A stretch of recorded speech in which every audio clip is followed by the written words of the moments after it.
2, 1. Hello. I think you already did. Oh, hello. Hello. I mean, I think our producer already put us on the screen. Yes. It's this producer, dude. No respect for us. Anyway, welcome back again to The Voice of the Realm. We are here as your nightly radio show for the best NASA Dota that you can find. And today, our nightly radio show will be casting For Fun versus Ego Boys for the Realms Collide 2 Burning Darkness tournament.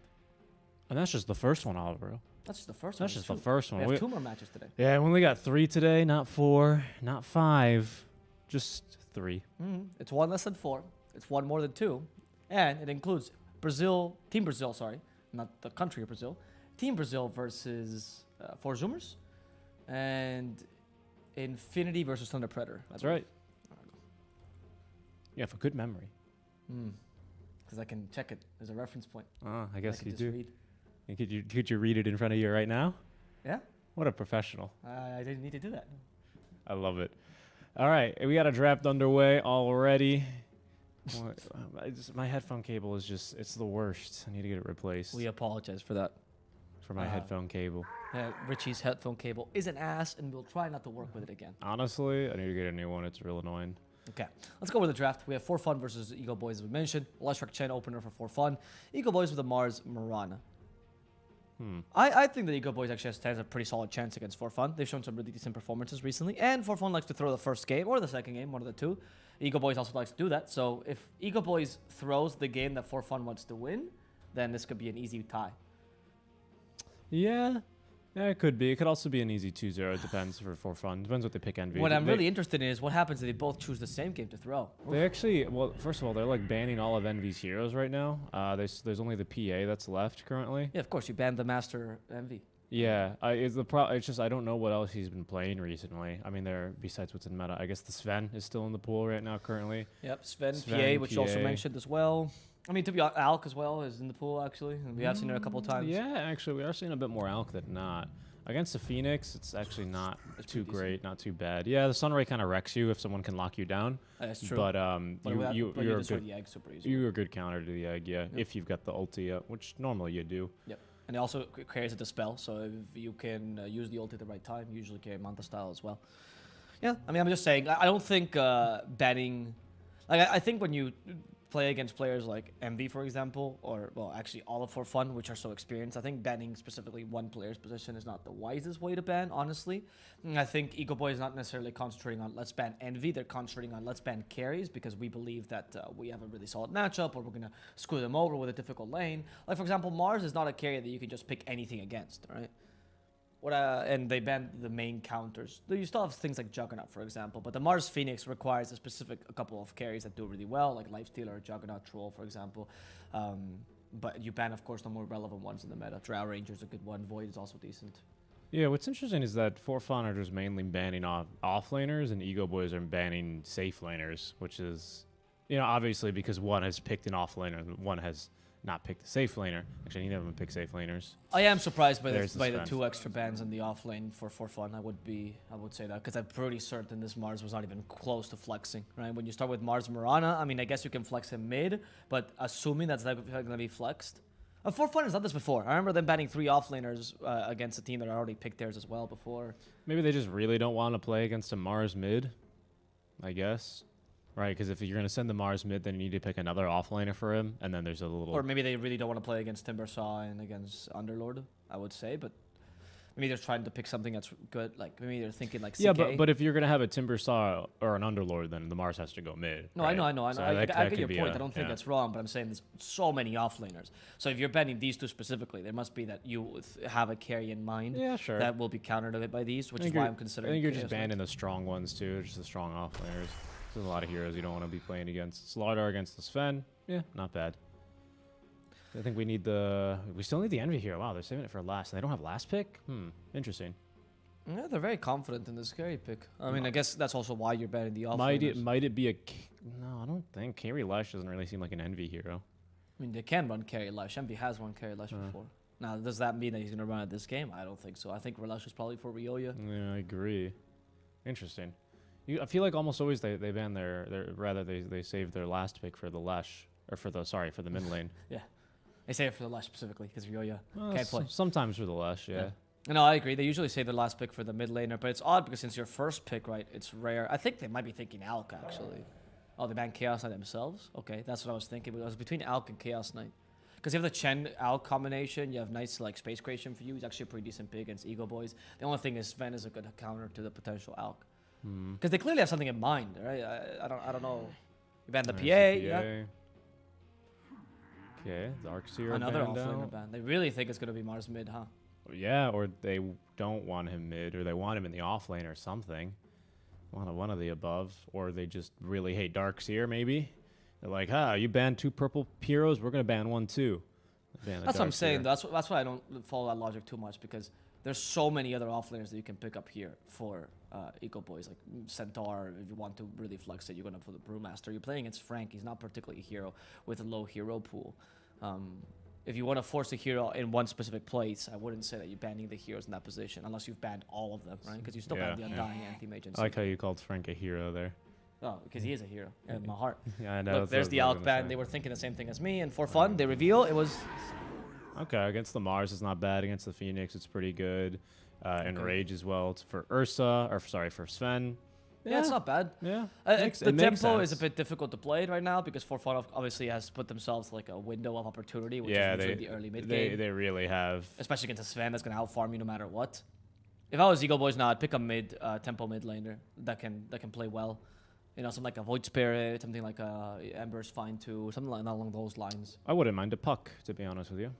Yeah, Puck's pretty decent against Ursa, actually. And the Slardar, and the Earth Spirit, and the Lash. Yeah, Puck is fine. Puck I would agree with. But it's just that kind of idea, right? A mid laner that can play relatively early, that can rotate. I wouldn't be bothered if it was also anything else. Something to lock down these big boys that we want to be running around the entire time. Maybe an Invoker would be kind of nice, actually. There we go. Yeah. Yeah, because the Quasvex Invoker is really solid for that. He offers something that Quasvex does that a lot of other mid laners don't do with the team fight abilities, that he offers counter initiation rather than initiation. Most mid laners offer initiation, right, to the biggest degree. Puck is a bit of both, but Kunkka is mainly initiation. Void Spirit is initiator, so is Ember Spirit. As Invoker is mainly the counter initiation. Tornado is one of the most powerful skills to counter initiate. You dispel Overpower, you dispel the Slardar Sprint, and you're able to keep him at bay. I actually like Eagle Boys lineup more, to be honest with you.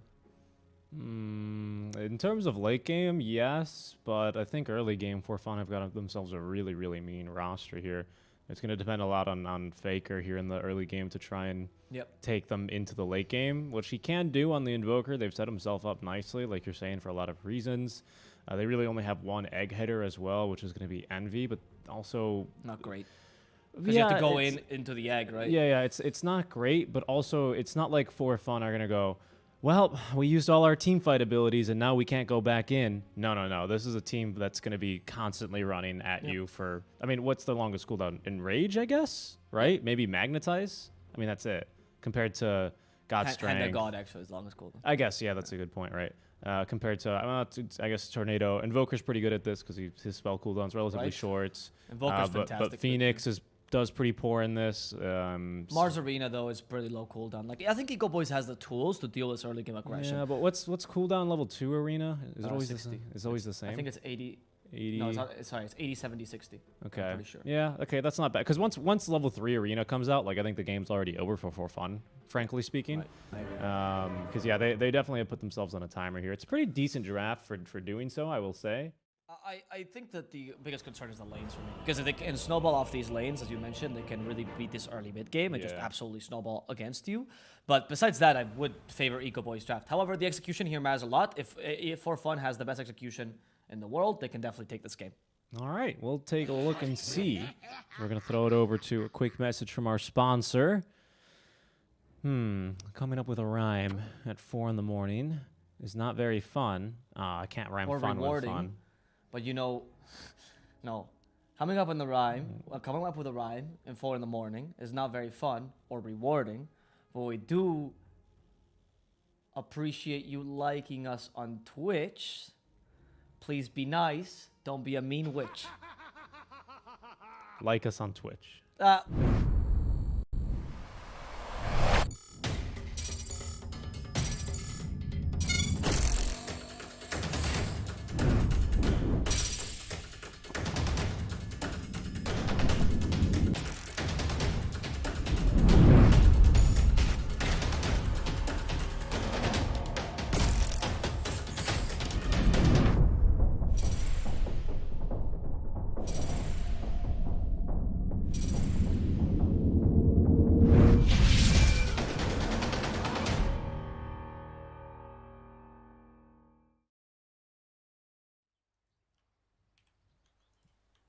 Welcome back, ladies and gentlemen, to today's coverage here of the Realms Collide 2 tournament. I am Seek and Strike. Soon to join the TeamSpeak server will be Alvaro. As always, you got to give him about approximately a whole minute before he realizes that not only can I not hear him, but he can't hear me. And that's because he's not in the TeamSpeak yet. I am Seek and Strike, though. Thank you guys for tuning in, as we do have ourselves lots of wonderful matches today already. The first one here is going to be for fun and Eagle Boys, and right on cue, there he is. How's it going, Alvaro? We've actually set ourselves a timer, and actually the bookies on the betting sites have now put this as a bet as to how long it's going to take for you to join, so chat might be a little bit angry. Today was only 45 seconds, so you're right on that timer, so congratulations if you got that one correct. No spoilers in the chat. We're going to ban it. Okay. All right. I don't know what to say to that. Anyway, I like this game. I think this game is an interesting proposition because for fun, if they outplay Ego Boys, I think this is actually a relatively easy game for them just because of how fast their tempo is this game. I think they actually have really, really solid lanes. So I'm not completely against this lineup. I just think it's a bit difficult to execute.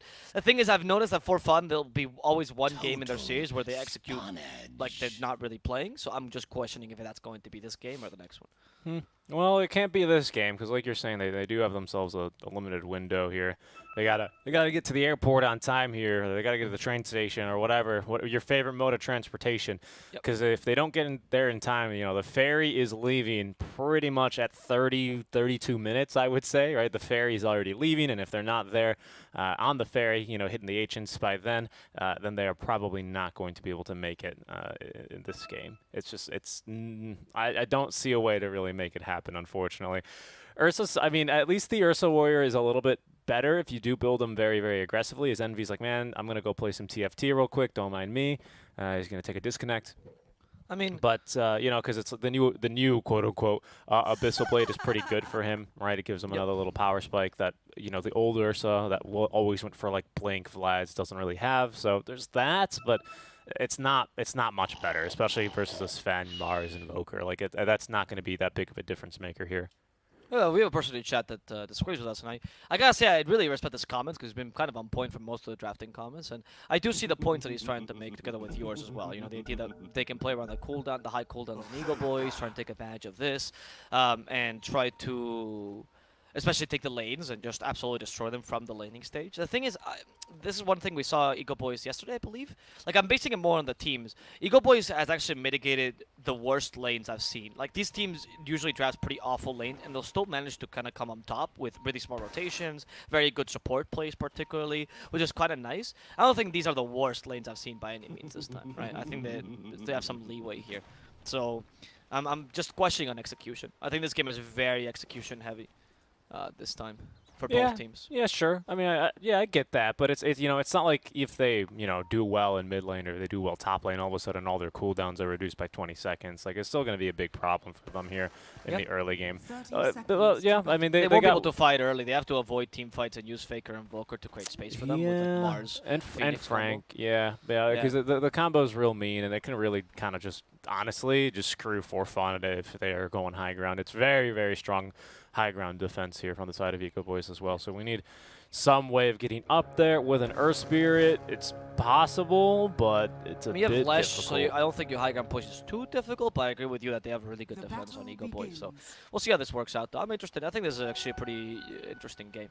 Most of the times, you don't always see such cohesive drafts. I think both drafts have a very clear idea. One is a very clear 4-protect-1 with an orientation towards mid-game team fights, and the other one is as fast as possible draft with some nice push as well and some early game carry. So I think both drafts are pretty solid. Yeah, the problem, though, with going high ground here for fun is you're right, the Lesh does bring amazing pushing power, but he's about it. The Ursa's not really well known for his tower pushing, neither is the Slardar or but the you have Lesh, so who cares, though? Right, but the problem, but that's what I mean, is that that's all that Eagle Boys have to do. They just have to kill your Lesh, right? So he can't just be sitting out in front and trying to tank the tower or like hey, I'm gonna bait them. That can't be him, because if he dies, even if you win the team fight, guess what? It's probably 25 minutes of the game. Their death timers are like 35 seconds. They're gonna be coming back before you can before you can get another Diabolic Edict off, and then you're back where you started.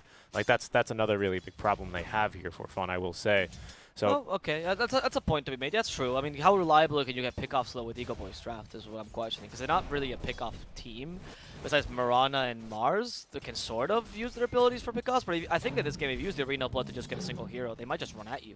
You know, depending on what hero that is. Even if it's Lesh, I think they might just run at you. Again, I get that, but like I'm saying, I think as long as you only get, or as long as you get the Lesh, like you're delaying the game by quite a bit here, and that's what you're looking for anyway. For now, Mars is doing a decent job at bottom, right? Yeah, it'll take Envy a couple levels to really win this lane. Usually against Mars and Mirana, especially with the Chen as your helper, it's not going to be enough aggression early. And the top lane, Brax is also annoying Timado a fair amount, but the lane control has been good here for Timado. The Phoenix is doing a decent job here of ensuring the Slark can't just, bash him easily. No, Although we say about this tempo, but Envy is going for the Battle Fury, so it seems like Forfun have a different tempo in mind. He's currently got that queued up anyway, so we'll see. I would say it's very similar to Lifestealer Battle Fury, where you can still fight with the Battle Fury, and it gives you a lot of tempo regardless. Like, yeah, it's not the fastest Ursa possible. Sure, I agree with that, but I think it's still a relatively fast Ursa. I think I would still categorize him above the Sven in terms of tempo, for the most part. Because the Battle Fury, it gives you two things that are really useful in team fight. One is, of course, the mana regen. We've always talked about that. Very useful for an Ursa. And the second one is that cleave, which means that it's harder for them to kite the Ursa, or for the supports to kind of body block him, or these kind of shenanigans won't happen with the Ursa, because the cleave will make sure that you burst down pretty much the whole team at the same time, right? Yeah, like a mini Sven. I raise it as an important distinction because I think we use words like fast as possible in a timer, and Battle Fury is not generally that item. I feel like if you were like, we need to end this game ASAP, you'd probably just go first item Mask of Madness or something like that because it gives you more immediate bang for your buck than a Battle Fury does early on. But at least the Battle Fury gives you options in case you get something wrong along the way. So I think that's a better option this game than something like a Mask of Madness, especially on an Ursa for all the reasons you just mentioned. So this makes sense. They maybe can kill Arit this here. He's got the Icarus dive and a bash, Slither and Crush. He's not going to be able to get away. Nice job there by Brax. He is creating space for this Vendo, who is farming quite nicely here. We'll see. I also find, by the way, that the match between Sven and Ursa is not very Sven favored as the game goes on, right? Like, it's favored obviously late if you out-farm him, but if you're equal in farm, which shouldn't really happen, it's not very favored to you, because Sven can't really man-fight the Ursa if he activates Enrage, and Ursa just has to stack a couple of Furious Swipes, and Sven is in trouble. I think the strength from Eagle Boys here against the Ursa comes mainly from the Mars Invoker, who can put him out of position, annoy him, ignore the Enrage. A Yul Zero would be amazing for Frank, actually, this game. He's going for Mu, by the way, tries to get the kill. Sladin goes in and finishes off Mu. Well played, Sladin, but he needs to leap away before Ursa kills him. And also, the Mirana is a great pickup against the Ursa. I mean, not on purpose, of course, but it is a really good lane support against the Ursa because she's not vulnerable to him ganking her and killing her. Yep, that's true. She does a decent job of annoying him as well, but Envy goes for the same exact build on pretty much every single core. So he's going to be probably okay. We have Arrow. I think they might be able to kill Ryoya. Cold Snap. Can they get the Arrow off? Here comes Aetis with some more burn. Yeah, that should be enough damage. Well played. The two supports here from Eagle Boys rotating early. You can even tell Faker actually pinged him. And Forfun is responding to this gank rather than ganking proactively, which of course gives Eagle Boys a huge advantage here.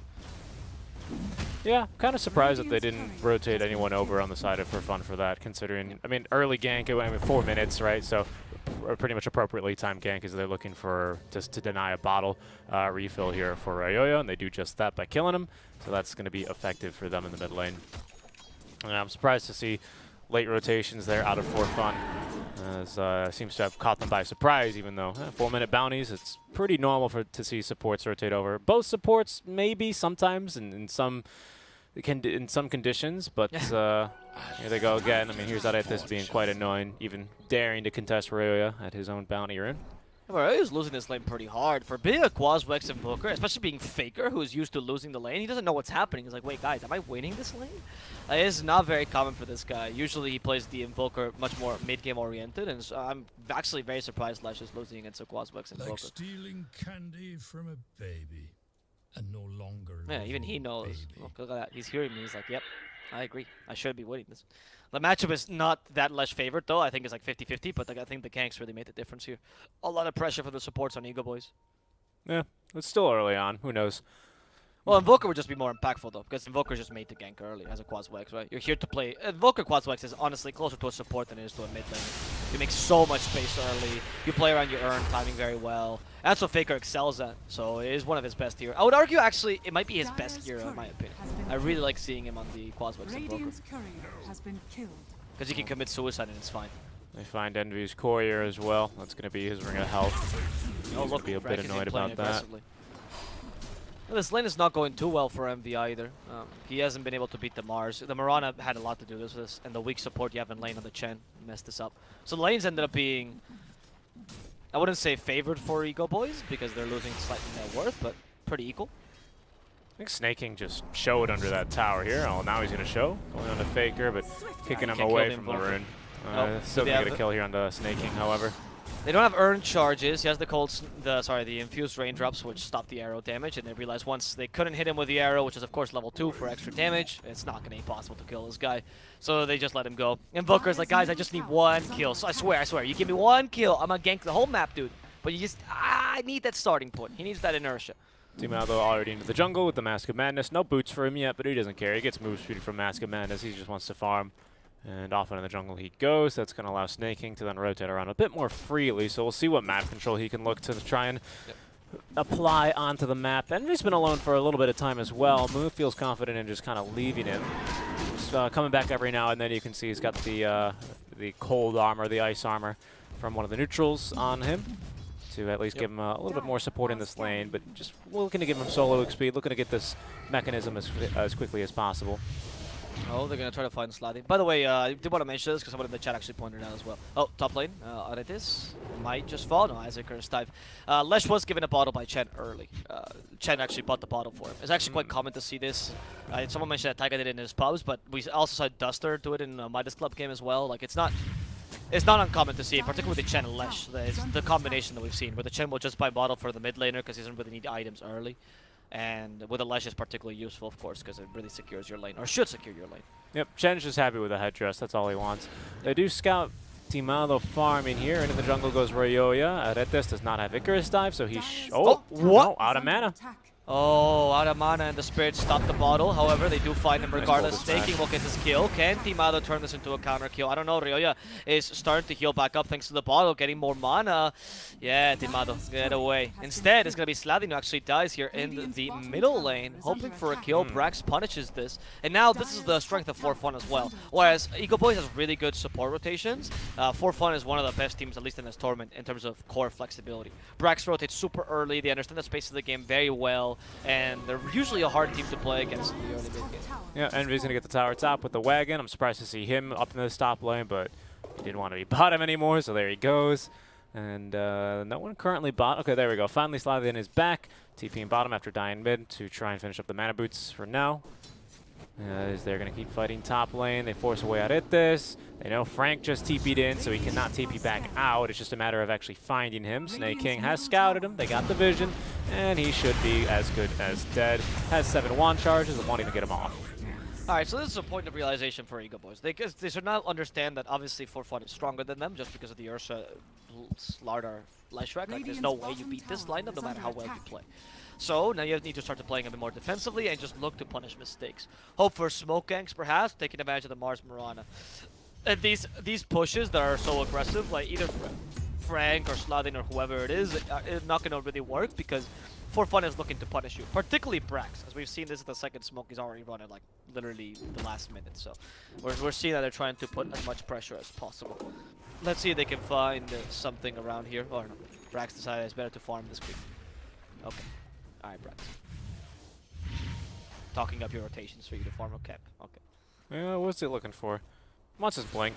Blink, yep. Yeah. That's the first point of inflection for 4Fun's draft. You get the blink, and then you start just creating space for your Lesh, particularly, who needs to recover a bit, who's already doing that, by the way, wow. by farming aggressively. Snake actually stole the big creep there from Timalo with the Boulder Smash, which is not that hard to do, considering that, you know, Boulder Smash does a crap ton of damage, but very well played there, timing that one perfectly. Not only splitting the experience, but stealing all that money away from him. I think what really is wild is the fact that Les has recovered so nicely from a bad lane. He's beating the Invoker now again. Ryoya has farmed aggressively as well, so he's put pressure at the same time as he was farming. Like I said, these cores are very flexible. They're very fluid. They understand how to play this game well. The reason is, of course, as you're saying, you know, it's not like Faker is like a Storm Spirit or on a Kunkka or TA where he goes into the jungle and farms. It's Invoker, right? He doesn't really farm that well, especially Quaswex Invoker. Particularly Quaswex. Yeah, so he's only has 1 assist, you know, from the kill mid lane that he got, and well, he didn't even get it, of course, but he was he assisted in it. I don't even got experience from that kill. I think it was too far away. And yeah, so now they're going to smoke up as 2. Still doesn't have any charges in the urn, as they're going to go through the jungle and look to try and punish Ryoya, but he is going to be TPing out already. And getting support kills is rather difficult because Chen is going to be in his own jungle. That's why Ryoya is partially also farming so aggressively to give Chen the space to get an early mech, which is very needed if you want to push. And snaking is too mobile. So as an Invoker right now, you really can't get that initial kill that will help you with the urn. Slaughter is not an easy target either. Leshrac deals way too much damage. Also has his Yule Scepter. Ursa is obviously going to be defended all the time. It's a tough game for Faker to pop off. Alright, the smoke will break, however. No Moonlight Shadow leveled yet, so we can't look for that quite until at least level 7. Faker's ready with the EMP Tornado. Speaking of Tornado, there's one in the mid lane as well. Courtesy of Moo's Wild Wing Ripper. They will not arrow the wagon and probably look to slow down this push. Envy's still farming bottom. Yeah, but Sven is also farming top. He's doing okay for himself. Got the Mask of Madness, so to have the Echo Saber slightly beating Envy. It is a bit concerning though that the Ursa is matching your Sven and farm, considering that he I think you need to boost your mic. I just realized. I think you. Is that better? Yes, thank you. Yeah, so I think the fact that he's matching the Ursa in terms of farm, sorry, the Ursa's matching the Sven rather, without the Battle Fury is a bit concerning. You have your cleave maxed already, you should be farming faster than him. This shows that you have lack of space. Faker is in trouble, Magnetized drop, but Aretis looking to counter-initiate, does have, luckily, actually the Supernova here to, if they want to use it, and the Arena could look for it now. There goes the Supernova now, as Brax in some trouble, falling quite low, should end up dying here, as the Supernova will stun him up. They also catch Snaking over in the river. There's a Mud Golem there who could hurl a boulder, but he already has. As they're going to at least be able to silence up Aretis. Great job there. As that's going to be a 3-for-1 trade in favor of Ego Boys. Well played, Ego. They don't have to. They know that right now because of the build that Envy is going for. Fun has to play around the Lesh. They understand they can actually play 4 versus 4 because they're both trying to get the farm on their respective carries, and they take advantage of this because they do have a stronger team fight. The thing is, they don't have better pickoffs, but if the Arena Blood and the Supernova are off cooldown, that's when you have to fight. Now though is when you have to cower a bit, right? Because Fun is just going to come against you again, take advantage of their lower cooldowns, and try to take this tower. So you have to cower, try to play this defensively, don't lose anyone, and ideally defend this tower if it's possible. If it's not, it sucks, but there's not much you can do. Bottom lane, we see the kill on Snaking. This time we do have urn charges on the Invoker, so it's getting much easier. And Faker now can start creating space all over the map. Now you have ganking potential with Faker Ghost Walk. He didn't take the level 10 talent just yet, but he will soon. And with charges on his urn. Yep, they got a pretty good wave clear as well here for Eagle Boys, not to mention. So they can try and slow this push down as much as they can. They have Faker coming from behind here in the river. Keep an eye on that, but this tower is not going to be lasting nearly as long. Yeah, sorry, you can slow down the creep attack speed. Even Ryoya, as he does not care. It's going to be Edict doing all the damage there to the tier 1. That's what I was saying, right? Eagle Boys now understands they cannot fight, and this is the advantage of Fun to just... Sorry, this is the time for Fun to take advantage of this and their lower cooldowns and just fight between this combo of the Egg plus Arena Blood. However, the Arena Blood and Egg is now back online. Frank just kind of walked over to the creep wave and revealed his Blink Dagger, though, so I think Fun now know about it. Yeah, you can see they're pinging him. Well, the concern is, yeah, well, he was walking in over to just die, right? Because we also have Brax Blink Dagger, which he has not revealed yet, by the way. Oh, they're going to look for Roche. Yeah, with Ursa and Brax. That should be easy. Yeah, Ursa's TPing. There we go. Oh, yeah, they're bringing in with Moon. They even have a double damage. Like, this is the perfect time to Roche. Yep. They're Radiant as well, so of course you have an advantage in the Roche pit. And Eagle Boys can fight this. If they realize this, yeah, okay. Level 1 Sunstrike. They're almost dead.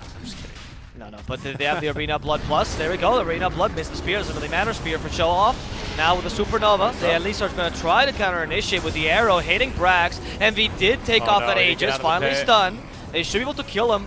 That's the first life. Can they kill him a second one? Ryoya comes from behind. He's the most important target. They try to save him. Snaking him with the Rolling Boulder. Frank will fall, but Ryoya will as well. 1 for 1 as it stands right now. That Ice Wall helped them out a bit as Eagle Boys takes down Snaking as the last target. They didn't manage to kill Ursa, but they managed to take away his Aegis, making the Roshan really only a gold Roshan, which honestly, I think For Fun was expecting at this time, more or And less. XP, and XP. Gives good XP. Yeah, a bit XP. Right? It was just golden XP. I don't think the Aegis was that important, but still a win for Eco Boys. And I really like how they reconcentrated the team fight, right? As opposed to continuing going for Envy and trying to punish him with 2 deaths, they go for the Leshrac, which is much more important. Nice job by Faker here. The stomp is not really going to help out because Faker detected this TP by Brax, and that allows them to retreat in time. Eco Boys is playing this well for now. Also, something we didn't mention, Alacrity on the Invoker, which of course Faker is going to try to get as much as possible, or as early as possible, is going to help out the Sven a lot in terms of damage. He's already got it, right? You only need the 1 point. You're just looking for the attack speed on Sven, not really so much for the bonus damage. I mean, the bonus damage is nice later on, but right now, yeah, you're right. It's just the attack speed that you need. Yeah, you got it. You got it with the 1 point in the exhort. So he's going to be looking to exhort that, invoke that. Still level 11 though, so his what's the invoke cooldown? Yeah, it's like 4 seconds right now, so it's real annoying. So no Raging Fury Invoker quite yet. Of course, that ability is now based on your current level. I think it gets like 0.25 seconds shorter every single time, as we see some blink acrobatics in the mid lane from the offlaners. Yeah, Frank stayed there for a bit. He's like, I was about to spear this fish, but Captain Ahab will not get his whale here. Let's see if they can take him though now. Sardar, Stormhammer. Now Team Ado is starting to be aggressive in these plays, right? And For Fun knows that just by avoiding Team Ado for a bit, they're actually taking a bit of advantage of this time. Because they can get farm on Envy, who now got his Battle Fury. And they can... Team Ado won't be able to match him because he's actually farming with his team.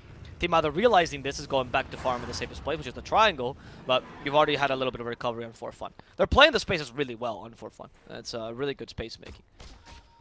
And look how fast Envy can now farm with the Battle Fury. It's ridiculous. Yep. Yeah, it's like he's pretty much, especially with Overpower, which is, you know, pretty low cooldown. It's like, oh, he pretty much always has the God Strength on, it looks like, doesn't it? When he's hitting creep waves. He also has the, he also maxed the Overpower, which is not something we usually see. Usually it's the Urshak. Yeah. But this game, I think, acknowledged that his lane was difficult in the sense that he couldn't really kill the Mars. Like, yeah, he could harass him, but unless Mars made a mistake, there was no way you're going to harass him more with Earthshock. And the Overpower helps you farm in the mid-game to snowball a little bit more and recover what you didn't get in the lanes. So overall, good game from both teams, just yet we haven't quite seen the power peak from For Fun. No, but we are getting there, right? We've got the mech on Chen now, so he's going to be able to provide that much more sustain in team fights. We do have an Urn. It's already a Vessel, though, so that's going to be of some concern to the likes of Envy and Brax. So Earth Spirit, all quite tanky heroes, but also they don't really have any ways to dispel themselves quite yet. Envy going for the BKB, that'll do. Yule Scepter for Kowlin, that'll do. And we already have a Yules for Ayoya, so we have a few dispels, but Envy's going to have to rely on that BKB or the Enrage to be able to actually make sure he can get healed up. Luckily, that's relatively easy to do for a guy like Envy, especially because Ursa, much like Hulk in the newer movies, can just be mad in an instant, so he's got that one under control. They are hunting Brax, however. What? Faker. That was a bad blink by Brax. They want to punish this, but I don't know if Brax is going to get any help. Nah. He's hot, he's cold, now he's electrified. All the elements are working against Brax. What are you supposed to do against that? Yeah, he's super dead there. All the nice job there on the Ice Wall yet again from Faker, who just makes sure he's going absolutely nowhere. Yep. And Brax, I don't know, that blink was not too great. It was kind of like a surprise blink, like, oh, ooh, quick blink, right? He should have just double tap blink, it would have been farther. And yeah, it would have been a better one. Yeah, you can double tap blink, by the way, to blink the not the maximum range, but like a decent amount of range back home. Towards your fountain, it's anyway. 1,000 because the maximum range should be 1,200. Yeah. And you get the so I don't know if blink still works this way for some stupid reason that if you blink more than the 1,200 range, you just default to 1,000. Yeah, it's one of these dumb like skill cap things in the game. Yeah, right. Nice. Sorry, make that Frank though. He's gonna jump on the bow supports. Great arrow to follow up the spear. Moo just is gonna TP out. They don't really care about him. That tornado, come on, Faker. That was the slowest tornado I've ever seen. He had time to evacuate his family, his children, everyone was safe there. Envy's about to have his BKB now here as well. He's yeah, he's gonna finish it with this wave.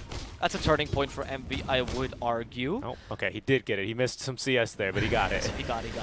Great, You knew he would miss the CS. Oh no, they're gonna go on a Faker here. They can actually kill him, I think. Oh, great there on the job on the spear. Hand of God though is gonna keep Ryoya nice and healthy, as we see now. Team Ado clearing the zoo. Yeah, they're going to be able to at least do that. Brax, you can see, I mean, Vessel's so strong against this team right now, actually. And actually, Team Ado showing up God Strength, does have that BKB at the ready. As well as an Imp Claw, so he's doing a lot of damage here. I don't really know if For Fun want to be fighting here during the duration of God's Strength, so they're going to be probably looking to disengage, although Brax, you greedy boy, he wanted the bounty. Nice job. He's going to juke the EMP. He also wants to stay in the river because he's fast here, but he's not going to be able to live much longer. Frank will end up killing him. We'll see now with Ryoya, they're going to catch him initiation here, again? Ryoya. Yep. No way. Arrow nice, misses. nice Nice dodge, actually. He has Cold Snap, though.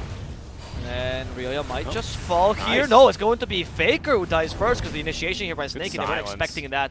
And now Sladin is They brought in Envy. also going to die, unfortunately. He tried to sacrifice himself for the kill on Ryoya here, which is okay, honestly, but they didn't really consider winning the team was going to matter. And, These are the kind of small blunders that Eagle Boys were sometimes do. It's actually kind of a big blunder, to be honest, right there, because not only do they utilize both of their Vessel charges, and now they have 0. And getting that first kill, locking someone down is going to be a bit difficult. You're going to need to land something. I mean, like, you only need to get, like, an Icarus Dive or a Fire Spirit or a Sunray onto them, and it's basically just as good as the Urn, of course.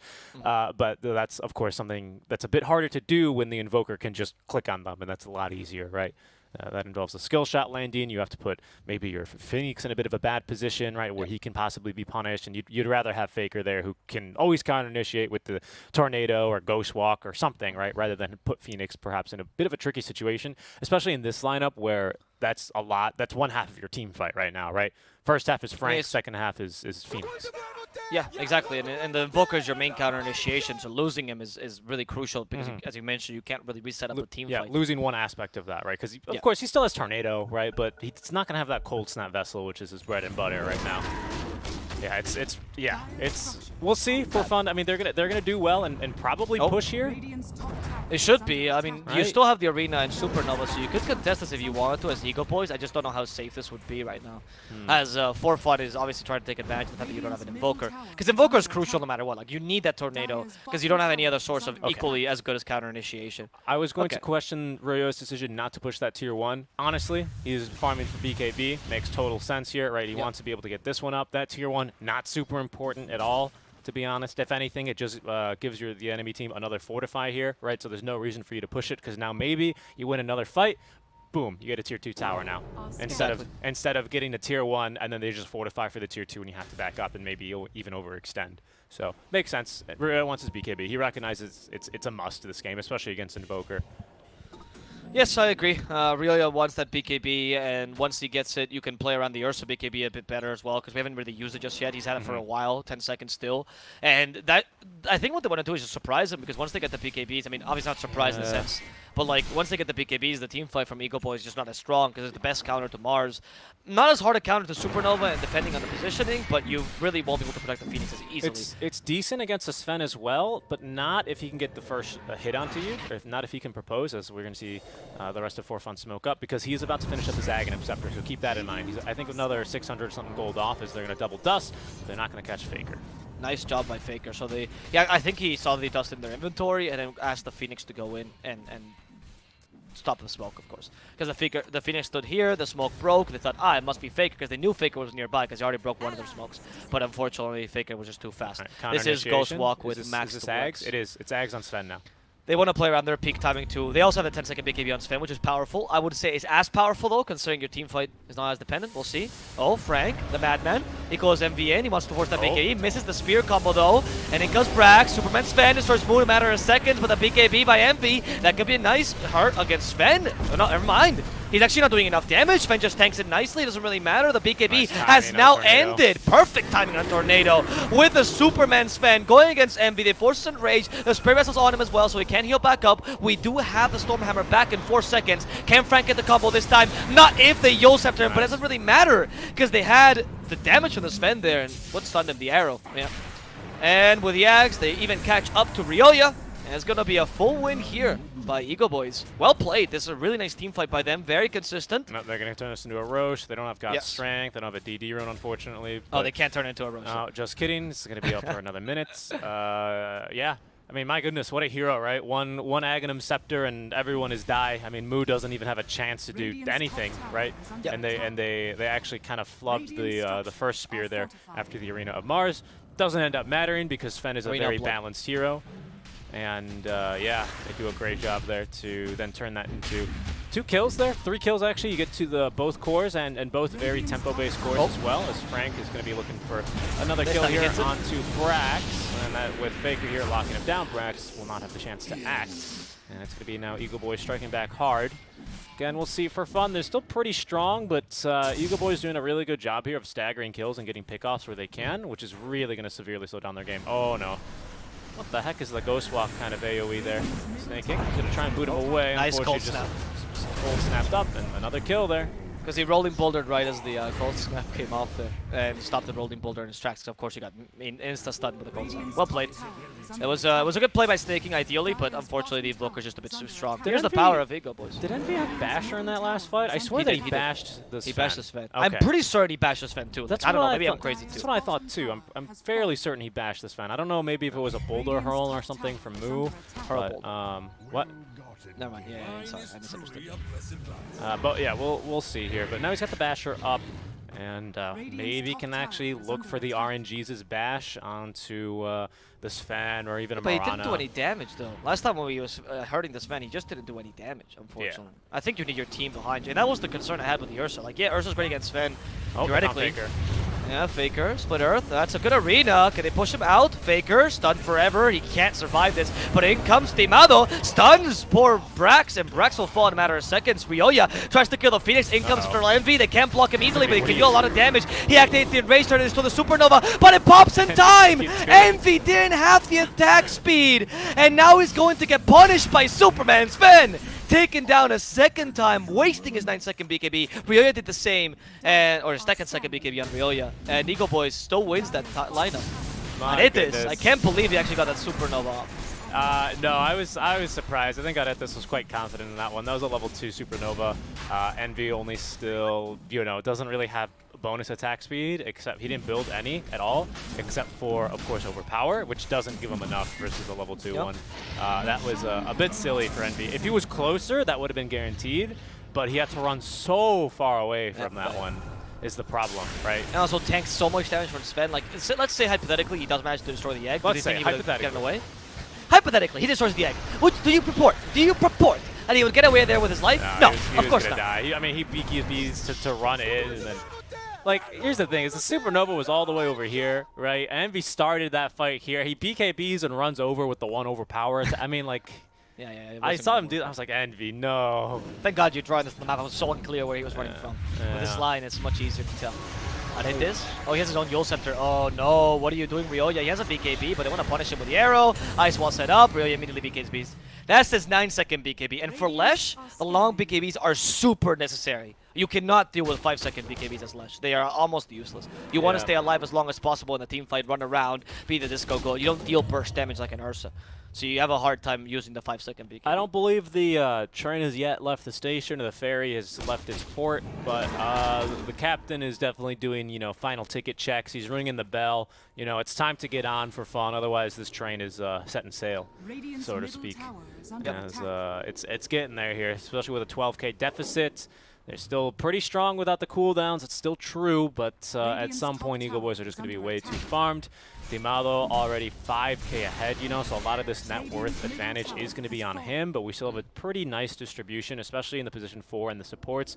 We actually see Brax now poorer than even the Phoenix, as well as even the position 5. Pardon me, position 4 Slavine, but yeah, he's in some trouble. And Ryoya might have to use a BKB here, but doesn't have it. Yeah, he's going to be dead.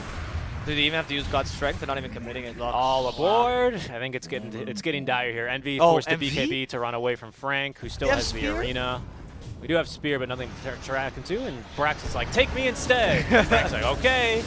Envy was already out, but Brax just wanted to draw the aggro regardless. Okay, bye-bye Brax. Frank, play against Moo.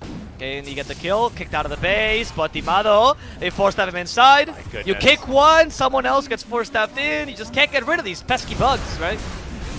That's probably the game here, unfortunately, for fun. I think they've definitely missed their timings here. And for now, Eagle Boys is just going to be way too strong. God's Strength activated here at Team Aldo. They're just looking to end the game. I mean, they could back up and still, farm another item or two, or they could go back and, do whatever they wanted, really, as much as they please, because this game is definitely under their control. I wouldn't be surprised to see For Fun call it here within the next. Maybe they're going to give it one more team fight for the boys, but I don't think they really have it here, unfortunately. Yeah, I think that team fight will also go to the boys, particularly Ego Boys, right? I don't think it's gonna be a successful one. We'll see. Oh, Rolling Boulder. Okay, not if the fight starts like this, right? This is not a good start to the fight whatsoever. Yep, Envy is trying to kill Sladin, but they heal him, or he heals himself with Guardian Greed. It's a beautiful Arena of Blood, forcing Envy and Rio to BKB, and Envy's finally killed Timado, but he has Aegis. The Supernova complete stuns absolutely everybody. Yeah, they lose the Aegis there, but they've killed Ryoya. They're gonna soon kill Envy. They've already murdered the 3 cores essentially here. There we go. And I think this is game. Yep, there it is. Yeah, one more team fight for the boys. They go for it, but they all line up for the Sven cleave. I think how much damage? Let's check real quick. How much damage did? Yeah, 5,200 damage in that one life, right? Of for the Sven, and then of course he comes back and he's ready to do more damage immediately to Ursa. It's a good effort. I like the idea from For Fun, but yeah. I think they just unfortunately they missed the bus, like I was saying.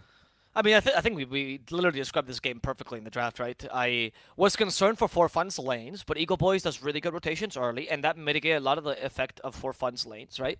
Ryoya was a crucial piece of the puzzle here for Fun, and he did not win his lane against a Quaswix Invoker, which was... That's why that happened. You can theorize there was good support rotations. Ryoya didn't play the best lane, whatever, right? And if they wanted to execute this and they wanted to win, For Fun needed to play this near perfect, and that was just so difficult to do against Eagle Boys. Like, it really wasn't the easiest of plays. So Eagle Boys just played better than them, I think. This was all up to mechanics. For Fun just couldn't execute. Eagle Boys had the easier draft, and it worked out for them. Yeah, I mean... Yeah, you're right. I think you said something the other day where it was like, oh, if you propose first, you're always going to win. And so I tried that. I proposed to a bunch of random women in the grocery store. They all said no. But then I did it in my Dota matches, and it actually worked really well, right? Yep. Because if you do execute perfectly on a lineup like this, we saw For Fun. They were pretty strong. I think we saw like the glimmers of what this draft could have been, yep. prior to 15 minutes. But then Eagle Boys, they just have the farm, they have the items, and most importantly, the levels as well for them. And from there, the game becomes too difficult for Fun. But that's only game 1, folks, isn't it? It is. And we have an important announcement, everyone. Important announcement. The printer, boop, boop, boop, the telegram here just printed, and it says... Congratulations. We've got some tournaments to announce for you. My goodness. We have a Realms Collide Community Cup. And our signups are live for that here. Let me check our Twitch page. I don't know if they ended up putting anything on our Twitch page, but we do have 3 tournaments to announce. Well, 3 region-based tournaments. One and the cooldowns. It's one still Peru, true, but and one for Brazil. Doesn't quite look like that information is live yet, but if you guys go to epolls.com and check out the Realms Collide Community Cups, you figure out some more information there. The prize pool increases by $5 for each team that participates in the tournament. Literally infinitely scaling prize pool. What more could you ask for? It's like playing Legion Commander for money, dude. It's like playing Legion Commander, Pudge, Slark, Silencer. There's one more. And not Undying. No one permanently steals strength, unfortunately. In your Dota tournaments. Sign up now, epolls.com. Check it out. Support Realms Collide. Support the tournament. And don't forget to follow us. We're going to a short break, guys. Do stick around. We'll be back for game number 2 in just a bit.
Hello, hello, and welcome back to The Voice of the Realm.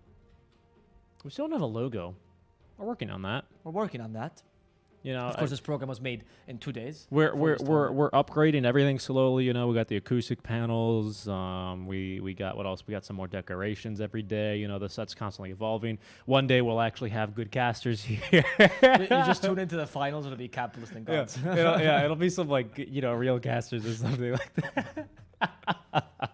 No, unfortunately, that's never going to happen. Yeah, for Don't now keep your though, hopes up. sorry, you're stuck with us. So, but as you could hear, because they can actually hear the desktop audio.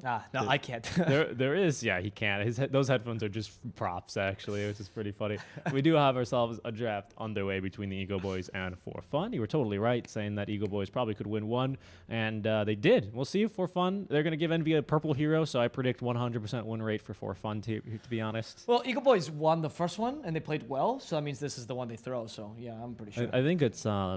Well, they did play well, absolutely. By the way, I'm memeing right now, but they did absolutely play well because it's you have to play well against a tempo-based lineup against a competent team, and by no means is For Fun not a competent team. By no means, yes, that's double negative. So For Fun is a competent team. Good. Merriam-Webster rolling is great. I just need to make sure. Yeah, I don't care. You know, was he for or against the Oxford comma? Why would I know that? Well, you know his name. I know his name because I don't even know it's a real person. I just know the dictionary has his name on it. Well, apparently, you know more than me. I don't own a dictionary. What are you? You should see Alvaro. Alvaro reads his dictionary every day. He's Look at this privileged man. Some of us, we had to learn English from scratch. He pulls his thing. I would go to bed and I would read my little diccionario. It was a Spanish to English. I'd be like, quesadilla in English is quesadilla. Alvaro will bring out his Paella in English is paella. his dictionary and go, oh, straw man. Oh, God. It's an inside joke that I'm not going to get. A man made out of straw. Like a scarecrow. Eagle Boys have run the Axe, Lina, and the Enchantress as their picks. I actually kind of like this, the strong lanes. I think Axe, though, is often picked way too early for what the hero is supposed to be. I know that some people have played... Like, I keep saying this because I hope that I will see it someday. But a lot of people have started playing with, like, Veil of Discord and Academ's build, you know, being more of, like... Well, it's still Blink Dagger, of course, but you go for the Veil of Discord, more of a supporty build. The only person in the Storm has even tried something similar has been Papita, which played, like, a supporty Axe. Everyone else just played, oh, I'm going to try to Snowball Axe, and then I lose my lane. It's like, oh, I'm going to still try to play the same build. I hope that this time it's a bit different because, you know, the lane has been defined by For Fun. I don't think it's particularly easy for the Axe to deal with it, but we'll see, though. Yeah, we'll see. I think the Axe is a pretty decent matchup against the Faceless Void because it's okay. It's okay. For some godforsaken reason, you can spin in Chrono because that makes sense. Oh, it's really good in the mid game against the Faceless Void, but you still have a lot of ways to deal with the Axe. Right, and if you build a Blade Mail and manage to get it off, Faceless Void kind of kills himself on you. Oh, not anymore though, because now BKB pierces or blocks it. Well, if BKB's in his Chrono, right? Yeah. That's the thing. So right. No, I agree. It used to be that you Berserker Call, and no matter what, because when they changed Blade Mail to go through BKB for a while, the Void would deal mostly. That was everyone's favorite change. Yeah. So you would Berserker's Call them, and the Void would deal mainly magical damage, and then would just pierce you, and then you would just kill yourself, BKB or not, right? And it was like, oh, that's fun. Yeah, but it's still pretty decent. We'll see here. Good Infest Bomb as well here for the Lifestealer, so it looks like they... Actually, it depends. They could decide to run the Lina mid. I think it's Lina 4. I think it's too strong with the Axe. 'Cause that would guarantee your lane with the Axe, and that would allow the Axe to snowball. They're not going to get to... They're not really going to get last choice here. For Fun with last pick this time. They need themselves a mid laner, 100%, so I should expect to see 2 bans here for the mid lane for Rayoya. See, I know who was on For Fun this time. I'm not saying Quinn. Or who did I say the other day? Gunner? Gunner, yeah. Oh, no, yeah. Gunner's up next, right? Yes, Zoomers are up next, yes. Bloodseeker, I like the pick, particularly decent against Axe because the Bloodright really usually punishes that Berserker's Call initiation. That's quite nice. I think the Lifestealer Bloodseeker matchup is totally mechanically dependent. The lane, Lifestealer wins in the sense that Bloodseeker can kick you out of lane because you can't really win against the Bloodseeker in lane. You just kind of live. That's your role. But in the mid game, the Rupture can be a problem towards your Rage. You can usually circumvent that by just infesting something because the Rupture doesn't stay into the creep, right? So that's a good way to survive. But if your Infest is not available, or if you don't play this properly and you Infest Bomb to initiate or whatever it is, you don't kill a Bloodseeker in time, you can be really screwed over by that Rupture. So it's a matchup that it just depends on the mechanical skill of each player. I think Brax is a pretty solid Bloodseeker, though. I think he's one of my favorite Bloodseekers because he builds a bunch of different things. Yeah, we do need the mid laner, in my opinion, to be not quite frontliney. Like it can be something for fun. You mean? Yeah, for fun. Yes, I think it doesn't need to be something. It doesn't need to be Alesh, but something like Alesh, because Bloodseeker doesn't really stand out in front, right? He kind of goes in second. Earth Spirit he can go in first, I guess. He can be that, but I think he excels in the same degree as like an Earth Shaker who kind of wants to go in after you have some vision, not just blind. I see your point. It doesn't need to be like the tank, right? That doesn't really. It's not a thing in Dota. But like something to be in front that wants to be. Hey, everyone run towards me. And I'm like, let's get this game. Well, I mean, they have last pick, right? So maybe it's better to think about what Ego Boost see needs what Ego first. Boys needs first. I mean, honestly, now I don't disagree with it. If it wasn't because I like Lina 4 better, I don't disagree with the Lina mid, right? Because it would be a nice little tempo controller. But I think Ego Boys option, for example, right now, I particularly love the Kunkka, because he would mitigate a lot of the void damage. He's really good against that, and Kunkka has mostly decent matchups. I feel like if you go Kunkka for fun, are going to pull out the OD though. It's looking real good against everyone except for the Lina. Looking real good except for everyone against the Lina. Except for Lifestealer as well, right? One of the hardest counters to OD. Yeah, but you kind of An axe which makes you kill yourself if you have the Arcane Orb activated with Blade Mail. I don't think OD is that great this game. I don't know. The Berserkers call him. He has the Orb on. He just kills himself. That's I mean, I know I get that, but I don't know. I feel like it's a bit dangerous. Because the other game that we saw the OD picked this was it was like five. It was like 5 stupid heroes exactly. that like didn't this one. do The OD anything. is good against I guess Axe theoretically. OD is not good in general. So I guess without really like the perfect OD game, you're not gonna go for it. That's why I like the Kunkka particularly. I think there's still ways to counter the Kunkka, mind you. OD is not the only Kunkka counter in the game. You can still go Monkey King, for example. I mean, they banned the Co-op and the Invoker, so I'm thinking you're maybe thinking Ember. If you ban the Co-op Invoker, which is also a fine pick here. Oh, Kunkka's weak against Bloodseeker, though. That's the one thing. Bloodseeker's quite strong against Kunkka. Because you usually just walk around and be tanky. You usually walk around. I mean, you're right. Every hero walks around, but yeah, Kunkka to a large degree, yes. Yeah, Also because walks Kunkka around. just all he does is he does the and he walks around. That's what he does. That's what he's supposed to do, right? I don't know if that was like the one mariachi song everyone thinks about, or if it was the Kunkka taunt. It could have been either, because that's honestly what everyone does when they the one mariachi song, and they make that noise. What? Yeah. Really?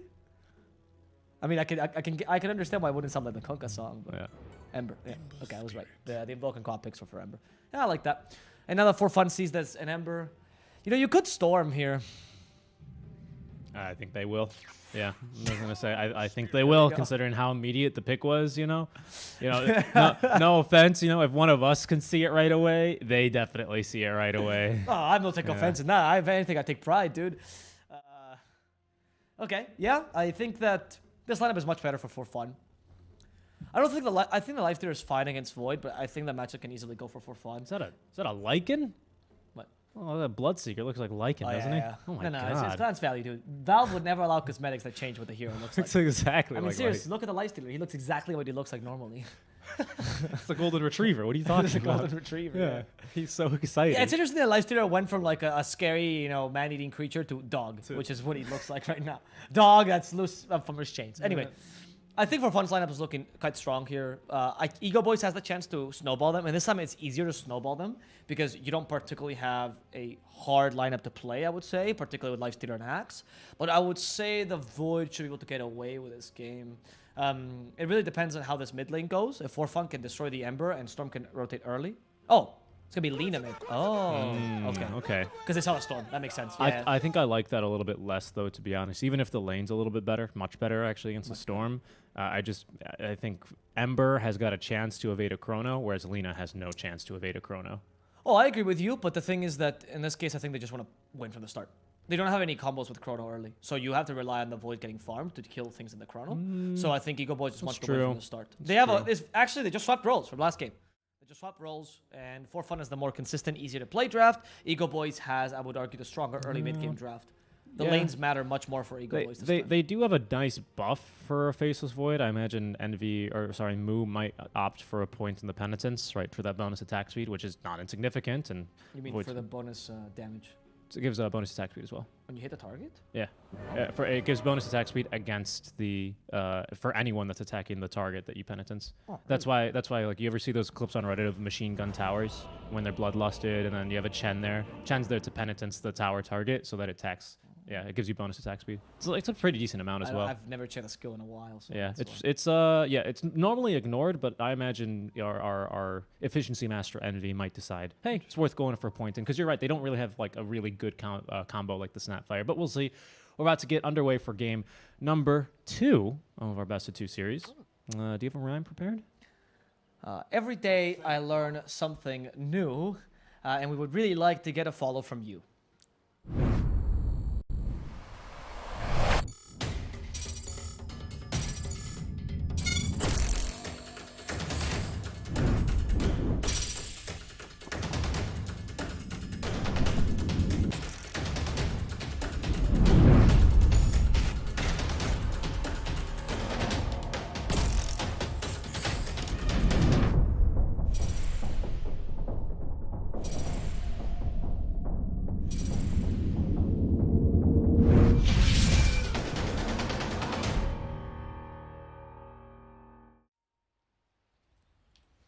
Welcome back, ladies and gentlemen. Game number 2 now getting underway of day 14. 2 weeks of Dota, Alvaro. And I think we're officially halfway through the tournament? Question mark?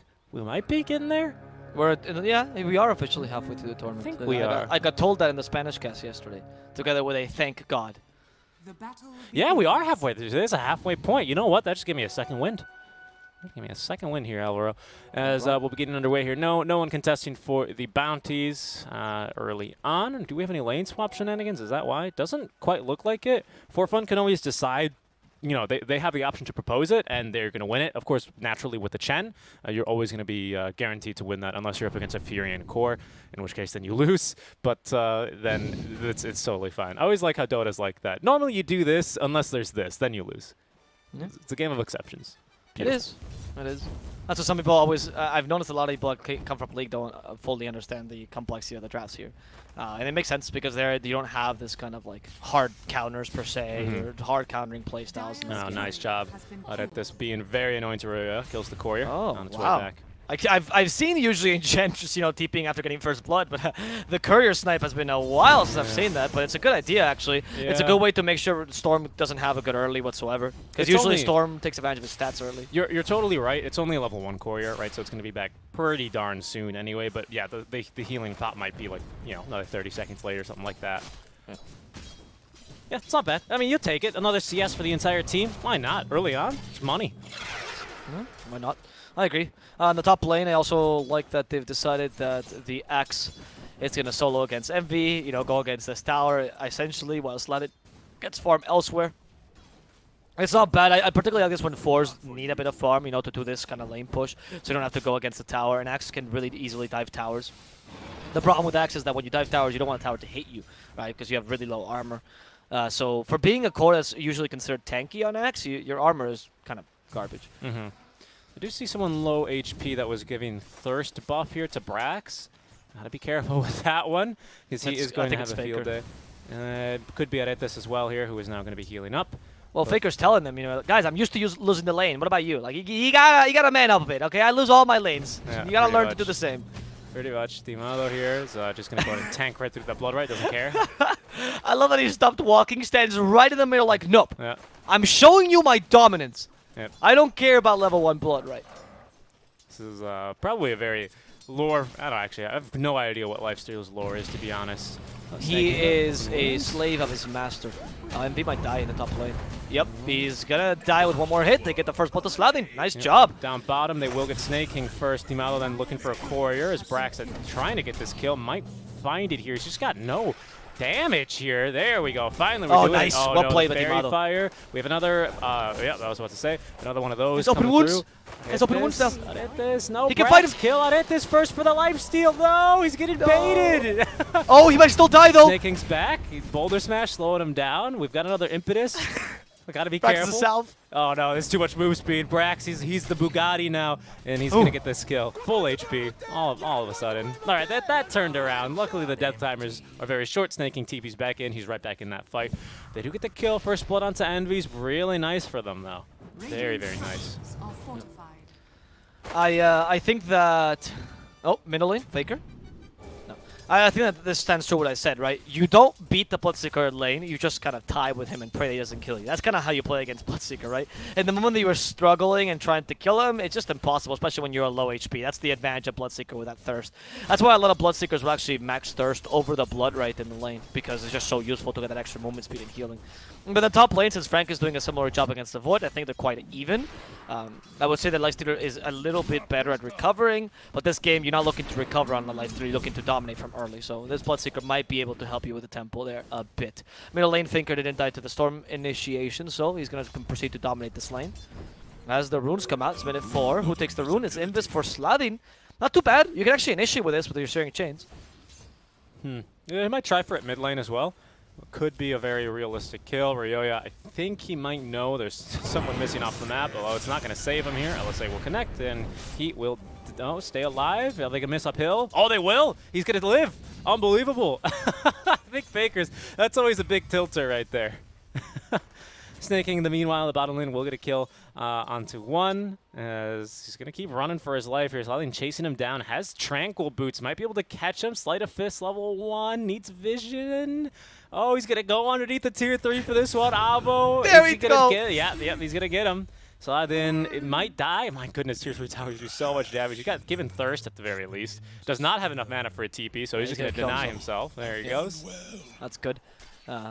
Obviously, that not literally denying. We know that is just killing himself and separating the gold, so it's not really that much gold. But yeah, that play. That's what happens. You know, Storm is the younger brother, and Ember is one of the middle brothers, and we know what happens there, right, Richie? Not much love between them. I'm an expert in these things. Alvaro's an only child. Don't let him convince you he's a liar. Yeah, but I was the middle child between my parents because one was very mature and one was very immature. You're not. That's It's not the how same it works. thing. Nope, it is not. Anyway, my dad would understand. It's okay.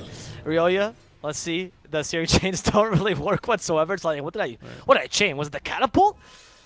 Yes, it was Ryoya's Latin. I'm sorry. Everyone's just having a party mid for some reason. You can even see the Enchantress looking to be as annoying as possible to Ryoya. Well, because early Lina on. appreciates this, right? And when you do this, you can hunt Ryoya in the jungle, and he can't easily recover. And if he actually does go jungle, you have no supports here, you're also guaranteed that Lina will just take the tower, right? So they force rotation, so you force a solo lane Lifestealer Bloodseeker, which is fine for you, and a solo lane Axe versus Void, which is also fine for you, as Void is not the best hero to deal with Axe. Brax gets his courier killed, which actually had the full Oh, phase Moo? boots. It's Moo is going to eat a Laguna Blade combo there. Snake and unable to save him. Why is the And now courier they're dead? going for Ryoya, who is going to most likely die. Slatin's got Slatin? Searing Chains underneath the tier 2 tower. One bottle sip is going to be enough to save him for now. Slatin knows no move chill. speed. You guys are just really hunting for Ryoya here. I don't think they're going to be able to find him. Not this time anyway. Where's Brax with all his movement speed? Here he is. He's going to go gank the mid Nice lane now. TP. No rolling boulder. TPing over all the way home, actually. As Moo will TP to the tier 2 to refill the bottle of Ryoya.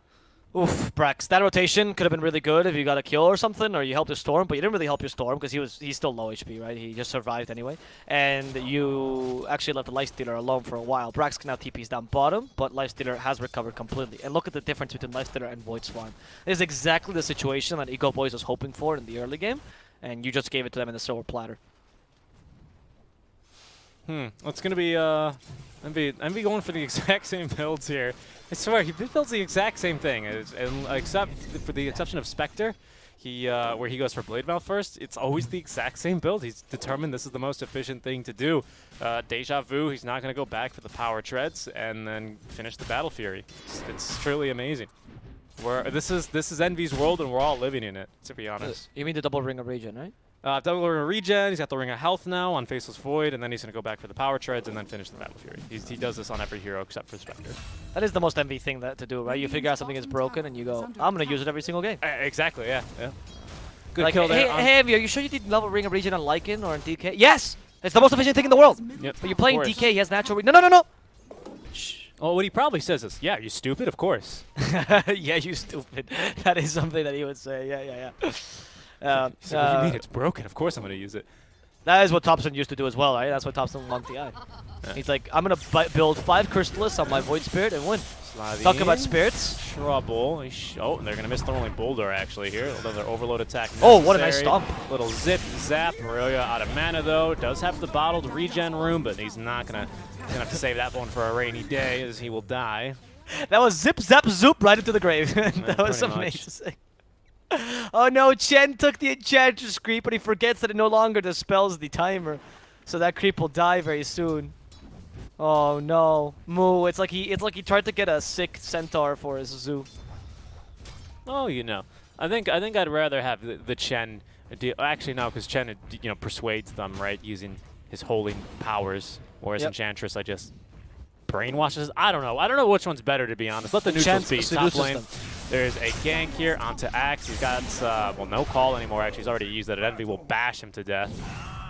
This mid lane, running for his life, will be snaking. Did get rooted, but will be able to just roll on through. Midas Antimado. That's his item. Okay. Interesting choice this game. I mean, he's like, yeah, I'm beating the Void by a lot. I can afford to go for the super greedy item. It's not too bad. Like, I don't disagree with Midas in general on Lifestealer, but You don't see it as much these days. That's Instead of- curious. Yeah. You see it sometimes, I feel like, if there's a lot of tanky heroes to right-click, because the Or if bonus there's Ector in the game. yeah, You yeah, can see it. because the bonus attack speed is really good, right, on this hero. If you can lifesteal more with pieces, we're going to see Snake King. He will die, actually, to the of all Tormentor. things, to the Satyr. I was going to say, yeah. Of And all then it just things. stays here in the lane, like, look, showing off his Tormentor. Like, look at my Tormentor. He just beat you with a club, I think. Yeah, because the bonus attack is actually really, really good as well on the Midas.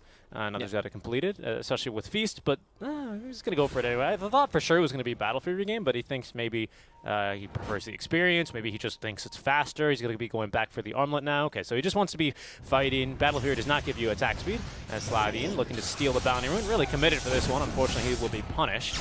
And that's going to be now this time we're able to zip zap and not die because he's much better place this time when he uses all of his mana. Yeah, but still right now, though, the game is clearly in Eagle Boy's favor, just that they haven't reached their power peaks just yet. And of course, because you went for the Midas build, it's going to be a bit difficult. One thing to be said about the Midas over other farming items, literally anything else, is that Midas is a really good item to fight with, surprisingly. It doesn't give you any stats, but if you think that your or not good stats, right? There's only a bit of attack speed.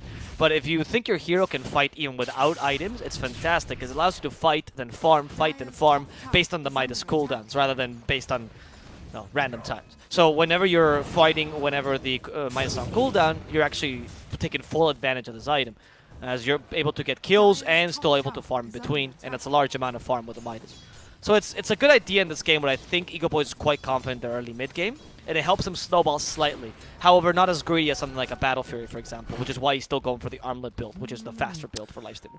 Yeah, I get your point. I think different carry, right? There's a few different farming items you can go for in the game, right? Like you got like your Echo Saber, your Battle Fury, your Midas, right? I would presume being the biggest three. I guess maybe Mask of Madness instead of Echo Saber, probably. Yeah, Mask Hold of that thought. Madness. I think they're gonna fight. Oh, they're smoked up. They want to go for it, but they want to get walked into. Instead, and for fun, it's gonna smoke instead, right underneath a ward, I believe. It was pinged.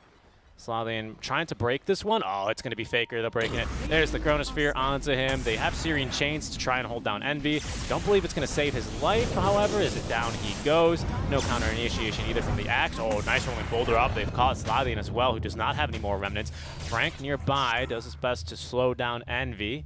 Envy's like, all right, guess I'll go last at something, I guess. And now Slavine continuing with the Magnetize. Nice Snake King kind of all alone here. There's going to be the call.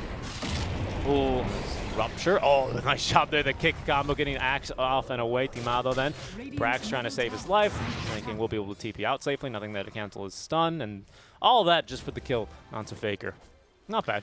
Not bad, though, because, yeah, you kill Faker, which is your tempo setter right now, and destroying Lina really stops her farm, so it's an important thing overall.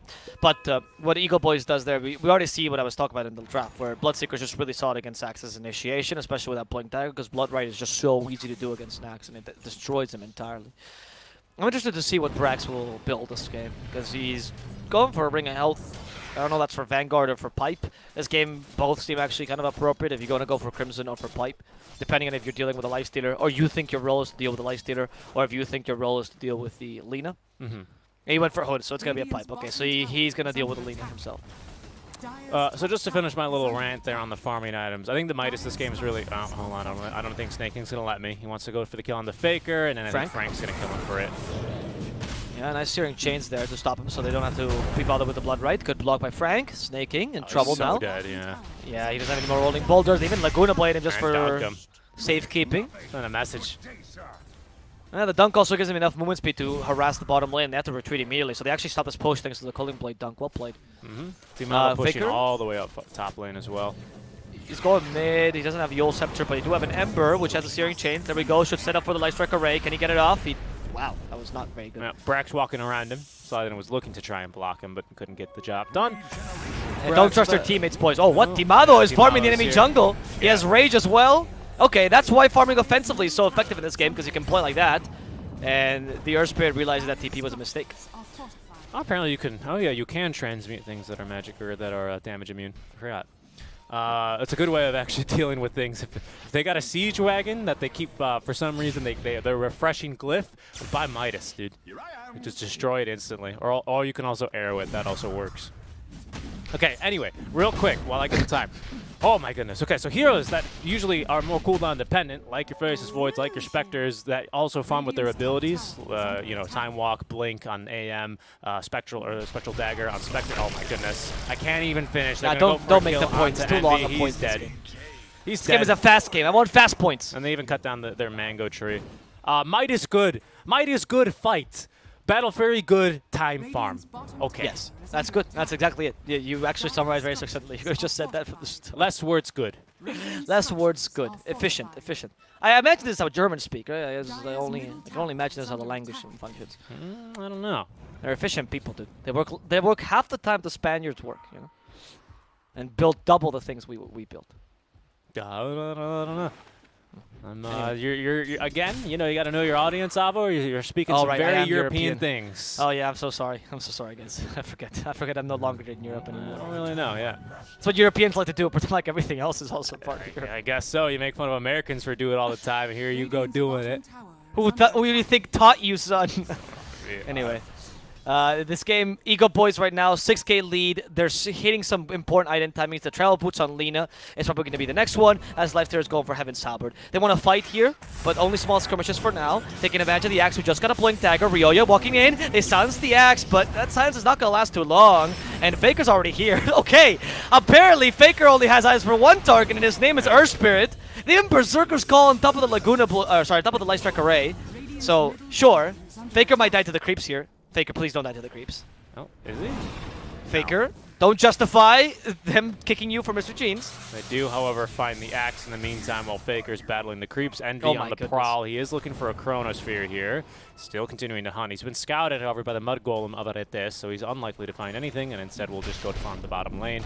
Still no Battle Fury for him. And he's going to be a bit behind the 8-ball here, as well as he's over 3k behind Timado, who now with a DD rune might actually look for Roche. We'll see. We'll see. I'm surprised. I think they can do the rush. Do they have any minus What, if you're armor? Ego Poise? I don't think you need to. I don't think it's that valuable an objective, especially until you kill people. Like, I would like you to take a fight where you kill 1 or 2 people and then go for the rush to try to siege high ground. But as it stands right now, your lanes aren't even that pushed. You don't even have that much control of the lanes, so I wouldn't say it's the right time. I think farming is the correct objective, and Golem and Heaven's Halberd on Lifesteal are very important. I think that's Battle Fury. Yeah, Battle Fury finished up 16 minutes. Not too bad, not too great. First item for A Ryoya bit bad. A bit bad. is going to be for Orchid. And we already have the mechanism on Moo. Brax has Hood of Defiance. So, not bad there. Slavin. Oh, he silences a creep. He's going to then still try for the kill here after Slavin. He's going to get follow-up stun, but with the counter initiation. Hand of God, keeping Envy alive. He's going to be able to time walk away. Totally okay. Can now look to turn with the Chronosphere.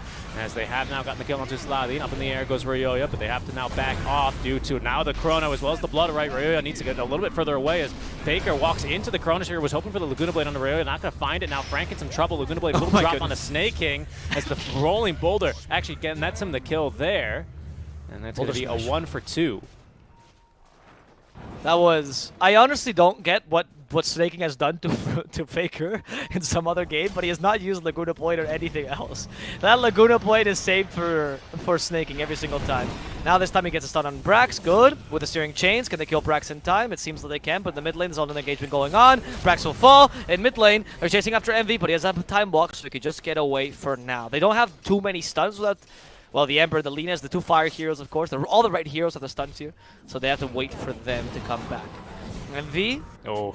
Okay, he's been slowed. We have a Yo Scepter. They should set up for the Slice Array. Look at the red hero, Ember, just joining in as steering chain. Should be able to control MV enough. MV will fall, but in exchange, Ryo wants to get a kill against Faker. He's not going to have it. Yes! With the help of Snaking, they guarantee it. But Ryoya will have to die for the enemy mid laner as Sladin takes the life stealer inside of him and shows him how to fly with the spirits. Sladin is almost out of... Oh, sorry, he's already out of spirits, so he can't go any further. Tries to get the steering chains combo, does not work out. And it's going to be Frank just searching for Snaking. He'll get away.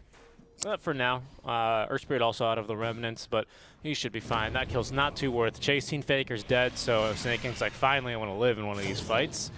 As Brax should be fine.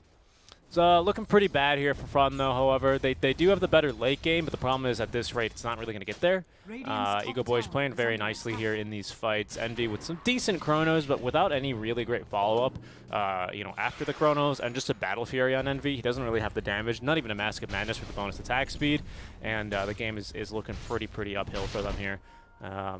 Frank is doing excellent on these counter initiations as well with the blink calls for all the money, as they're going to go for a kill here onto Faker, and he is going to be dead. This time Aurelia actually lands the silence on him. Didn't matter last time, they still ended up killing the Ember Spirit anyway. But this time he is going to be able to secure the kill onto the mid lane Lina. So hey, decent money. And that actually will now put Rioya above the Lina in terms of net worth. As Brax in some trouble, farming very aggressively here in the mid lane. Doesn't have a TP, or doesn't have a spot where his teammates can TP to either, and he's going to be immediately murdered for that one. Kind of a bad place to be farming. Yeah, that was a decent kill, but because Faker's still dead, you can't really take advantage of this too much. I think Faker's kind of a necessity here if you want to continue going for ganks. Maybe not. Sladin doesn't seem to think like me. Taking advantage of the axe instead. Oh, they're going to know there's a storm over here, though, because of the courier. Oh, no, Rioya, he needs to get out. The courier is betraying his position. He's got the ball lightning. Silence as well onto Sladin. Still has the lifestealer inside of him. He's pretending like there's no lifestealer inside of him. He's like, nah, dude, I just so. have a lot of HP. Don't you see my vitality booster? That's why I have 2k. It's fine. Yeah. Now, oh, surprise! I was never expecting that. Ooh, that was unfortunate. The courier betrays the Storm Spirit. All that courier had, by the way, was a clumsy net and a clarity. Moo is going to try his best to live. He's going to use the Hand of God. Oh, my goodness. Fight Just this? for himself. Yeah, he's going to die now. Even, there's Faker. He's like, guys, I found Snake King. Don't worry. And the Axe is still searching for Eternal Envy. He does get ruptured, though, in the process. No more trees for Brax to hide in, as Sladin is trying to increase global warming in this world. Brax, Did a decent job here juking into the trees. Envy does have a chrono, but Has rage versus too. 5 doesn't really want to go for it. As there's going to be Brax getting locked down. The dunk's not going to connect. Doesn't matter. He's dead anyway. And Envy now has the TP. Okay, he's going to leave. Oh, well played for Eagle Boys. 9k lead now for them, and it's starting to look a bit dangerous for Fun. This is what I was expecting last game, or what For Fun should have gone last game, right? They're kind of showing how these fast lineups should be played. And like I mentioned, this draft by Eagle Boys has much more viability, much more versatility than the last one we saw by For Fun. Because they don't depend on something like an Ursa, but rather a lifestealer that's a bit more flexible, and Frank is a really useful initiator at any point in the game. Rioya's still doing well here to get the kills every now and then, as he just got one onto the Ember Spirit along with Envy. So he's still doing well to get, you know, utilize his Power Spike as his first item being the Orchid. He's not going for the Bloodstone. So we'll see. He just needs to keep the ball rolling this way. Maybe For Fun can come back into the game. It's not completely out of it for them, but it is just really hard here is all it is. Yeah, it is a tough game. You have to somehow create space, and unfortunately your team is not really made to get pickoffs. Like when you pick up a Bloodseeker off lane, the idea of the Bloodseeker is that you hopefully win the lane and snowball from there. But that doesn't happen. You can really only split push. That's the whole point of Bloodseeker. He's a really good dead laner, but he struggles with killing single targets because he alone cannot do it, so you have to take your whole team. And if you're taking your whole team, that's no longer a single target pickoff, but just a fight, right? And then obviously Eagle Boys has the right to respond with all 5 heroes.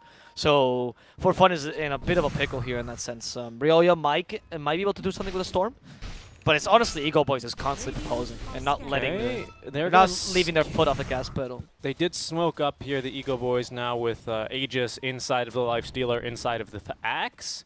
And they're going to be now searching their own jungle. They have found Envy by the looks of it. Okay, Envy decides he's going to drop the Chrono onto himself.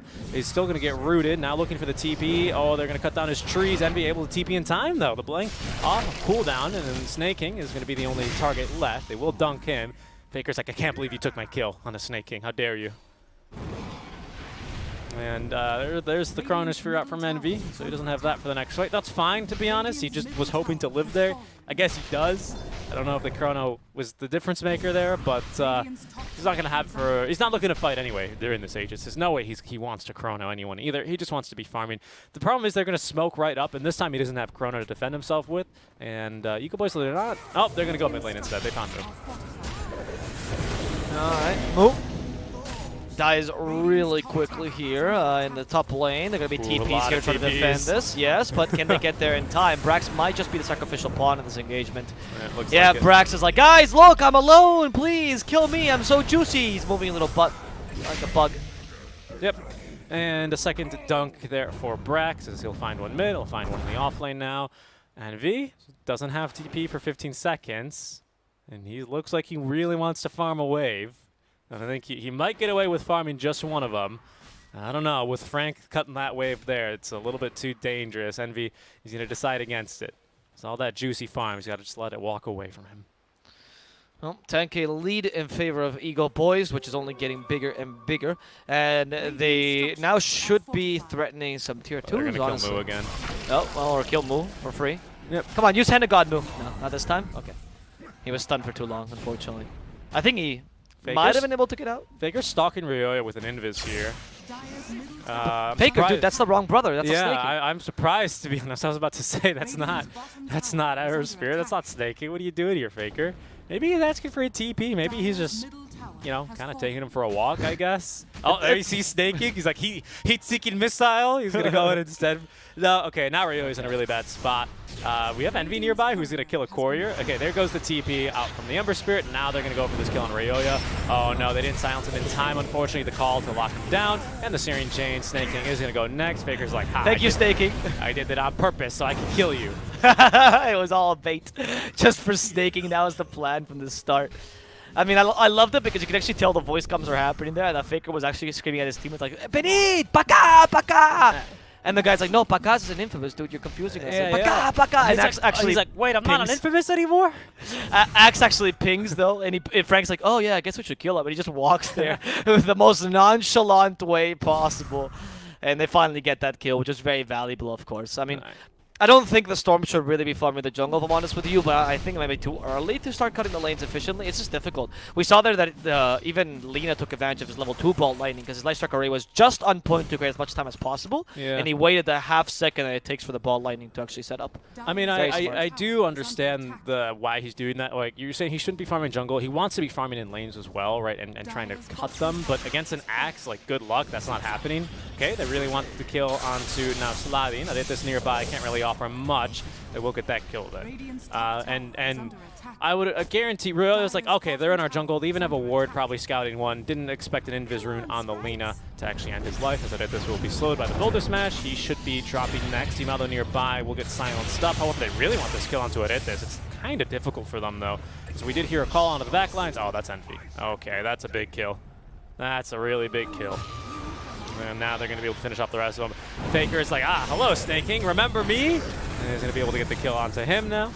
It's 3 dead for the side of For Fun, and they're even going to clear the Chen jungle creeps as well. Ryoya goes bottom to try and cut the wave, buying as much time as he can here. There's only 1-2-2 left for them, and it's the bottom one. Ryoya, he might be able to get away with cutting one more. Faker's nearby, though. Does have the blink as well as the Yule, so can really easily catch him off guard here. Items with instant cast times, no chance for you to ball lightning away. As they do get the Orchid off at least onto Faker. That should allow him to, just get away easily. Searing Chain's not connecting onto him, and he will be able to TP away. Okay, very, very close call, but he's off and away. Whereas the rest of the Eagle Boys will continue to push here because that's what they should be doing. And it's almost pushing mid tower alone at this point. And yeah, I mean, they're doing a decent job of cutting the lanes, which is the only thing they really can do with the Storm and the Bloodseeker. But Lifestealer is still 5k ahead of your Storm, 7k ahead of your Void. That's like 2 items essentially, or 1 really large item. So it's okay, a bit scary. I think they're just probably waiting for the next Roshan now because the Aegis of course expired and tried to go to high ground with that, unless Frank wants to commit suicide. He's got the he blade went now. in. Yeah, his Magic Wand charges. Glimmer Cape to help him. The Dust. Fine. The only person not here is going to be They have Chrono though if they want to Sladin. commit to this. I mean, yeah, but what do you do? What do you put in the Chrono? Yeah, I guess you can't really kill the Axe no matter what. Yeah, I don't know. Not the one to be jumping there. You know, usually when when they first phase Envy's Faceless Void, I always go, oh, be careful, watch out for his Chrono placement. He's really good with them. Oh, Faker, he's gonna be dead. Yes, nice job. They're gonna end up killing him. You'll Scepter Give it to by a Snaking. bit of time. Oh, Snaking no! rolling on through, but he's unable to return the favor. They're gonna lose a tier 2 for this. They actually commit to Fortify. They want to fight. Okay, we do have Chrono. It's a bit easier now without the Lina. And he wants it. This is like a decent kill on the Slathian. Yeah, but look at Axe though. He stopped the rotation from Brax, and Brax like, no! Please, Axe, leave Brax! Hand of God as well. They have mech as well on move? No, No, they don't. no, I think Brax is dead. Yeah. Okay, goodbye to Brax. No big deal, I'd say. I mean, you lost your opportunity though. And Frank is still looking for kills, by the way. They're going for Alright, Mook as get him, D's man. is one. There we There's go. Chrono? Oh, the Chrono? But can you kill the Axe at the Chrono? He's still No. going to spinning. Envy's actually taking more damage at this rate than Axe. Yeah. And they go with the Ball Lightning. They're perma-stunning Axe, but the Infest might just save him. And they give Frank enough time to walk away. He saw Berserker's Call ready if he wants to use it here. As Leicester comes out, surprise them. Nice Berserker's Call, but it's immediately going to be dispelled as he dies. Snaking will be able to get away. Unfortunately, Storm will not be so lucky. Envy trying to cosplay as Lifestealer, going with a BKB. Finally ended. Here's the open wounds plus Searing Chain. Stops him entirely, and Envy will also fall. For fun, only surviving with a single member of their team, which is going to be Brax. And he actually bought back there, so it doesn't really count. It's a team wipe here for Ego Boys. Yeah, and that's I think that's why they decided not to go on the Axe initially when he was ruptured, and then they make the decision to go on probably what are the two hardest to kill heroes here currently for Envy, right? The Ench, who's got level 2 untouchable, and of course the Axe, who's just tanky as all hell. Beautiful, I'll say, stuns up 2. That's a dieback now on Brax. Moo is going to just be exploded. That is doing way too much damage right now, alone with just basically power treads and the Dragon Lance. And we'll see here. For fun, though, it looks like this one as well is going to have to be chalked up in the L column for them. Although they might actually kick Aretas into the fountain. I'm not really... All right, well, you're dead at this. No, look at this dude. He's an Enchantress. What are you talking about? Tankiest hero in the game. Well, surprising, to be honest. I thought that fountain would do a bit more damage. File, please fix. And he has the furious swipes from the fountain, because Force Staff, he just got away in time. And now it's time to play against the melee Rax as well. I think they should be able to take these quite easily. Timado. Oh, they tried to guess with Lystra Carre. Okay, they thought they was going to go for Timado, and Timado's like, wait, what just happened? He has Heart, by the way, so he's healing a ridiculous amount. And has so much tankiness. Yeah, Heart and the Heaven's Halberd for the HP regen as well, which doesn't amp. Yep, both amp, of course. And are you going to go for the last lane to Rax? I guess there's no need, right? Just go for Roshan, which is safer. It's going to spawn in 30 I mean, seconds. normally at a point like this, I would say something like, well, you know, one team has really good team fight, so they could always turn it. But the problem is Envy just, there's no damage into Chrono right now. It's just impossible to get a good one. We're going for Mask of Madness. I mean, Envy, he recognizes the problem. They're trying to address it. Mask of Madness, probably the best way to try and fix this problem right now, right? He's just going to be relying on these bashes and finding a good Chrono. He's going to get called up and probably killed. The Dunk's not going to connect. Mechanism not going to save the life of Envy, unfortunately. Dead for a whole minute now, so they're going to be just playing this one out here. They do get the kill onto Faker at the very least. Maybe he can turn it into a bit more. He will fight back as chasing up the high ground will be Sladin. They've caught Rayoya. Faker immediately back with the boot to travel. There's going to be the Hand of God. Not enough healing, unfortunately, for Rayoya, as Moo will be right-clicked out of this tower. Rayoya's going to buy back here. Back and he goes, looking for the kill onto Frank. Is rolling on into Snaking. That's not going to save, unfortunately, Brax, who will still die. Snaking as well. If the GG will be dropped, it's a 2-0 win for Ego Boys. Yep, I was surprised by that. That was going to be a tie for Timado sure. dropping his items. Of course he does. I thought for sure that was going to be a win for 4-0. Or not this game necessarily, but I thought it was going to be for sure the 1-1, right? But I think 4-0 kind of dropped the ball in terms of execution this game. Ego Boys did not at all. 4-0, they're for fun. Oh, sorry. I don't know why I'm saying that. For fun. I don't know. I lost my mind there for a second. Brain fart. For fun, I thought they were going to at least play one of the games quite decently mechanically. I don't think that was the case. I think both games they actually made a lot of mistakes, whereas the Eagle Boys played near perfect on both games. No blunders here from Eagle Boys. A lot of improvement from them. I'm really happy to see them play now. I mean, their players are so talented, so I was just waiting for the team to start clicking. But for fun... I don't know. The drafting department was interesting, if anything, experimental, both relatively risky drafts, whereas Ego Boys went for really easy to execute drafts, and I think that's a big factor as to why they won. There was one point in both drafts where for fun just seemed like they were useless. They had nothing to do because, yeah, that was exactly what happened. Yeah, pretty much. And two good drafts out from the Ego Boys. They execute on them nearly flawlessly, and it's going to be the 2-0 win for them. Congratulations, and for fun, they're going to have to go back to the drawing board for the next series, as this is going to be dealt one of their losses now. And hey, today's not going to be just a day full of draws, at the very least, so we're in for some 2-0 action. That's going to put for fun. Actually, that's their first loss overall of the tournament. They were the only team, besides Omega, that have not actually been 2-0'd yet, so we'll see. I don't believe we're watching Omega today, right? I don't think I made that overlay. Nope, Omega's tomorrow. But up next is 4 Zoomers versus Team Brazil. Before we do go, just want to remind you guys we do have the Realms Collide Community Cups So if you want to play in an infinitely scaling Dota 2 tournament, the prize pool infinitely scales with however many active teams we have going on in them.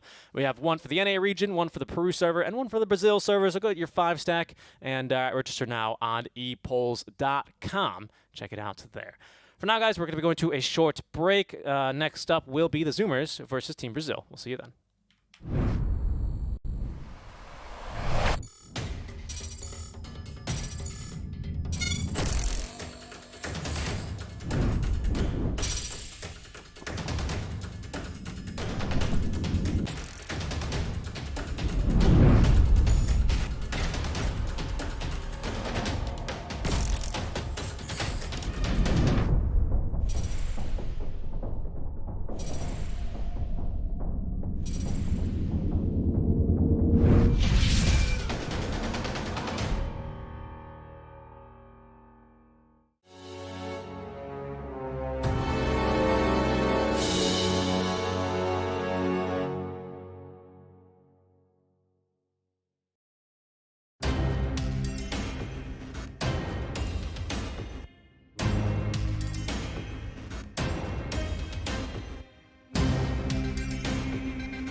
going under doesn't affect you. Oh, we're live. Hello, everyone. Welcome Hello. back. Apparently, if you double-click the button, it just will send it. I don't know why. Yeah. That's a feature. Thank God we stopped talking about what the conversation was right before. Yeah, I guess. I think like maybe. Yeah. Who knows? Welcome back to the Voice of the Realm here. We got ourselves our two hosts, Avo Plus. Actually, just Richie and Alvaro. I don't know who those other guys are. Those casters. They are over there. Generally speaking. Hey, Alvo. Hello. Oh, and he took off his pants. Oh. I will go back into Go back to your room. Go dude. back in it. Okay, he took off his other Don't worry. pants. We'll get you your blue tangos in a second. I promise. Yeah, I yeah. promise. We What got a sassy person. we got a draft for now. We'll see you later. We'll see you later. Here we go. The draft's already underway here between the Zoomers and Team Brazil. Sir Francis Lee. Very excited to see him back on the clockwork. He had a really good clockwork game yesterday. He had two good. He had one good game and then one bad game on the clockwork yesterday. Okay, I was gonna say because there was one horrendous game on the But that's why I say it. That's why I wanted to. I think it was his worst performance this whole tournament. Yeah, I got to agree. No offense to them, I'm sorry. No, you it's played true. really I well, mean, but that was just not good. That's why the reason there's a superlative. That one such worst and best performance will exist naturally. Even if you give two performances, hey, one's going to be your best, one's going to be your worst. That's how it works. And I don't think anyone else, except for Twitch chat, is going to misconstrue your statements there. That's what I'm worried about. Yep. But I think that Brazil has a chance to beat Four Zoomers, but it's going to be a tough one. Four Zoomers already going for the combo of Sven plus Omni-Knight, hence the Shadow Demon pickup. Yeah. Because Purge on the Yeah, Guardian Angel I mean, that and makes- the Warcry, and also the Disruption for the Sven. Really good to prevent the Stormhammer. Wait, the war cry? Because they're going to pick a Sven now. They're going to pick a Sven, is what you're thinking. I'm pretty sure. I mean, if they don't pick a Sven, it's because the Shadow Demon. But if they pick Omni-Knight, Zoomers always does Omni-Knight 5, Sven 4. Sorry, Okay. Sven carry. Okay. That's why they picked the Shadow Demon. Now they might be rethinking it though, because the Shadow Demon might counter them too hard. And it is true. Shadow Demon does counter the Omni-Knight and particularly the Sven pick a lot, because Disruption is really good against Stormhammer. The Demonic Purge is fantastic against anything Omni-Knight does, and also deals with your Warcry. So you do struggle a bit against that. And Sven right now is an okay pick, but you're already putting it into a draft that can beat the Sven. So now they should rethink it. I'm surprised to see Shadow Demon. I think he's almost back to that unpickable phase. Remember when they put Yules into the game and they're like, why would anyone ever pick Shadow Demon if you can just build Yules? And now with Nullifier, it's like almost the same thing. There we go. They need more time to think because they don't know what to pick. They're not really sure the Sven is the best pick anymore. And the TA will give you a nice win condition no matter what. So even though you leave the carry for last, the TA is still a really solid pickup here because it guarantees that whatever carry you pick, you still have a solid win condition in the mid lane. So you go for less traditional carries, like for example, Ricky. Not saying they will, but I'm saying, you could go for less traditional carries and play around the TA's timing. And that's pretty solid. Because the Omni-Knight 5 is a very weak lane, so I don't think your carry can be the easy win condition here too much. You need a strong laner as a carry. You might consider something, if you're not going for the Sven, like I suggested, like a Troll, for example. But it's a tough one. They hard counter your Omni very well. I'm trying to think. That's a good pickup by Brazil. Brazil's been drafting really well these days, by the way. Like the country, Bolsonaro, really good drafter. Oh, wow. There's a Sven Ben, of course. Really good drafter. No, I'm kidding. He's not. That was actually, I did not mean to make a pun about this military service, by the way. I apologize for that. I was about to say, I don't know anything about Brazil, so I don't want to make too many comments. The only thing I know about that guy is he thinks the Amazon River is the longest in the world, and it's not. It's the Nile. Yeah, it's the whitest, though. In terms of it holds the most water. in terms of its width. Yeah. No. It's the Amazon holds the most water in the world. I don't know. There's a word for it in Spanish. It's caudaloso, which means has the most caudal, which is how much water a river has. And now I realize my language is a word for how much water a river has. I don't know if that's a word in It's English. fascinating. Yeah. There probably is an English term for it. Yeah, most likely. Geographers in the chat, time to rise up. I know you guys can't have jobs, so you're definitely watching Dota. Or explorers. Oh yeah. Explorers would also know that word. Is Cortez around? Well, you mean he wouldn't know the English word, would he? I don't think you know the Spanish word either. That guy's a moron. He might. He thought there was a fountain of youth. dude. The only thing he knows is that he's not going to listen to his cousin, the governor of Cuba. So, you want me to wait? I don't think so. There's gold in these hills. Anyway, Brazil have the. I think they have the upper hand, honestly, in this draft. That Shadow Demon really screwed over the Four Zoomers plan and they put a wrench in the works. The Lifestealer is really good against the Mars. So you already countered that pick nicely. Clockwork is actually kind of decent against the Omni-Knight as well because he's a melee hero, so you can just put him as a 4 and he struggles a bit to deal with the Clockwork.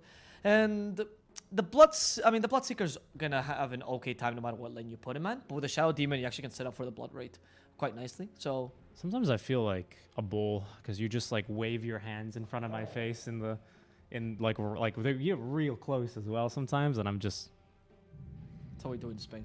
yeah. He's gonna be waving a red flag at me here pretty soon. Okay, Monkey King has your answer, so I'm guessing they're trying to aggro try this, or maybe just counter the Bloodseeker. Like, you could, with Monkey King, what you could do here is you can try with the Monkey King, or even duels actually, Monkey King Rubik, or even Monkey King Omni Knight, and then you beat the Lifestealer, and then Mars can suffer against the Bloodseeker, and he's much easier. Or alternatively, you can sack the Mars and agree that his lane is going to suck, and put the Monkey King against Bloodseeker and also guarantee that lane. It's a pretty solid pick to guarantee your early game, and this was only allowed because the TA happened, right? Because the TA is now your win condition, so you can afford to go for a much earlier pick. That's not a great win condition, just to play around the TA. Actually, very clever fix by Force Zoomers. I like when these guys draft so much, dude. They have such a good idea of drafting. Even when they go for a plan that fails, they don't force it and they adapt quickly like water, dude. That's a decent pick against TA to make sure she doesn't snowball too much. Yeah, I'm trying to think here. I don't Oh, really they're know. playing with Dabo today. Oh, that's going to be exciting. Alvaro's so excited. It's a good game, dude. King RD is usually the offlaner for Brazil, for those of you who don't know. But they're going to be playing, apparently, just by the name, with Dabo as a stand-in, which is the legendary offlaner from the Chaos Esports draft or SG Esports, or any variation of those three players, which was Dabo, King RD, and HFNK. Oh, this is so exciting. That was a really good player. I would say he's above King RD in terms of mechanical skill. I don't really know. I don't really know how this one's gonna play out. Shadow Demon pick is pretty strong, but he can feel kind of weak because he's incredibly cooldown dependent. But he also doesn't have the best cast ranges in the game, especially for disruption. Demonic Purge has a really good cast range though. But the disruption is going to be my biggest concern here in terms of actually saving people or maybe setting up for a kill. It's a very good synergy as well with the Lesh, I will say. So I kind of want to give it. Yeah, especially the Lesh though, right? But I'm kind of concerned with if four Zoomers can really take this or not. I don't know. Gunner's a good TA, but it's like I got a lot of concerns. The Shadow Demon he's always good. When Shadow Demon's good, like he's good. Like Force Zoomers was fixing their draft, which is why clearly their initial plan was thwarted, right? So you can't say that Force Zoomers necessarily has the best draft because they were not looking for this at all. Right? They were looking for a much different engagement, and they were forced into this draft, which gives Brazil an edge. Just because, if anything, Force Zoomers at least will be playing with discomfort, right? But I think Force Zoomers fixed it well enough, and I do believe that they're overall a slightly better team, mechanically speaking. So I would go with Force Zoomers, though I agree with you that it could be a tough game for them. No, I'm going to go with Brazil. I don't know how you win. I mean, Costabil's going to farm. You can't stop him. Yep. Mid lane as well is going to farm, and Gunner's not going to have an explosive start. Bot lane is the only thing I'm not too sure about, to be honest, for the Zoomers here in terms of if they can get anything going. So I think that is going to depend a lot on how it's going to go. But I think Brazil can honestly take this game. That's going to be my prediction. Bold prediction. Not so bold, maybe, because it's a good draft. Are you thinking of a rhyme? Yes. I can tell. He just looks blankly into my eyes, and you can see the gears literally turning in his head. Sometimes I just stay quiet and look into your eyes, hoping that people will follow us on Twitch so our company can give us a prize. Not bad.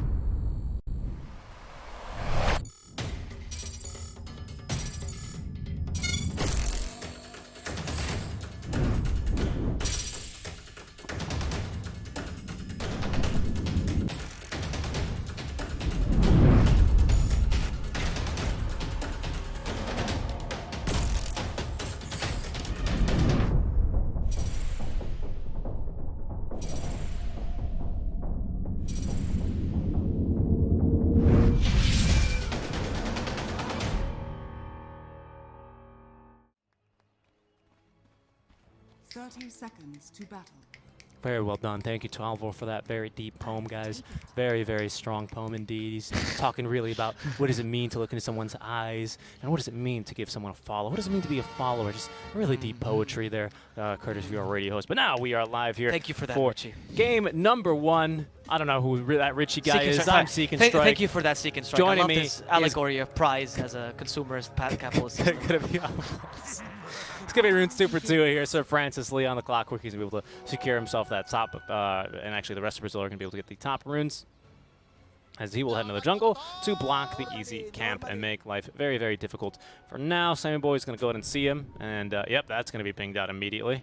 That's not going to last too long, unfortunately for him, as it looks like they were maybe expecting some lane shenanigans. Husky is going to be trailing Sammy Boy by about 30 seconds, but he'll make it up there eventually. They were expecting lane shenanigans because that's what Brazil should have considered, maybe. I don't know. I think Zoomers was expecting them to swap lanes because they thought that they would think they were going to swap lanes. Anyway, the Shadow Demon down bottom is kind of... I don't love it, to be honest. I know you want to secure the farm for the Lifestealer, but I think the Bloodseeker plus Clockwork lane is going to have a really tough time against a Monkey King, especially with Omni. Because, yeah, Clock is good against melee supports, but so are Omni and so is Monkey King, right? So it's a tough lane, especially once they get levels. I would say that around level 3, when you get 2 points of Purification and 2 points in the Jingle Mastery, you should be able to beat this lane. But we'll see. Bloodseeker is a really strong laner, and Clock can set up nicely for that Blood Right. My real question here is the mid lane, right? Can Gunnar have this explosive start that you spoke about? Because it's not too bad a lane for the TA, right? It's not actually, Leshak actually beats the lane by a lot. Even if you go by Dalbalaki build, it really depends on if Gunnar messes up with his positioning. And because otherwise Dalbalaki won't kill. So Shop Zero needs to TP away. They had no other creeps hit. They actually commit the open wounds after he starts TPing, and he's going to be able to just go back safely to the tier 1 tower instead of taking too much damage. Yep. Oh, the courier. Oh, the courier. Sir Francis Lee. Slow him down. Yes, the vision. Play the vision game. Oh, no, he's sitting on the tree. How dare you? How dare you? No degen over there to slow him down, unfortunately, so Flea able to very, very easily get the courier. Yeah, Sunboy not doing too bad here. 4-1 though. He's not CSing too well. Maybe, I think, just looking to harass with the Tavo. I don't know. I wonder if Sunboy's ever played versus Tavo. I'm curious. He must have. Some. Yeah, because Tavo played in Complexity after he left the SA scene for a while, so he must have at least played a game against him, because Sunboy was already in competitive for a while. Even if it was like Black Sheep or anything, he definitely has played against Tavo. I can presume. And I'm sure they've played each other in ranked, and I'm sure they don't like each other very much. They don't have the best. Neither of them has the best reputation in ranked games. Same boy at least has improved himself, but Tavo. Well, you know, sometimes opposites attract, right? If it's they're both kind of the I'm gonna say what I want to say in my pubs kind of guy. Maybe they respect that about each other, right? Well, I'm surprised that Tavo's playing this game at all, to be honest with you, because he used to be the guy that used to refuse playing in USC servers. Like, he used to leave the game and be like, "Oh, the tournament doesn't happen without me," so and then they would just get dev loss. It's like a big deal when he started. But I guess a lot of experience in competitive has really staved off Tavo. He's dating a Peruvian streamer as well. Yep. A little fun fact. There you go. According to him, he's been much more More mellow. Yeah, more mellow. More mellow.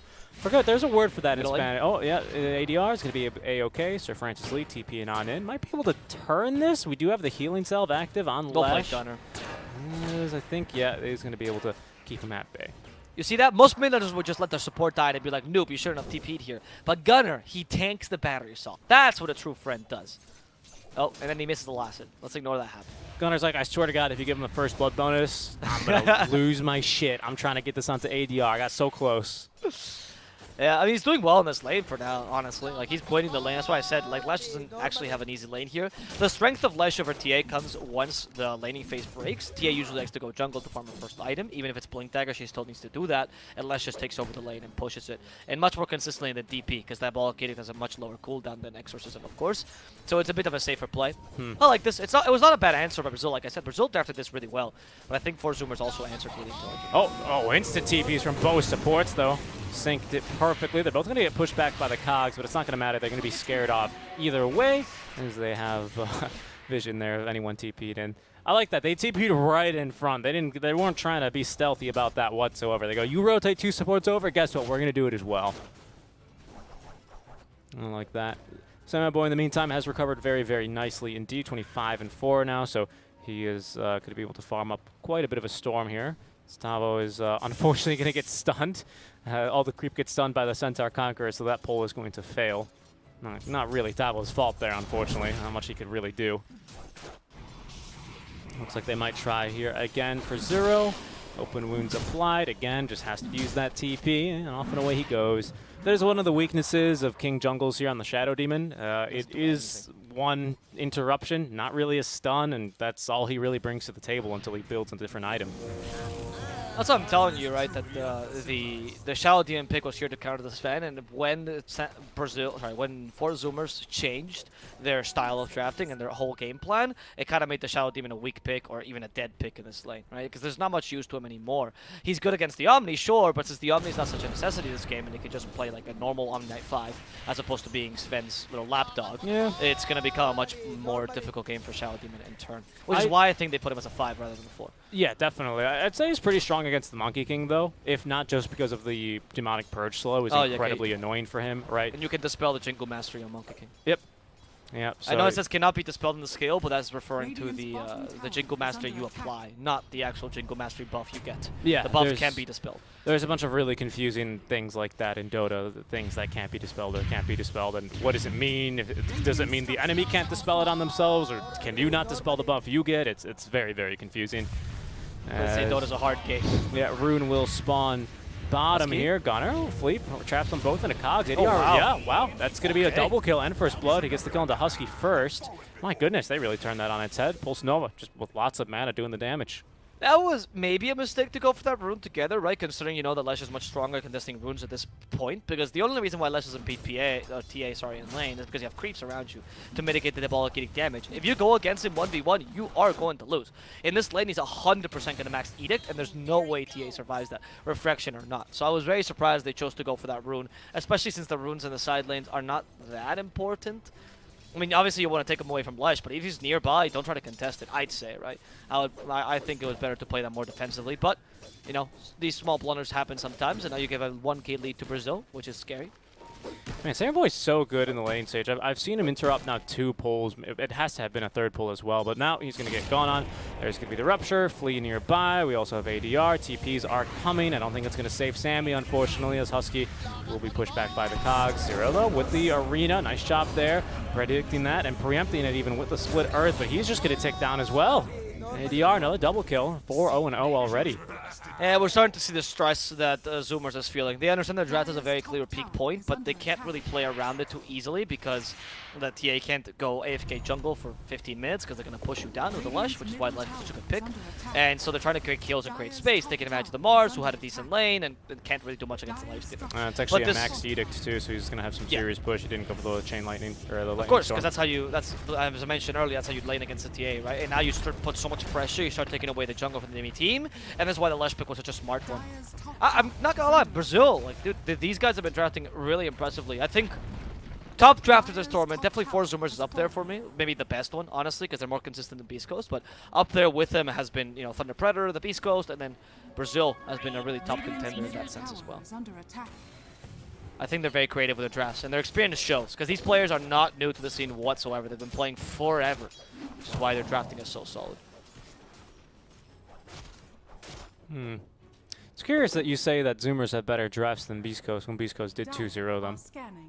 Because I don't care much about that. I think Beast Coast played that 10 times better.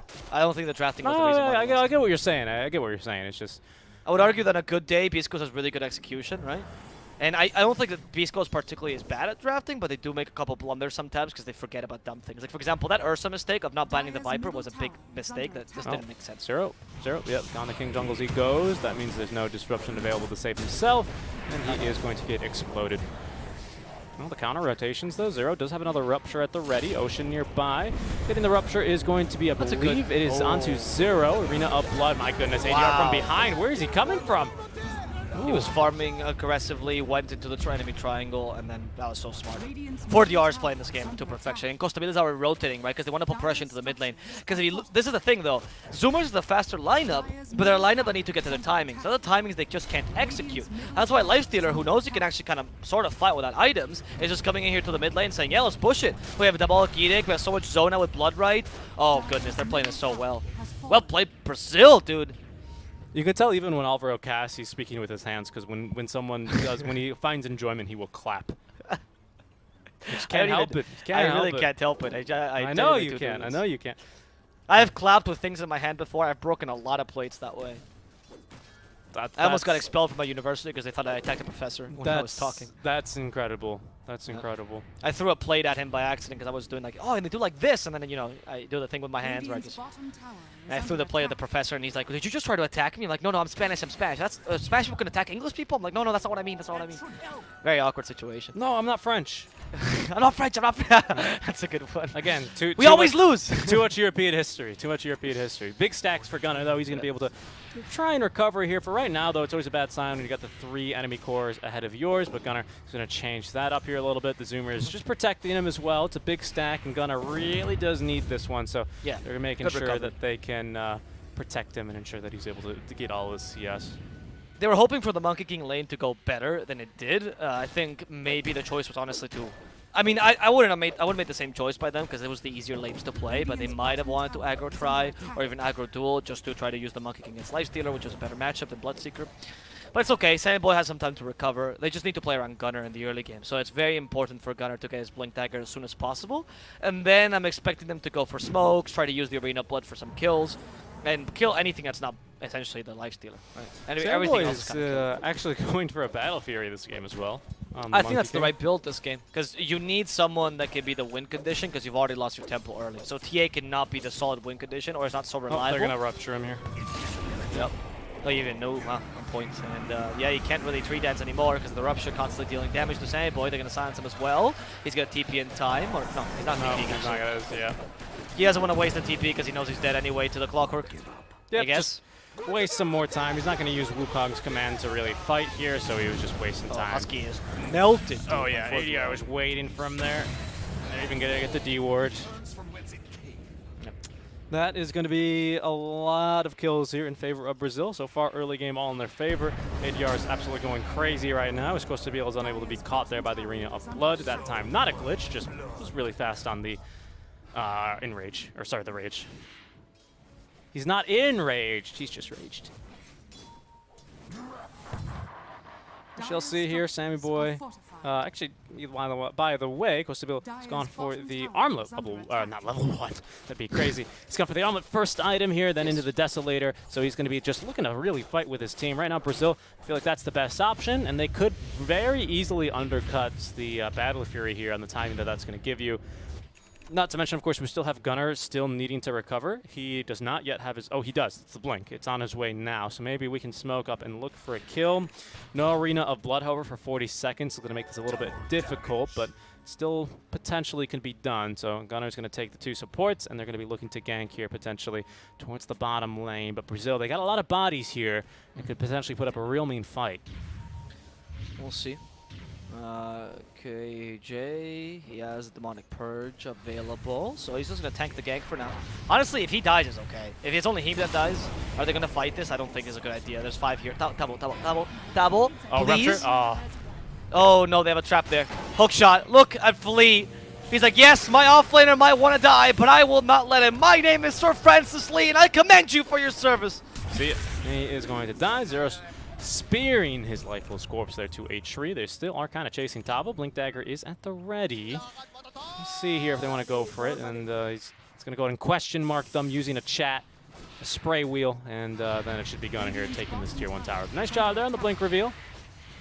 That's going to be some money in his pockets now as ADR has shown up yet again. They're going to drop the Arena of Blood. That's going to be Bloodorite on Bloodorite, Stolen 1 on Stolen 1, as that's going to force at least 0 out of his Arena. Oh, we got a quick pause. Sir Francis Lee disconnected.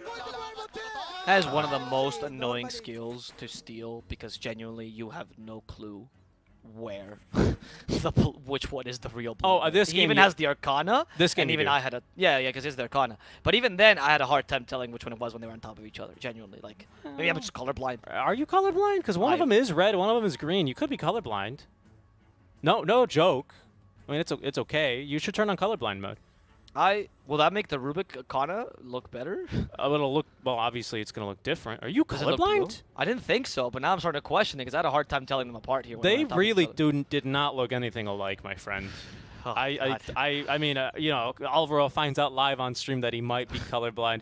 I'll tell you what, while we're paused, you can go into your options. Under accessibility, there is going to be a few colorblind options. Maybe turn that one on here as the team fight continues, because Ocean still does have this Blood Right stolen. He might cast another one here in this fight. I would guarantee Thabo is looking to cast another one here as well. Same cooldown, of course. And we'll take a look here, maybe if you can tell a bit of a better difference. Maybe that's why Rubik counters you so much, huh? He steals a spell. I'm like, it looks exactly the same. Yeah, 'cause Alvaro, that's Fate Bolt. yeah, exactly. They don't look too similar, in my opinion. But hey, if you're I've always been bad with colors. I don't know if color blind, but I've definitely bad. Hey, with I mean colors. that's totally fine, and hey, I agree with you because hey, red and green, of course, that's the most common type of color blindness. For all the boys in chat, because I don't think women can be colorblind. I think it's just a guy exclusive thing. It's just a boy thing, you know. But yeah, red and green is the most common type of color blindness, and that's why a lot of games, some people see them as just different shades of brown. If you're not colorblind, you kind of just that's the color that they would see normally. So yeah, so sometimes it can Now be very I'm very starting to difficult. question if I don't know what brown, you know, like maybe I always thought red and green. Yeah, it could be a thing, and it's different for everyone, you know. And they have those tests where you're supposed to see a certain number, and you see a different number if you're actually colorblind, or you don't see the number. I'm going to do that after the game. Yeah. But for right now, yeah, it can be confusing. So that's why, you know, I have to commend though Valve, and actually a lot of modern game designers do a really good job of making games as accessible as possible for people with colorblindness. Thank God, or in general, Yeah, accessibility, right? Valve, for example, is they made their game accessible because of their sound effects. Also, you put in blurry vision, stuff like that. Like, this is really important. People should consider it. You know, as a blind Street Fighter player, like if someone can play Street Fighter blind, then you should consider that your game should be played or should be able to be played by blind people. The Source engine as well has a lot of accessibility options. It's Source 2 actually. That. It's honestly, you know, overall, I'll give you. There's a lot of commands I know back from the Source days that I can teach you that you may be able to use and change it a little bit. But we'll see here. This team fight continuing to break out. We do have Sammy Boy here. He's going to be slowed by the Demonic Purge, so this is what I was talking about. He's not going to really have a fun time in his ulti ever, because obviously, like any melee hero, especially those that have passives depending on their right clicks, does need to move and actually right-click people, which he's not going to be able to do here too effectively. Thabo is in a bit of an awkward spot, might actually die. We do have the Blink Dagger available for Gunner. Right now, it looks like he's poised to want to go onto ADR and maybe King Jungles, but I don't really know if that's the move. We do have a TP available for Sir Francis Lee. Doesn't have the hook shot. It's going to be a 6-second TP here to... Everyone's just spraying. It's going to be a 6-second TP here to the outpost. And it's going to be, what, like a 3-second TP to the Tier 1 tower. So we'll see where he decides to go. There's good options for both, and there's drawbacks for both as well. I think that the high ground though advantage might mean something for Brazil, as we do have the split earth, so they try to go the high ground. Though Force Zoomers tends to not overextend these things unless they know, right, that they can overextend. So I would expect in this fight they probably just zone them out. They don't want to get caught out with their pants down here. Maybe go for Thabo at best, but he's a hard hero to kill. I would definitely not try to aggress the high ground though. It might seem like a good idea here, but unless Monkey King can jump over on the ledge and he has 3 dances on cooldown currently, it's a bit of a dangerous thing. Something that 4DR is doing really well this fight, by the way. He's using his illusions to cancel that potential 3 dance, so they can't get the high ground advantage, which is a very big deal. Brazil's playing this well, but I know, well, I usually trust Force Zoomers not to make a lot of these kind of mistakes. So yeah, usually, especially when they get a pause like this, like they're gonna talk about it. Well, of course, right? I think the Zoomers. What's up? Well, Flea's gone. I think Zero is his internet is fucked. My language. Oh, please. is that what he said? Oh, do you have them muted? Do you have King Jungles muted? No. I have the I have the filter, dude. Oh my goodness. I have the filter for the. Oh, looks fine to me as he gets reconnected. There we go. Yeah, so I imagine Flea's going to TP to the outpost then, because they can really, really start to screw him over. We have a split earth available, so if anyone walks up these stairs, they're as good as dead, to be honest. Would not really expect 4 Zoomers to be looking to chase any further. Silenced up is going to be Zero. He does not have the arena, doesn't have a spear for another few seconds anyway. 10 minutes of pause time remaining for Team Brazil. Thank you to our admin. Yeah, by the way, guys, Flea is the only player in Brazil that's not from Brazil or in Brazil. He's a North American player, so it's not like it really is his internet is bad. Like, I know that this is the time where a lot of people who have their like low-key racist comments about the internet. It's not. Flea is American. So, you know, I mean, I do know that America also struggles a bit with internet. I saw the Comcast thing, by the way. I'm so sorry you guys have to deal with that. These people are the worst. Wait, what? Comcast limited their internet again for the northeastern states to 1 something a month. They limited it per month now. What do you mean they limited the internet? Like they literally said, if you go past this X amount, you can't. Wait, no what do you mean longer- X amount of like the bandwidth? You're talking about bandwidth? Yeah, yeah. Oh, you're talking about bandwidth Sorry. caps. Oh yeah, bandwidth Yeah, caps in the apologies. US are a thing. Yeah. Yeah, but that's incredible though, because like in Spain, like we talk about, and like yeah, I remember the '90s where my bandwidth was capped, and then you go to America, it's like hello, it's the '90s. Yeah, the bandwidth is capped as well in my home state. Is really annoying to deal with, as we are still paused. Again, subs commenting about Brazil because Flea is not Brazilian, nor does he live there. And I'm pretty sure they told us that he was Filipino American, right? Wasn't it? Oh. It said. Apparently, I have learned colorblindness can occur in women. My Oh, it's- biology, it's rare, yeah. my because high school biology teacher lied to me. fun fact, did you know that on average, like obviously it's not every single woman, but on average, women do see more color than men. They have more developed their, I forgot what the color sensors, if it was the cones or the rods, but whichever it is, it's usually more developed, so they actually see a range of color. So you know when your girlfriend will tell you, this is not purple, it's magenta, and you're like, I can't tell the difference? Yeah, you probably can't, biologically speaking. Well, Alvaro can because apparently he's colorblind, but That's what I've always told my girlfriends, like, can't you tell you dressing like garbage? I'm like, no, this looks great on me. what color do you think? Aren't you wearing? Oh no, you're wearing a red. What color do you think your shirt is? Huh? Blue, red, Okay. Well, African colors. no, you are right about that one. You are right. You know, that's something I really like. This shirt is actually African. I'm not even joking about that. It wasn't supposed to be a racist Yeah, comment. I know. Their clothing is absolutely beautiful. This one part specifically is from Nigeria, and I love the colorful way they dress. I think in the West we like a lot of the stoic, like colors, the grays, the blacks for men especially. But in Africa it's very colorful. And it's really nice. I really like that kind of dress. Kudos. If there's any Africans watching us, your culture is amazing. Well, that's not true. Nigerians specifically, because Africa is a whole continent. Oh, okay.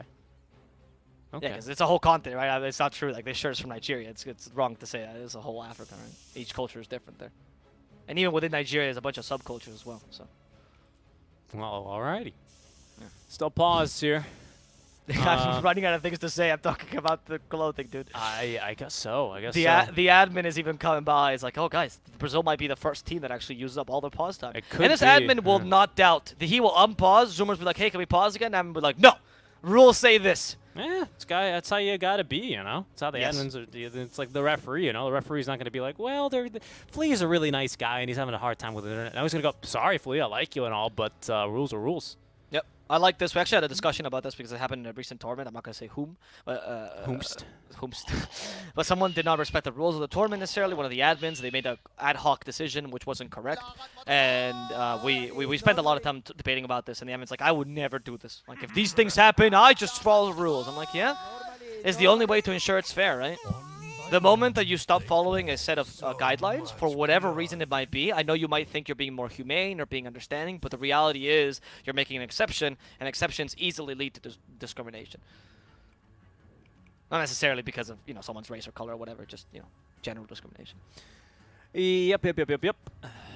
Currently still waiting. Hey, while we're waiting, why don't I take this opportunity to tell you about our Realms Collide Community Cups? Because we're there we go. paused. And we got really nothing else to talk about here. I got the items up on screen, so you can go in and take On a screen. look at what they got. But we have currently too some. loud. If you like playing Pudge support, you like playing Slark, Silencer for the infinitely scaling. Well, let me tell you guys, we got an infinitely scaling tournament available for you guys to participate in. If you're from NA, SA, doesn't matter. We got you guys covered here with our ePolls Realms Collide Community Cups. How, You can- Richie, can a tournament infinitely scale? Well, you see, Alvaro, I'm glad you asked. If we take a look over here, for every single tournament, you got your regular tournaments with their prize pools, right? Especially for the amateur scene, you got the $500 prize pool. Okay, not bad. But to tell you what, Alvaro, the special thing about these tournaments is not only can this tournament fit as many people as sign up, but for each team that decides to sign up and actually play in the tournament, we are going to add $5 to that prize pool. That's right, Alvaro, $5 goodness. reduced. That means 5? That means you get 100 teams. Bada bing, That's- bada boom. Prize pool's $500. That's 100% of my salary. Does that Yes. mean I can make all that back if I'm just good enough at Dota? Absolutely not, because we cannot play in our own tournaments, unfortunately. However, 5 But minutes can I do that if I hypothetically maybe made another account and it wasn't really me? Well, no, because that's against the terms of service, and we take that very seriously on the ePolls website. However, Okay. all of our loyal viewers can sign up. There are links that should be posted here eventually one of these days, but if you're interested, check out epolls.com, go to the tournament section, and you can find those our Realms Collide Community Cups. There's one for the NA server, US East, one for Brazil, and one for the Peruvian server region. So 3 tournaments. You can win yourself some money, get your friends to sign up, and check it out, as we will be getting good to go. Oh, perfect. Timing. You knew they try. Let's see if this works out. Yeah, as I they expected, wanna Zoomers run. will retreat. They didn't want to go to the high ground. That was a really smart choice by them. Costabile, though, he's actually playing aggressively. Except for the Blood Right. Does he have enough damage for 0? They will. My goodness, 0. A chunk there as they now go for Sammy Boy. Tabo trying to body block him, but he was a bit too fast to get the body block off, and unfortunately, he won't be able to reach him in time. Sayboy is now fighting in the trees. Okay, I see the difference between the Blood Rights. and Sayboy gets safe from the silence there with a hook shot to finish him off. Flea says, I am back and online. Let me show you what I can do. Killing Sayboy is my job. Okay, now the server is lagging, though. Yep, the server, well, for us anyway. The connection over to C, not too great as we will get underway, and it's going to be 2 great kills here in favor of Brazil. They're going to unpause, but their momentum is not paused whatsoever. Flea makes a good decision to TP there to the Tier 1 tower, which is going to be the better choice for him there, and he's going to end up actually getting a hook shot back off cooldown here. And Team Brazil, then they're going to continue just trying to dominate as much as they can. Lifestealer now has one of the Mithril Hammers, actually both of the Mithril Hammers necessary for the Desolator. Now just needs another 300 gold here for the Blightstone, and he'll be getting that one relatively quickly here. Let me go ahead and ban this guy. See you later. Post a spoiler in the chat. I don't think so. I don't think so. As we will now be getting back underway. 8K net worth lead here for Team Brazil, 15 minutes into the game. Against a TA, man, you're doing pretty darn good, though. I mean, just based on the hero composition alone, looking at the net worth difference, it's a really, really good game here for Brazil.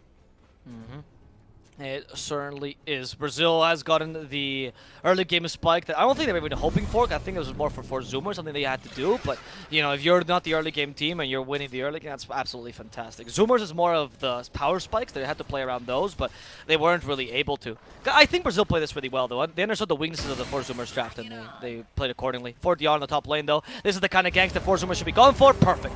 These are the initiations that will get you back into the game. You use the Mars, like I suggested. Go for a smoke. I mean, if Husky wants to join, power to you, Husky, but I don't really care if you're there. It's more the Mars and the TA that need to guarantee the skills. And you even kill the pusher here. Yep, it's a good kill on the Lush. They're trying to do whatever they can. They're actually baiting here. Gunnar melded up. Invis will not be TPing out as Flea searching the trees. He's going to be off from Zera, however, who's now pretty much gotten himself into a fairly safe space. And he's going to be okay for now.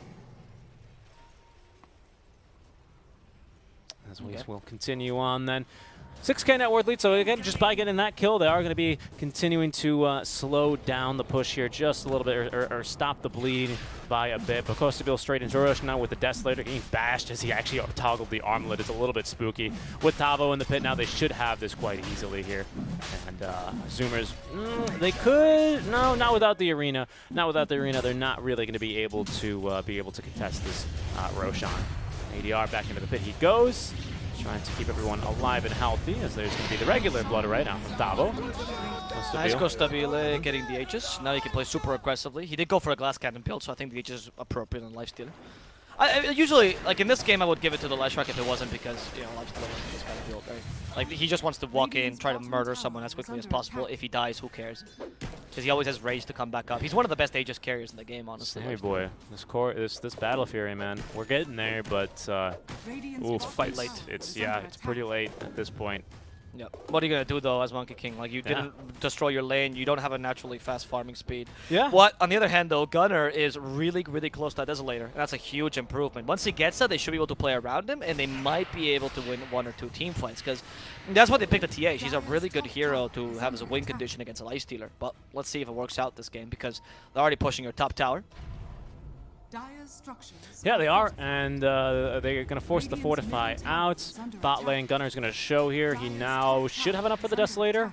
Yep, indeed he does. I was like trying to do my quick mental math. I don't know the price of Desolator, but I do know the price of its components. As Ocean is going to dodge the hook shot there from Flea. They have found Gunny there, or Sammy Boy rather. He is dead. Gunny boy. Gunny Boy. Gunny boy's dead. Ocean. Let's see if they can find him. Ocean's Flea still nearby. hook Yeah, no, he has haste. Never mind. It's Can he needs the hook shot away.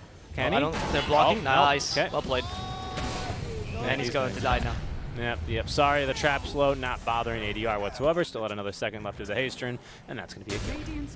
Now they're going to continue to go for the towers here as Lifestealer's inside of Leshrac. I don't know, that's like a surprise. No, clearly not. It was just to farm the creeps. I don't know. Costa Vila's like, yes, yeah, sure, out. He wants to farm. He's still got Aegis, though, so they're going to be looking to push here. That's a good kill onto Samuel Boy for sure. Once again, it's going to slow down this Battle Fury even more. We might be looking at a 19-minute Battle Fury, especially if they can actually kill him here. He's silenced. He's going to hop down from the tree, get ruptured up, and right-clicked down. Ooh. Yep. Time to push the tower in the mid lane, take advantage of Desolator. Remember, the Desolator also boosts that ball getting damage because it is physical, so it's a nice little combo here. Well, I want to call it a combo. Nice little synergy here that they have. And with the Aegis, Lifestealer can just play as aggressively as he wants. TA is trying to skip lanes, so should a Gunner. So should Sammy Boy at some point. Let's see if he can accomplish that, though. As I love what King Jungles is doing. He's like stepping really slowly, right? So they don't hear him as he goes into the outpost. That's very sneaky, right? Very sneaky. Good job. His stealth was like at 100%.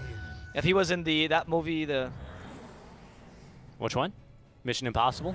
No, I was just saying the Silence movie, the one the monsters hear you with the sound. Oh, the one, the Netflix one. Yeah. I don't remember. The Bird Box, I think it was. Bird Box Bird was Box the, Challenge. No, Bird Box was that was the I one. It King was a side one. Jungles, nice job here. He's going to be breaking smoke. Can they counter-initiate? Sammy Boy's not going to hit anything here with the Boundless Strike. Needs a little bit more for the Battle Fury. Hook shot out from Flea is going to not hit anyone. Spell Stolen is going to be that Blood Right yet again. They're going to drop a Stolen one now as Zero is going to be trying to kill the creeps there. Unfortunately, they're his own. They're not taking any damage. Now Sammy Boy with the Wukong's command on top. Oh, now he's trying to save him a bit longer. Split Earth as well is going to miss. As Gunner will now be ruptured up. He's got to stand his ground and fight. There's another Stolen Blood Right here. Actually does silence Costa Bill. He's in trouble. That's going to be the first life done, however. And finally, with Rupture removed, TA can actually start to fight. And Sammy Boy has now the Battle Fury delivered. 20 minutes into the game. Zero's going to get right-clicked down. They're looking for a stun here onto ADR. They will connect it.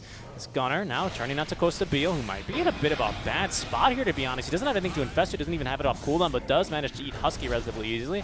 Now Davo and company joining the fight yet again. Gunner's got a blink in a second, but the Yule Scepter still got plenty of charges. Gunner! Refractions, so he's able to safely blink away. Nice job there.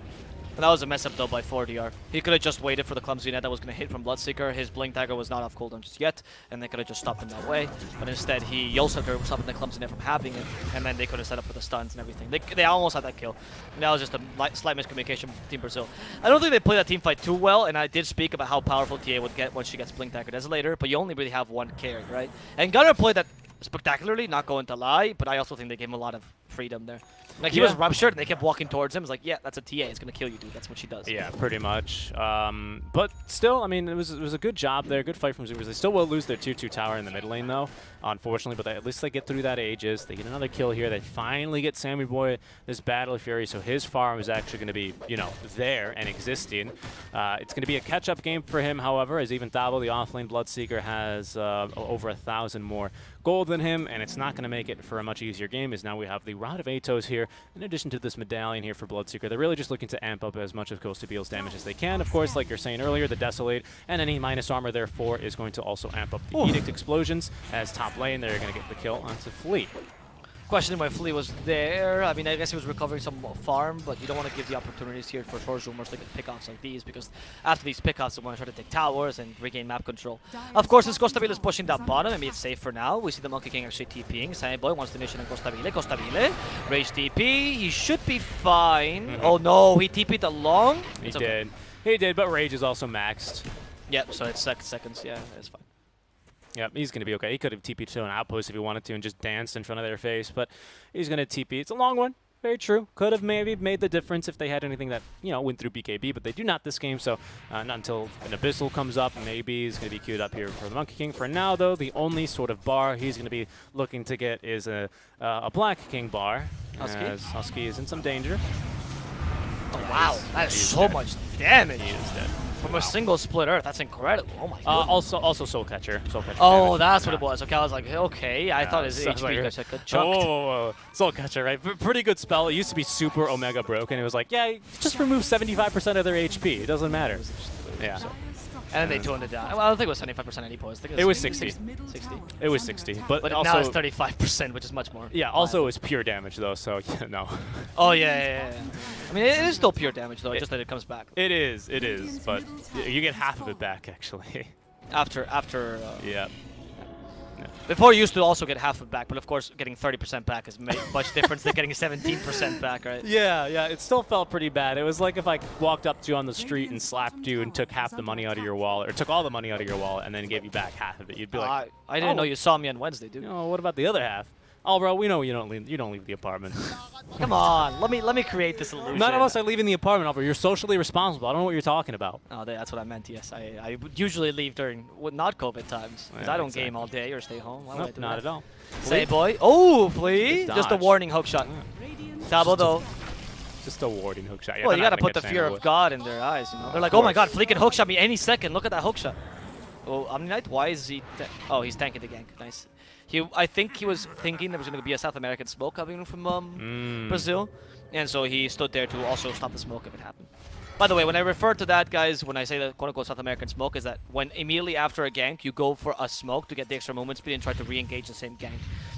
First done by Elite Wolves in We Played Tournament when the smoke just got added to the game. So that's why I like calling it that, because it was kind of their invention of how they used smokes. We do have Ghost of Bill now with a brand new item, Oh. AC, but they have caught Gunner, 0 nearby with the arena. Does drop it. Is this going to be able to save Gunner? Another As they clumsy do net. have plenty of healing for him here. That will use the clumsy nice net, too. job there. Clumsy net not wanting to be used, though. And now Gunner should be safe and sound on the high ground. Tabo really chasing, but Ocean pulling him back now as they will have to sacrifice Husky here. Or will they? As Sammy Boy with a nice boundless strike. Stuns up 2.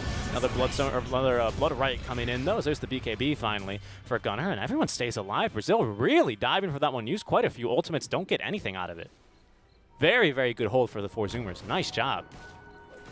That's a team that plays together. You were saying earlier about how, Gunner saved, hold on. Flea looking for the kill on the Sammy Boys. Going to get silenced here as well as they're breaking out in this fight. Oh, Dabo actually gets stunned up by something as Gunner jumping in with a BKB. Looking for the damage here. Dabo needs one more hit there. He will find it there with the spill damage, but Gunner is getting eaten alive, and he's not going to have the refraction charges at the ready just in the nick of time. My goodness, Sammy Boy has bought back, however, so they're going to be looking to get something out of this. He even salved there to save himself from the last bit of damage. Really smart. They could have chased that if he didn't salve, actually. Really, really clever to use the salve from the shovel, I think, there. And they find the KJ Nice. with a Split Earth. Remember that Split Earth?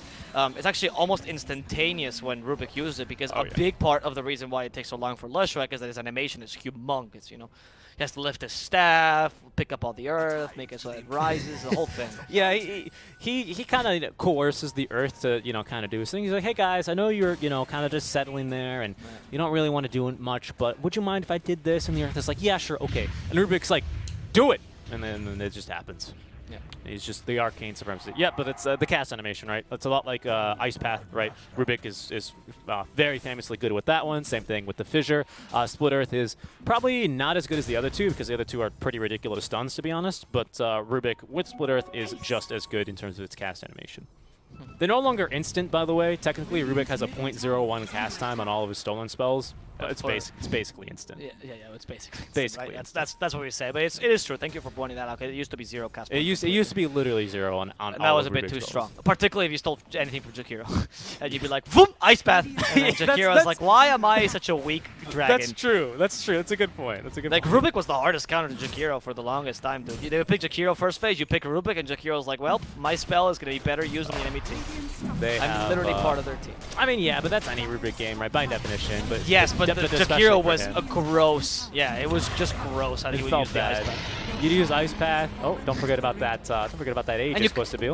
You couldn't stop him from stealing it either, right? Because you were so slow at using it. So you just steal mid-animation and then use it against you faster than you would use it. All right, they might actually jump Flea here. Or They if Flea might could, jump they, them. they could turn this. Oh, Okay, Costabile's like, Costabile I'm done. jumping I'm done out. waiting. Gunnar from behind is going to just TP away. Okay, they didn't want to take the engagement. I think that's the wise decision. They didn't really have wards on the map, letting them know where the rest of Team Brazil was. Maybe they could have burned through Aegis there, but it would have been pretty difficult and it could have been very costly. So that risk, not quite worth it to the Zoomers. They don't have buyback on the Sammy Boy, who did just use it, and now finally has more farm, by the way, than the offlane Bloodseeker. So he is actually accelerating the farm quite a bit here, and now has the BKB to boot. So nice job here. Good, decent recovery from Sammy. Head down, just keep farming. Yeah, exactly. But the threat's still knocking on your door. It's Costabile with an Assault Caress now, which even adds even more pushing power. And of course, you still have the Lash Track as a presence here. So let's see what they do as they try to go up to the high ground. They have Repair Kit. That's going to help them a lot. Sorry. As Costabile has to run away, going for the top lane instead, as people do with Repair Kit. Partially is because it's more efficient, partially is because you're exasperated that the item exists, so you have to take a breather, you know? It's like going out for a smoke. Sammy Boy cuts the mid wave, they cut the bottom wave as well. Who's this? Oh, ADR is actually going to be running him down. You might find him here. Oh, Oh nice my God, jump he in knew time. What? Okay, he used him. I guess they got a ward. They got a ward. That would be why. Sammy Boy in trouble. They're going to root him down as well, trying to dodge the damage, but won't be able to, as he will die. The rest of I his love team, it. Oh my goodness, they think the ward is up here where their ward is, but the ward is actually behind them. It just barely caught Sammy Boy. I see. Yeah. So they're gonna deward here uselessly. And Yeah, in literally. fact, Literally, look at the tree. The tree is just barely outlined just in barely. blue. Mhm. Yeah, it's kind of stupid. To That's be like- honest though, oh yeah, it's because he heals something right once he hit the tree, right? Because you Yeah. do see him once he jumps. Yeah, no, but he used him when he was on the tree. You would have lost vision there. Mm-hmm. He wouldn't have had it. And that actually, that's funny because, you know, if this observer ward was placed like right here, probably wouldn't have seen him, to be honest. Yep. It's kind of incredible. That ward just so precisely placed, and this is going to allow him to go high ground. Flea's not connecting the hook shot, however, makes it a bit more difficult. That's Edict stolen, which is good because it does a crap ton of damage, but Rubik can't really tank them, so it's kind of not that good. We'll see. Maybe he can put it to some use here. He's going to activate it anyway. Might as well. Costabile continues. Nice pushing power. Solo Crest now available, so that gives him a lot more pushing power. You don't even need to eat it anymore. Costabile alone chunks it. And the Infest to regain back is HP. Well played by Brazil for now. I like their patience as well. I know that Zoomers at any point can really come back into the game with a good team fight, so they're respecting them enough to not go up in the high ground here. Unless they find... Nah, I think they just harass him for Gunner. Annoyment and everything. Yeah, that's it. Yeah, they got to dispel for him anyway, right? And the rest of the team waiting. It's still a bit risky, right? Zero with the Blink Dagger. Yules is almost always going to be guaranteed to catch anyone, and even potentially even a Lifestealer before he can get off his rage. So it's a very, very real risk for them to overextend here. You're absolutely correct. And you never want to really let a team like, well, any team really back into the game. There's really no need for it, but especially a team like this who do play pretty darn well together. Even the Zoomers from behind, they're saving each other's lives. They're preventing deaths here and there. They're playing it patiently as well. And this is a team that definitely can come back into the game. Yes, but their window is closing, though, because the late game is not particularly amazing for them either with the TA Monkey King, right? Which is why their window was kind of in the mid game.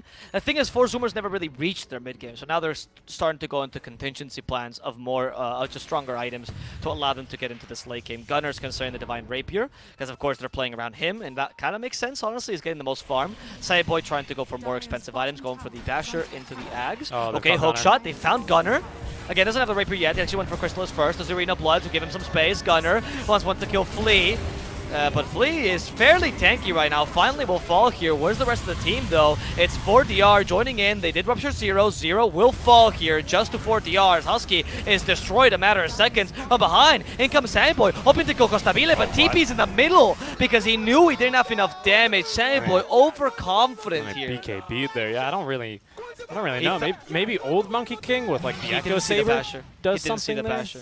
Ah, okay. The Basher is new, which is why I think that he went in really confidently. Because he thought, oh, worst case I can just TP, because he did have chance to TP, and Costabile bashed him in the middle. Yep, unfortunate. They now take another lane of racks, probably 2. Honestly, I think they should be mega creeps. This might be game. This might be game. I don't think Zoomers can come back. Oh, not yet. Not yet. We got the Divine Rapier purchase. It's not over okay, yet. It's true. That's one last chance for Zoomers. Let's go. Come on, Zoomers. Let's just show me what you got. Show me what you got. Was that supposed to be a Rick and Morty reference? Okay, I am very off. Now they know. Now they know. Oh, Costabile's like, oh my god, nice. he does damage. That was a really good initiation though by Costabile. Gunner, there you go, Costabile dies in us. No, he killed Ocean, sorry. Yeah, Missile Blade, and he stalls the Aegis, by the way. Cheese is still a bit low on 4DR. That BKB is not lasting forever on Gunner. There we go, using the Cheese. Heavenly Grace, start to 0, but Costabile he's ruptured and demonic. He got. They just helped him with the Leshrac actually. Stabile I thought had mixed damage, but it was Leshrac with Pulse Nova killing off Zero. Sammy Boy, they brought Avetos him. They got Makers by the way, so don't need to stay here any longer. Nice force staff. And look at Stabile. Just wants to kill Sammy Boy a second time, but he acknowledges Gunner's threat. Gunner Divine Blink, Reaper's too though. scary. He doesn't have Ocean Blink. might fall here. They kill Sammy Boy as well. Magic. And there's the GG from Zoomers. Yeah, it was a good effort. I mean, you might as well go for the mega, or sorry, for the YOLO play, right, with the Divine Rapier. Didn't work out for the Zoomers, as by then they're a little bit too far behind in this game. And it's going to be Brazil taking it 27-10. Really, really strong game out for them.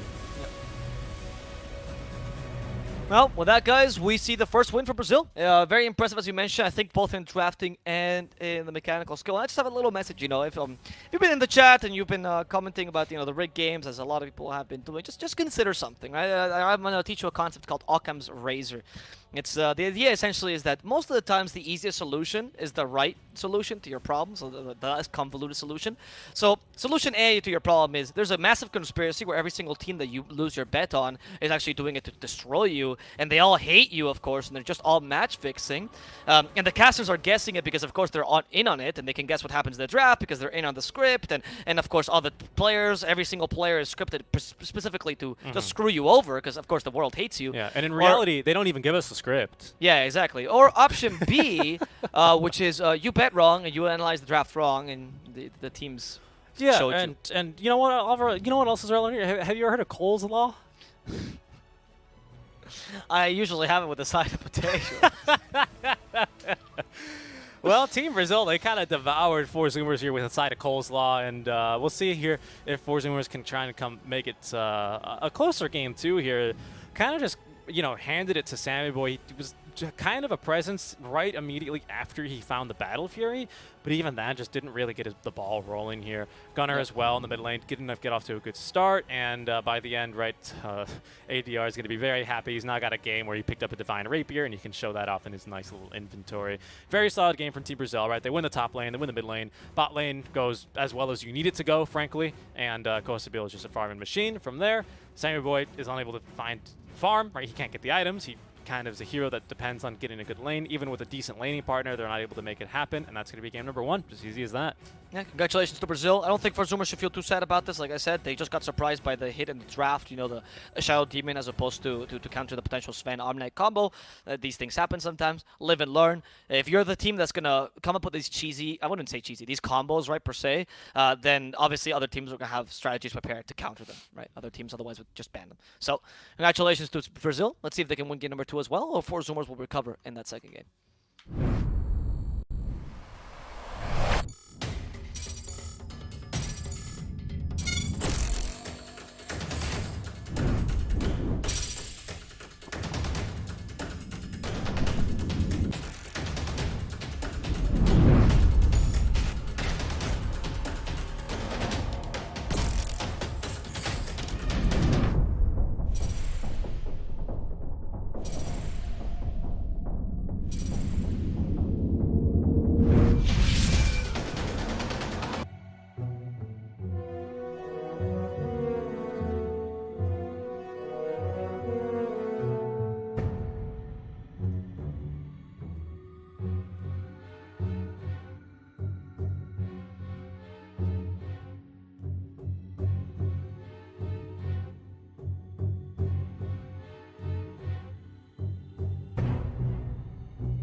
Hello, hello, and welcome to The Voice of the Realm, your nightly podcast to witness the best events in NASA Dota.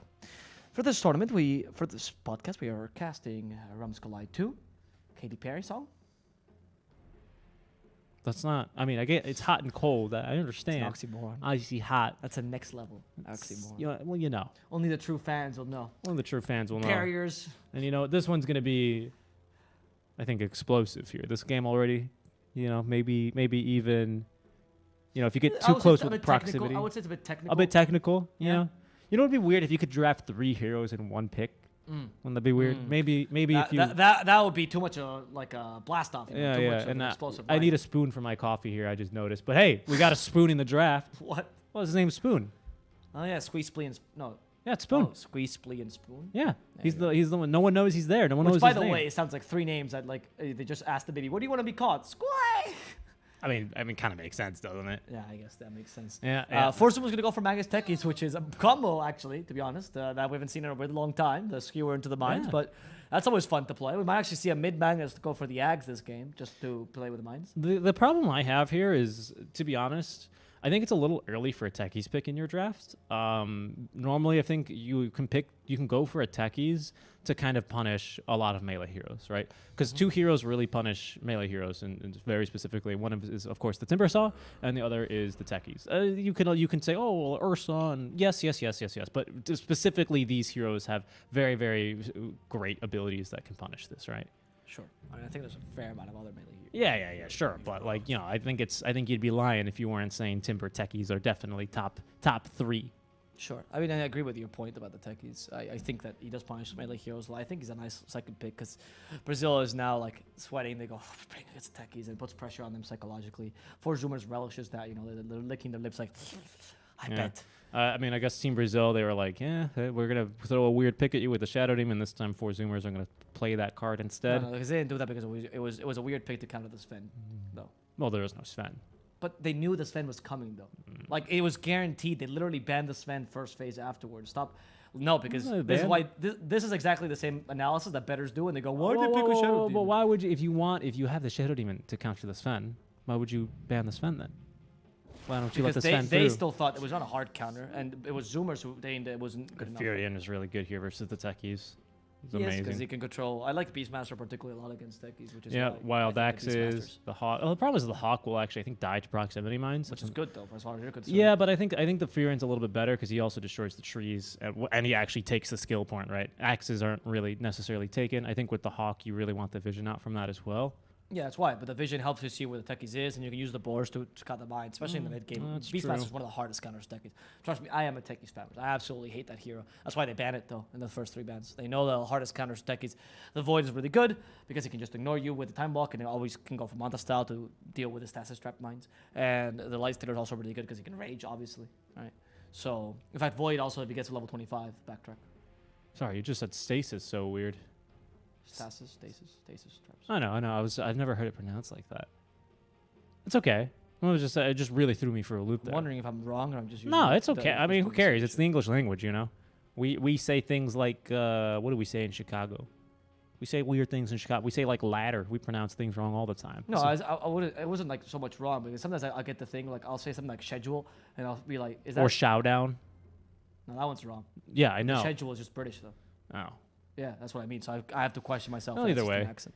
Either way, it's okay. I just threw me for a loop. We could see. I wonder what the build here is going to be for the Juggernauts, and also what his support is going to be, because it can't be the techies. I also wonder, are we going to? Is this going Well, to it could be the techies. Why can't it be the techies? I think it's an awful lane. It's an awful lane. Juggernaut techies. I mean, you would rather have some stun. I agree with you there. Like I would not want to have because techies is just damage. So techies is really good as a 4. Yeah, exactly. But techies is nowadays played much more as a 5 because you get so much space for your carry. But I can see why if you're picking Jug, you're probably thinking of something like.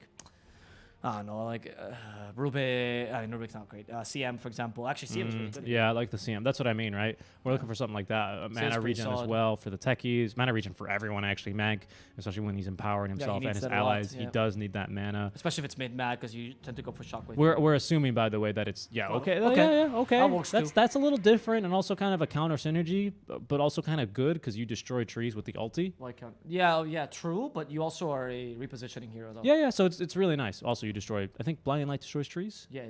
It does. Okay, I'm not sure. Yes, Blinding Light does destroy trees. I but think you it can't- It doesn't destroy like Will-O-Wisp. No, Will-O-Wisp Will-O-Wisp destroys trees like But Supernova Blinding Light does. is more if you push someone into the trees. Ah, But that makes if sense. you have all this repositioning, I don't think you're trying to play with the techies in that way. Oh, that's a good pick, the Alchemist. Yeah. Because Alchemist gets the Grievous Greed from the mines, actually. He It's very does. He stupid. does get up from the mines. Well, I mean, it makes sense, right? Because you get gold for killing mines. No, yeah, but you don't. You also get gold for killing wards. You don't get that, right? Oh, you do on Grievous Greed. You get Grievous Greed from wards. Mm-hmm. Oh. Yeah, you get Grievous Greed from everything. You used to get him on denies as well, I believe, because denies used to give you No, gold. It but- wasn't denies, so you never No. got on denies. I know for sure that. I'm just confused because denies used to give you gold. You sure Yeah, with the wards thing? 100%. Okay. Yeah, you get. I've barely touched this year. It's because ward units. I mean, you can't kill Witch Doctor, Death Ward. I don't know why that's like ward units, Death Ward, but like off Tombstone, of Nether Pugna, Tombstone, Nether Ward, regular wards as well, of course. That's what I was questioning. Okay. Yeah, but you don't get it from. you get the ah, Grievous okay. Greed bonus on it. Interesting. Yeah, but the mines thing is a bit broken, I would say. Well, it's honestly. because mines are ward units as well. No, I get the coding point of it, but I think the balance is a bit off because then it becomes too hard to counter. I don't think Techies is good enough of a hero to justify that Yeah, hard of a counter. I see what you're saying. I could get You that know, point. But the I could get that point. Alchemist is also nice against the Techies because he brings a lot of HP, Mm-hmm. mostly in regen. Brings usually 2 dispels, one from Manta, one from his Chemical Rage, which of course you can activate during Stasis Trap. Yep. And that deals with the roots. And mostly, like, Techies is good against melee heroes because of the Stasis Trap. If you don't get the Stasis Trap off, melee heroes can also kill mines. Yeah, It's not that's that right. difficult. That's right. And you can see it's actually a really good pick for that reason. You Yep. see, because normally, like we're saying, techies, like I'm saying, techies is really good against punishing melee heroes. But if it's a melee hero with a dispel like this or a Naga Siren, for example, then you're going to be the one being punished instead. A Naga actually really strong against the techies because you summon the mirror image illusions, and you're like, oh, hello, ladies, go scout for mine. See you later. And, You know why Alk is also particularly good for techies is from a tactical standpoint. What Alk does is tends to be because he farms so early as opposed to the majority of the carries, which farm once the lanes break, right? Alk tends to farm his own jungle as opposed to farming the enemy's jungle. You see that most carries because they farm once a tier 1 is down or even 2 tier 1s are down. Usually that's when they break lanes. They will actually go into the enemy jungle because it's the safer part of the map. But Alchemist will tend to farm his own jungle because he doesn't need to do that because he's much faster and he can stack his own jungle much easier. So Techies has a hard time mining that jungle, of course. That's a good way to deal with it. And then the Doom to finalize. Another tanky pick. Another hero that's really solid offlaner particularly because it's really hard to kill him. And won't be killed by a Juggernaut because he has good movement speed in general. And in general, really good counter to Juggernaut because you Doom him while he's spinning and you'll go, ha ha ha ha, where's your Omni Slash? And if you Swift Slashes, ha ha ha ha. Doom. trying to think here what you pick here as the Zoomers to try and punish this. It's really difficult. It's a good I draft have overall. no from Team clue what this Brazil. draft for Zoomers was going for. Like, I think it's a very particular, almost a meme draft. I don't think they're like trolling, as people would say. I think that there's some cohesion to this draft, but it's a hard Yeah. draft. It's weird because the script says they win this one too. Oh, I mean, why? what? I mean, what? Oh God! Oh no! Oh Don't no! discover that. Oh no! They found out. They found My out. comment about Occam's razor. They realized. Yeah, of course, the most obvious one is the conspiracy. Yeah, that's the easiest one. I don't know. I really don't know what pick fixes this. Night Stalker? Yeah. Why not? The carry It's- knight? it's Oh, pretty no. good against- no, it's Yeah, awfully yeah, Night Stalker, yeah, dude. okay. Yeah, it's pretty decent against the Invoker. He's not that bothered against Doom because you activate Dark Ascension. Not that it matters. He's good against his Prophet as well. I mean, it's fine. I just think that. I think Force Rumors actually has a pretty decent draft, but the question is how much can you deal with Yalk, especially with Night Stalker, right? Because Night Stalker, I guess he can't really push Yalk out of the lane, but he does have the advantage that he can hunt him in the jungle a bit more effectively, so that fixes one of your issues. The Alk plus Tech is a pretty decent combo as well because you Void, it's enough slow to blast off onto the Alk. Yeah. Sorry. That's a lot of damage. It's good burst damage. Yeah. I'm hard pressed to go for 4 Zoomer strat because what the fuck, right? But at the same time, I think it's a pretty decent draft. If it wasn't because of the Alk, I would actually go for them. So you're gonna go for Brazil, by the sounds of it. But the script. But the script. That's 4 Zoomers. Yeah, no, I'm sticking to the script here. Kipo, I should say. I think it's gonna be Zoomers. I honestly, I want this to work, and I'm gonna try and will it into That's it. existence. I'm very here. biased because I also want this to work. I love Yeah. a techie picking competitive. I think the Brazil draft is just too good though. I want Zoomers to win, and therefore I think they are going to win. However, Brazil is probably going to win. This is the most American statement I've heard. Yeah. I want us to win, therefore we will win. Therefore, they will win, and I think that's how Zoomers have to play. They need to have a lot of confidence in this match here with Yes. the Techies versus the Alk versus the Doom, because if you back up, they're going to be coming right back at you with full HP and mana, and it's going to be a very, very crappy time. I'm going to follow my brain here and not my heart and go for the Brazil game. Though I would happily eat my words this game is all I will say.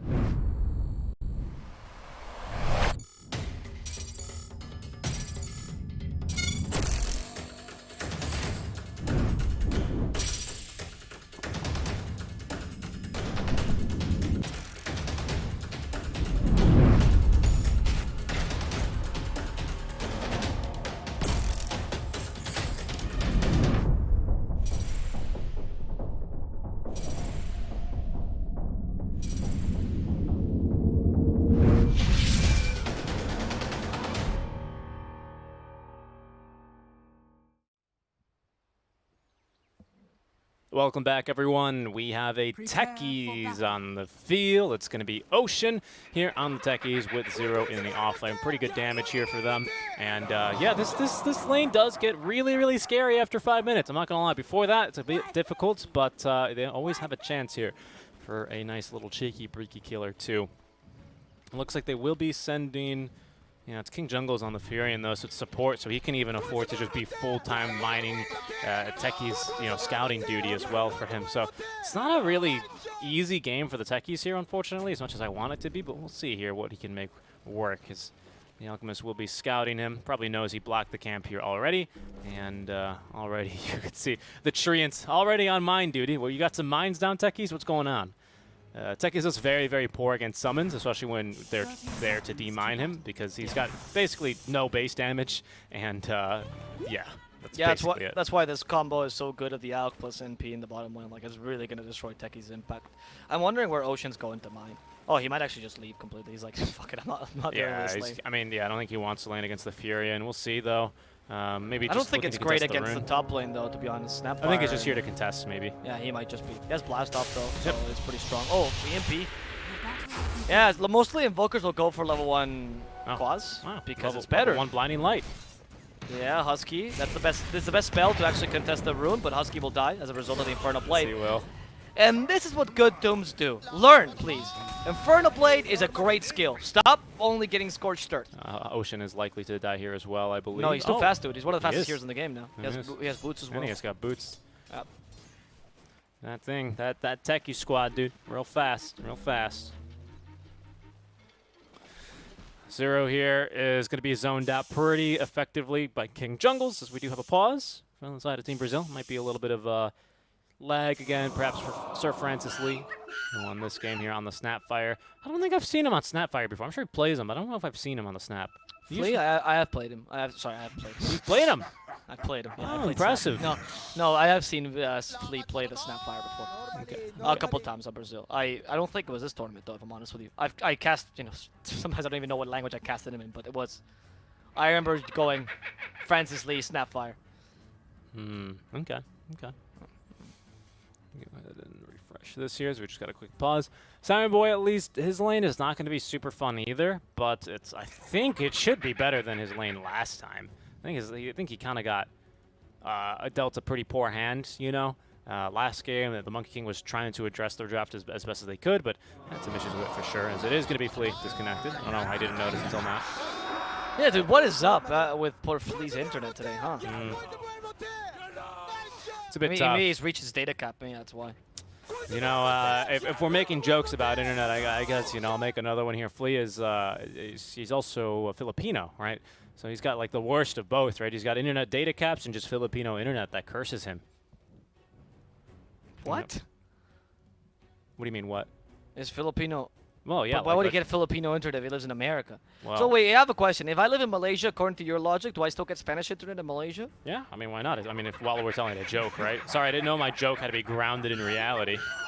Well, I mean, my bad. Sorry, I didn't check the math on my joke there. I think you missed the first day of the comedy workshop you went to, the 7-day comedy workshop. I don't know what you're talking about. What they told me to do was to put on the red nose and to always make honky noises and to squirt them with my flour. I don't know what you're talking about. I still have my shoes from that camp. No, dude, that is not a stand-up comedy workshop. I don't know what you're talking about. That's just a seek and strike imitation. We all had to get into the car in the morning, and it was really difficult because there was like 40 guys in there.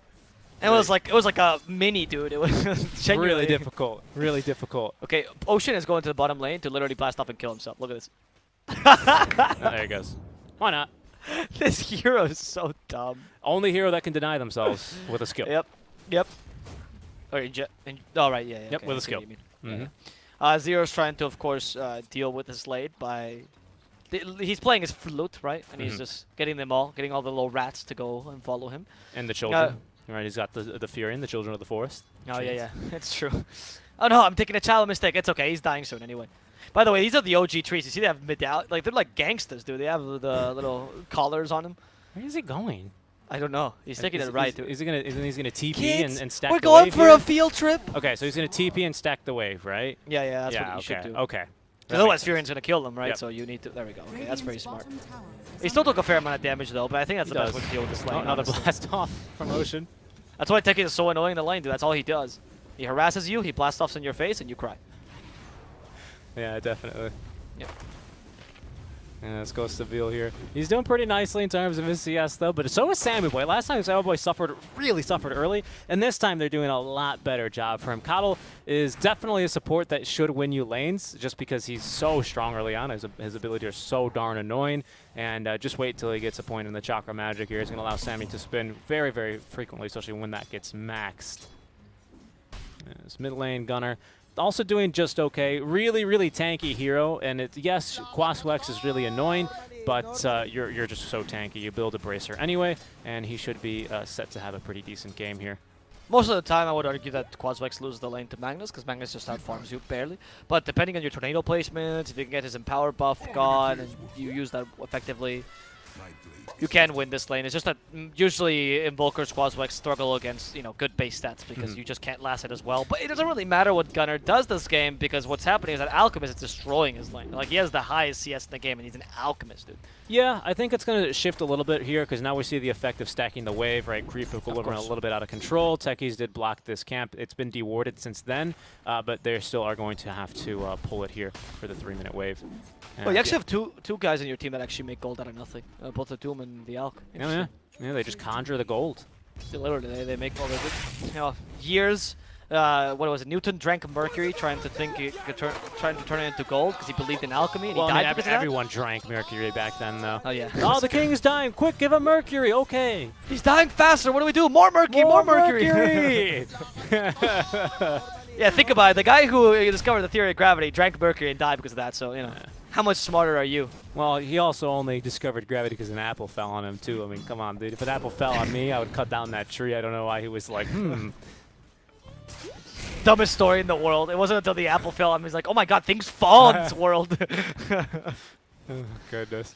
Yeah, Gunner, though, he might be the difference maker. Of course, Sammy, even if he is going to be kind of getting owned because, of course, he's up against two heroes that make gold out of nothing, he will be able to get a Battle Fury for free this game. So it won't be another 20-minute Battle Fury. It'll be pretty much as soon as he's into the jungle. He should just always have that little cleave as Gunner. Gets the rune denied from himself. Still has a Shockwave. Ocean nearby as well with the blast off. Does not get juked here.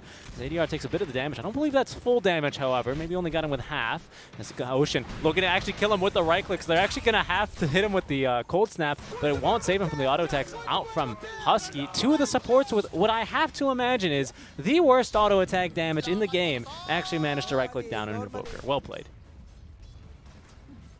I think it's gotta be him as well as Techies. I'm not sure, but Techies, of course, with some pretty horrendous base stats. But nice job there by ADR, who's going to take the guaranteed kill onto the Techies and not be too annoyed. Sammy Boy here is still struggling a bit, but 30-4 compared to the 28-10 of Costa Beal. He's going to continue trying to keep his farm up. Not going to be super easily here, and you can already see, Costa Beal. Oh, yeah, Ocean, nice job. He actually stole the bounty away. And Zoomers, I believe they might actually, no, King Jungles is going to find one at the very least. Husky's going to pay for this one for his life, as King Jungles does manage to TP away in time. Hard kill there, unfortunately, even if he did go for the Blinding Light. Doesn't do much damage here at level 1. It doesn't break a TP. As Gunner was trying his best there to skewer away, but Cold Snap will prevent him from doing so. At the end, he's like, what's the point of even continuing to do this anymore?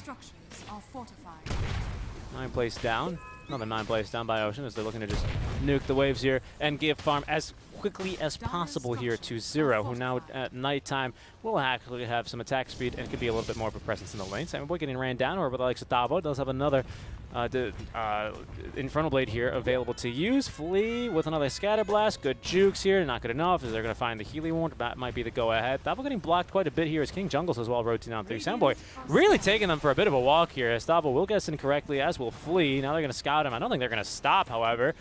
Savvy's going to have another spin, unbelievably, as Husky finally will be able to push them two away. With the Blinding Light, now Flea going to take a bit of auto attack damage. Thavo, I'm not sure if he's done. Okay, he's done. They're done. They're not going to chase him any longer.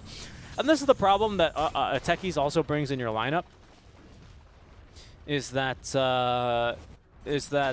you know, he's going to be bottom. He is going to be helping Zero farm at the very least, but he's not going to apply any pressure whatsoever to the Alchemist, who, by the way, is already farming a triple stack in his level 6 already, 6 minutes into the game, and by the way, he's rich as hell. So, you know, that's a real big problem here for them. The Techies can be trying to be annoying here, probably going to the jungle, mining a few of his camps, just blasting off and blocking, right? Because as a ward unit, you can mine in camps and actually block. So that is definitely a feasible option here. But we already have an Observer Ward in the jungle here for Team Brazil. Very wisely placed to ensure that if Techies is going to be looking to block camps, they are going to be able to scout him doing so. Ocean, he's going to be looking for his farm as well. Really does need that Soul Ring, though. And even finds an Iron Talon, and he's going to use it. Why not, I guess? Accelerate his farm before he sends it home. No reason not to. We do have the Doom, however, ready on the side of Thavo, which is playing with the cast animation. There's no reason. I mean, he's not going to, you know, force out a spin or anything like that, because it's, what's the point? Doom, of course, goes through everything in the game. Thavo just having a fun time playing with him. Zero doing a pretty decent job as well down bottom. Does have that level 6 now, and they have quote-unquote recovered him. Of course, you're not going to win a lane versus an Alchemist, especially when he abandons the lane so early on and actually ends up doing some serious damage here. Or rather, some economic damage, I should say, but he's going to be making pretty decent progress towards the battle here. But no one really shown in the bottom lane, so Simon Boy's going to go ahead and run on over. They're going to be looking to apply some pressure here now.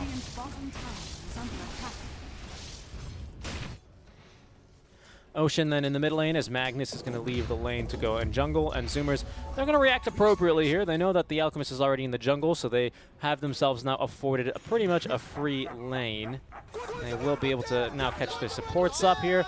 It's important that Husky gets level, because you know, Techies with levels is good and all, and he normally does suffer from a level disadvantage, especially very, very frequently in the games, as that should probably be Husky dead. Oh, nice shot on the Blinding Light, but the Cookie Stun will still hit him regardless.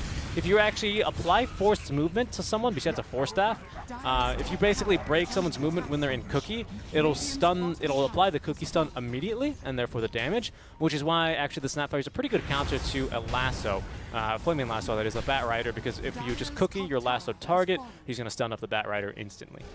As bottom lane, King Jungles will be ran down. Look at this, they're actually stealing the farm as well. That's supposed to be going the way here of Alchemist. This is a really smart rotation from the Zoomers. They definitely recognize, hey, there's no really reason to be in that top lane anymore. Doom is kind of a scary guy, to be honest, and he can really easily kill me.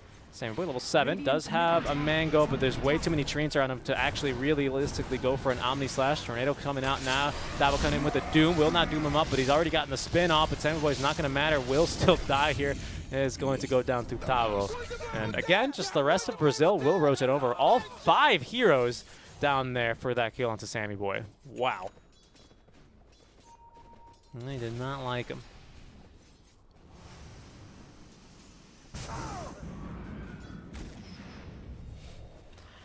Husky here in the middle lane is continuing to do his thing. Is really, again, just looking for experience on Husky. Is the main thing you're looking for. That level 6 cannot come soon enough. The good news about having that level 6 compared to something like a Supernova is that, yeah, it sucks that Alchemist is going to be able to burst it pretty much instantly, as Ocean be the one to break a smoke here. Really wants the ward. Does actually find it. Again, the Zoomers. It's going to be 3 runes for them thus far. They're only able to get 3, but doing their best to deny gold away from the Alchemist wherever they can. And that is definitely how you got to be playing this game. We probably already have Battle Fury up, though. Yeah, indeed, as that's going to be freshly delivered for our Alchemist at 10 minutes in. Pretty good timing for him, of course, being an Alchemist. And so, yeah, that always sucks, man. All your mines just die immediately to the treants. As Kisses raining down now. They're looking for the kill onto Gunner. Cold Snap, so he will eventually be able to actually get this one off, but Thavo waiting for him. Blast off to try and scare him away, and Infernal Blade not doing the trick. But Doom running at him. Actually did use the drum charges. Is quite fast, but still unable to catch up to him. as now will stun up Husky. He's going to get distracted here, as in trouble is Sir Francis Lee. Zero popping the Dark Ascension, will be able to actually get the kill onto him now. Well, the Doom running in like there was no problem whatsoever with the mines in the enemy team, right? You just kind of knew that there was no Techies mine there. A lot of confidence in Tabo. There's something to be said about someone that can just do that. Yeah, I right? mean, they already knew that because King Jungles was sending treants in all the time. Over all the time. Yeah, I guess that's the advantage of having the Nature's Prophet. Yep. I mean, Ocean's setting up mines again, but yeah, he's again. You're up against King NP. Jungles is going to do the same thing. He's already got the treants. You can see he's just standing still and microing the treants here. I think he's going to be stacking camps here with them. It looks like, or he's going to be preparing to stack the camps with them. As now goes to Beal, well, you know, already the plate mail, right? With the second most component in. Oh no! Oh, I thought he didn't hide the bounty.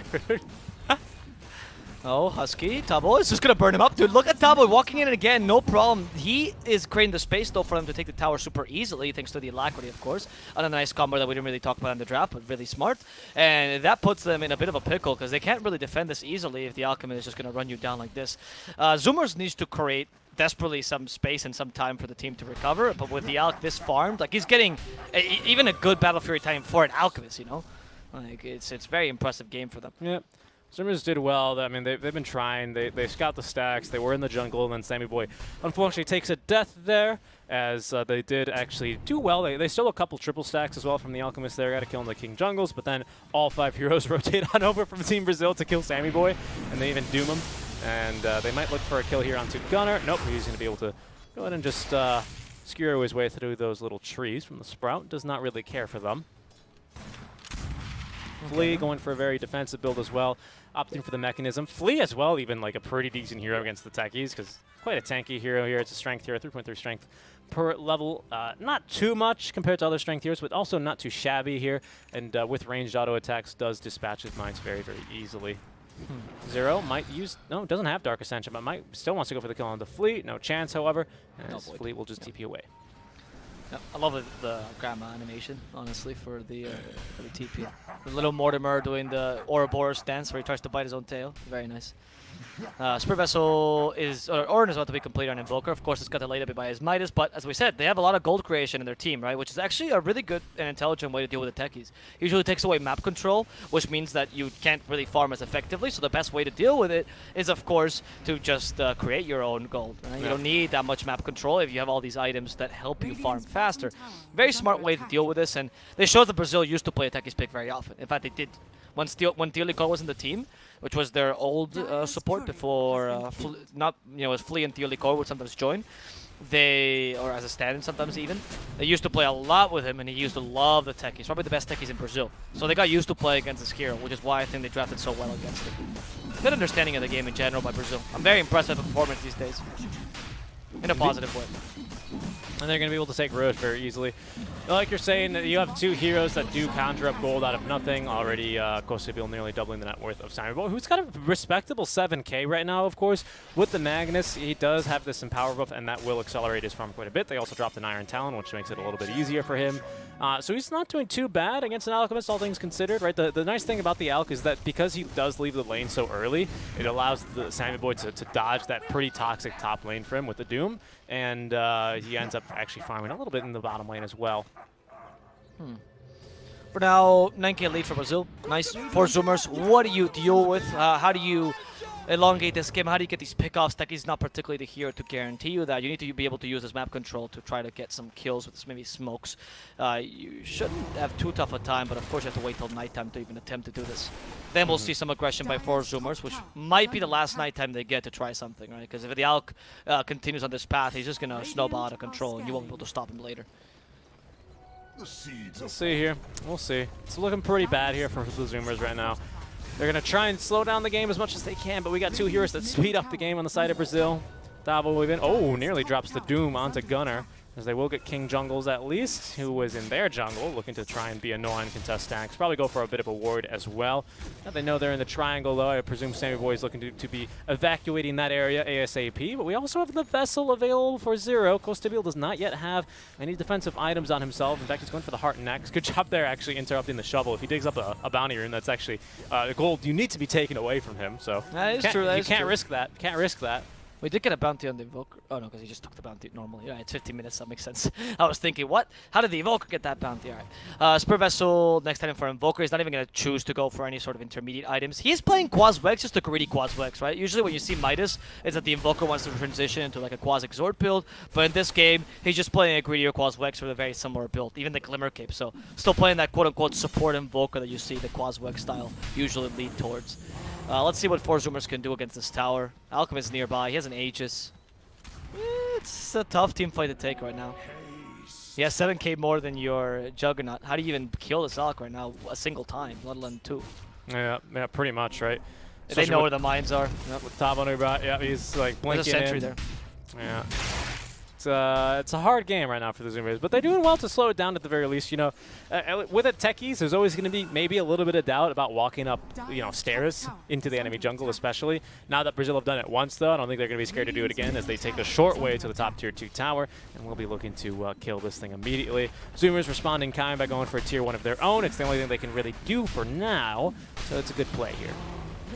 Of course, Stabile has the Chemical Rage to go up in the high ground together with the Aegis. You might just play this super value and now use Chemical Rage, yeah, and wait until they take away your Aegis and then use the Chemical Rage afterwards when you come back. With the Alacrity, you hit fair enough. And oh, they're actually using Mortimer's Kiss. It's like, no, we don't like techies in this neighborhood. They really don't. Gunner trying in. They were waiting for him. The Doom. They have the stun ready. That's the Chemical Rage popped. And that Blinding Light might just save Gunner. However, Zero went behind, tried to create some space instead, sacrificing himself to the rest of Brazil. So they're still going to kill here, but won't be on the hero they were looking for. However, they will find the tower, which is the most important part. Alacrity, the catapult? Is Costabile not enough for you, Invoker? It does more damage, actually, at this point in the game. I think so, too. I was just joking. It's always worth buffing that catapult. It's so good. Yep. And that's going to be now the top lane of Barracks more or less down. Nope, no Bat Rider, no. Oh no, Gunnar. Okay, luckily that he's able to get the skewer off in between the Cold Snap procs. My goodness. But they can't really do much about this. It's just going to go down. Samurai nearby, at least threatening. Does have the Omni Slash, but it's just so darn difficult here. And the rest of Brazil, I think they're just going to be free to leave now. Zoomers just kind of have to farm whatever's left in the base. And that'll be that. Top lane of Barracks gone, deleted. 7-4 lead, but a 15k net worth lead for Brazil. Only 18 minutes into the game. Okay. Now, I mean, 50k lead with an Alchemist, usually not that big a And deal, a but Doom. as you mentioned, yeah. Doom. The Alchemist Doom, right? So there's the gold creation overall, but it is true that I think this game, just because it's so close. And you need to find destroying. You need to find space for Juggernaut to farm. You also had an Empower on the Jug, which you can't really utilize. I mean, the idea behind it was smart. Techies creates or grants you rather map control, and then the Empower allows you to vacuum farm super easily and go from camp to camp relatively quickly. So that's a good idea. Yep. But of course, the Alch put a wrench in these plans. He's got an Abyssal Blade, by the way, here He on does. Gunner. Nice blinding kill light, him? trying to buy a bit of space. Koke to keep him stunned up. They don't have a Doom, but they don't need it. They will be able to kill him. Plus 24 gold that time for Costabile. It almost boosts his GPM here to 1,000. He's sitting at about 990 here, which is very impressive to say the least, even on an Alchemist. What is it that they miss? How did they miss the attacks on the Alch or the on Gunner? Is that just crazy? Oh, Blinding Light, of course. Yeah, that makes sense. Oh, Davo going Davo. in like a madman. Sammy Boy again has the Swift Slash now with the Agnum Scepter, but it's really hard to just go in like that. They don't have Doom. Might be tempted to fight here, but it's just so darn difficult as now that's the mid-tier 2 down. They do have no Aegis any longer, however, as that's been reclaimed. So at least they have that for them, as the Zoomers can be looking to try and still delay the game a little bit. The Juggernaut not too bad this game, but just needs time and space to find the farm, and now we see the mines being planted in the home base for Ocean. He's going to really begin to suffer in terms of his experience as well, so even if he does get the Aghanim Scepter right now, his mine's not going to be doing too much damage, so it's important that they try and get some experience on Ocean and the rest of the team, because they are starting to suffer here, turtling the base. So out they go, smoked up as 5, we'll see what they can find. Yeah, it's a tall order, though, for them. I mean, this might be the best initiation possible. Yeah, RP before he gets a Chemical Rage off. Can you stop the Chemical Rage from happening? Yep, Yes, you good can. silence. Enough silences. Nice. Good. He tried to Abyssal to gain some space for himself, but no, that is literally could not have gone better for them. I don't That was understand the how, ideal situation. I don't understand how Alchemist has 21,000 net worth, more than 1k a minute, and yet they only get 400 gold per kill on him. Flea is going to die the as gold, well. The gold is based on experience. And Well, then I a bit of the know. net worth difference. I know, it's not worth difference. They've really adjusted the formulas. Back in the day, that would have been like probably 1,000 gold, so I get it, but like, my goodness, how much does... It's more the fact that he's supposed to lose a fair amount of gold there. then I think I'm pretty sure that's how it works. Like he's supposed to lose a fair amount of gold. I mean, obviously net worth difference doesn't take into account, but that's why Alk. Yeah, he's a valuable kill, but it's more about stopping his farm more than anything, right? He's not that high level this game either, to be honest. So he's not dead for that long. He's gonna come back. In comes Davo Davo. has the Doom. Oh, okay. Just I mean, running around. He's fast. I love his confidence. Oh, there we go. Yeah, Davo is just dooming the Magnus. Oh, But yes, that confidence finally pays off for 4 Zoomers. As they were waiting to use their mines on Davo forever, and now they can actually initiate here with a Will-O-Wisp. Alchemist is coming by though, and immediately they go for the easier target. King Jungles is trying to draw aggro. He accomplishes that, but of course killing himself in the process. He even closed himself in. Azuma's gonna win this? That's unbelievable. I mean, that's just 2 kills, dude. I don't think that's enough. But I agree that this is a nice little turning point for Zoomers. Enough. Jug is starting to farm up a bit more. I think we should start seeing the Dooms on the Jug rather than the Magnus, right? Yeah, I mean, sure, it's just 2 kills, but also that's the first death on, it's the first death on Doom. That's the first death on Alchemist. You know, I mean, there's glimmers of hope. They start to realize, they go, okay, I can't play like a madman here. Actually, there is a map. I have to play like this is a real game, of course. Because Tabo has been going on like everything at his house, you know. Yeah, pretty much. Yeah, he's been very, very Omega confident here, and now they're going to go into the jungle here. Yep. ADR leading them in a battle. Does have 1 earned charge at the ready. Nice tornado catching Samurai in the back as well, but they don't actually commit for the cold snap. Just burning the mana there of Zero, promptly refilled by the likes of Husky. Cuddle, Geef mana. Geef mana. And Husky is, that's his job. That's what he's here to do. You know what's great as well, actually, is, my goodness, if Husky kind of just follows Ocean around, don't get me wrong, he's not going to do this, but if he does, he can just mine the entire map so darn quickly. That'd be hilarious. Did they fix that interaction? Because it used to be that with charged abilities, the Chakra Magic did not work properly. So I'm not really sure. That's why I'm asking you. Oh, I was thinking mostly for the remote mine. That's a good point. But yeah, definitely. Oh, because remote mines have a, I guess, yeah, they have a timer though, but yeah, that's true. That's a good point. Like they, I mean, I say the timer like it's 15 minutes or 10 minutes, sorry. Yeah. But it's still a timer that you have to take into consideration. I think there are proximity mines, the proximity that don't though. So that's why I was. What's the deal? Simon Boy's gonna use the Swift nice Slash. bait. Eating Abyssal. Is it a bait though? They do. They're looking for the Doom onto Gunnar. Still is Dabo. Tornado lifting both. They don't have Doom. Sammy Boy still alive. Farms the mid wave. Zero in a bit of trouble. Cold Snap applied, along with, of course, the Vessel Cookie should seal his fate. A nice stun there onto Gunnar. As well, that Sunstrike not quite hitting anyone, but Dabo! It's only Zero, but Dabo Who needs again Doom? jumping on with a 2-man stun. Oh, he might actually die here. Who needs Doom? It's going to be the likes of Brazil. He uses a 10-second BKB for that one as well. Sammy Boy still has the Omni Slash at the ready. Wants on it onto Costa Beal. Will find it. Cookie to get him away. That was just Super Slash, and now here comes Omni Slash into the blast off, into the RP, into the Will-O-Wisp. They're catching all 4 heroes here, but they need to kill this Alchemist, pushing them back in as well. They need a bit more. They need a little bit more, and they're going to find it. Husky of all people with an auto attack, getting the kill there. As the Wombo combo draft is actually coming together here. They're going to reveal and first hit Bash King Jungle, Swift Slash him, and straight into Roche they're going to go. This is unbelievable, Albo. Oh my god. They're actually, now they actually stand a fair chance. This was actually pretty good engagement. You took down 4 heroes. You actually beat them in a team fight. Obviously, the combo by Gunnar was incredible. But yeah, I was hoping that Brazil would take a chill pill and not go in like madmen. Like they were going in without Doom. I pointed it out. You were so confused by that despite me pointing it out, you're like, no, it must have Doom. There's no way it's initiating without Doom. But there you go. Double. You can't really pull those up. The Techies might just kill the Roshan here if he need be. Exactly takes it. That was, yeah, I don't know what to say. Brazil needs to understand you're up against a Techies. You need to play patient and play around your timings, not go this crazy, because now you can get punished. Glimmer Cape is ready on the Invoker. Do they have any vision? Of course not. They're 2 carries. Yeah, oh, they carry any vision. Why would they have vision? Oh, okay, but ADR is just like, hey, Swift Slash me. Okay. And Tampa was like, okay, it has a 10-second cooldown, and also 15. I have a coddle, so. I like that the Invoker decided that he was going to swap. Okay. Oh why would you have... Why would you ever do that?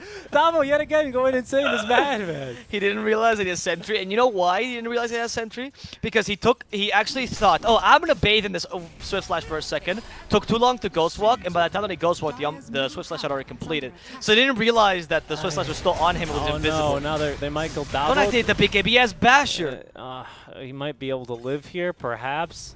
As he's going to get the blink away. That's a 9-second BKB there used by Doom. I mean, okay, yeah, I guess I mean, the not- BKB was useful to prevent the void. Not only, of course, is Swift Slash only a 15-second cooldown, but also you have, by the way, a Coddle here. Zero, I think, is going to die for the team, but usually that means that they end up winning a team fight right after. They're an off-knee, They're going to go on to King Jungles. They need a little bit more to actually get the kill. And I don't think, oh, they will be able to get the kill there. Sammy Boy does it. Kiss is raining down, slowing down Gunner. Doom Okay, drops Doom now nice. onto Gunner. They really hate when he casts spells here, and for good reason. Sammy Boy then is going to try and protect here. The Will-O-Wisp not doing too much. Simul Step will be Costa Beal. That's not happening. Disarmed is going to be Sammy Boy trying to do whatever he can. Has the Omni Slash if he wants to use it, as well as a Swift Slash. Actually finds a bash onto Costa Beal.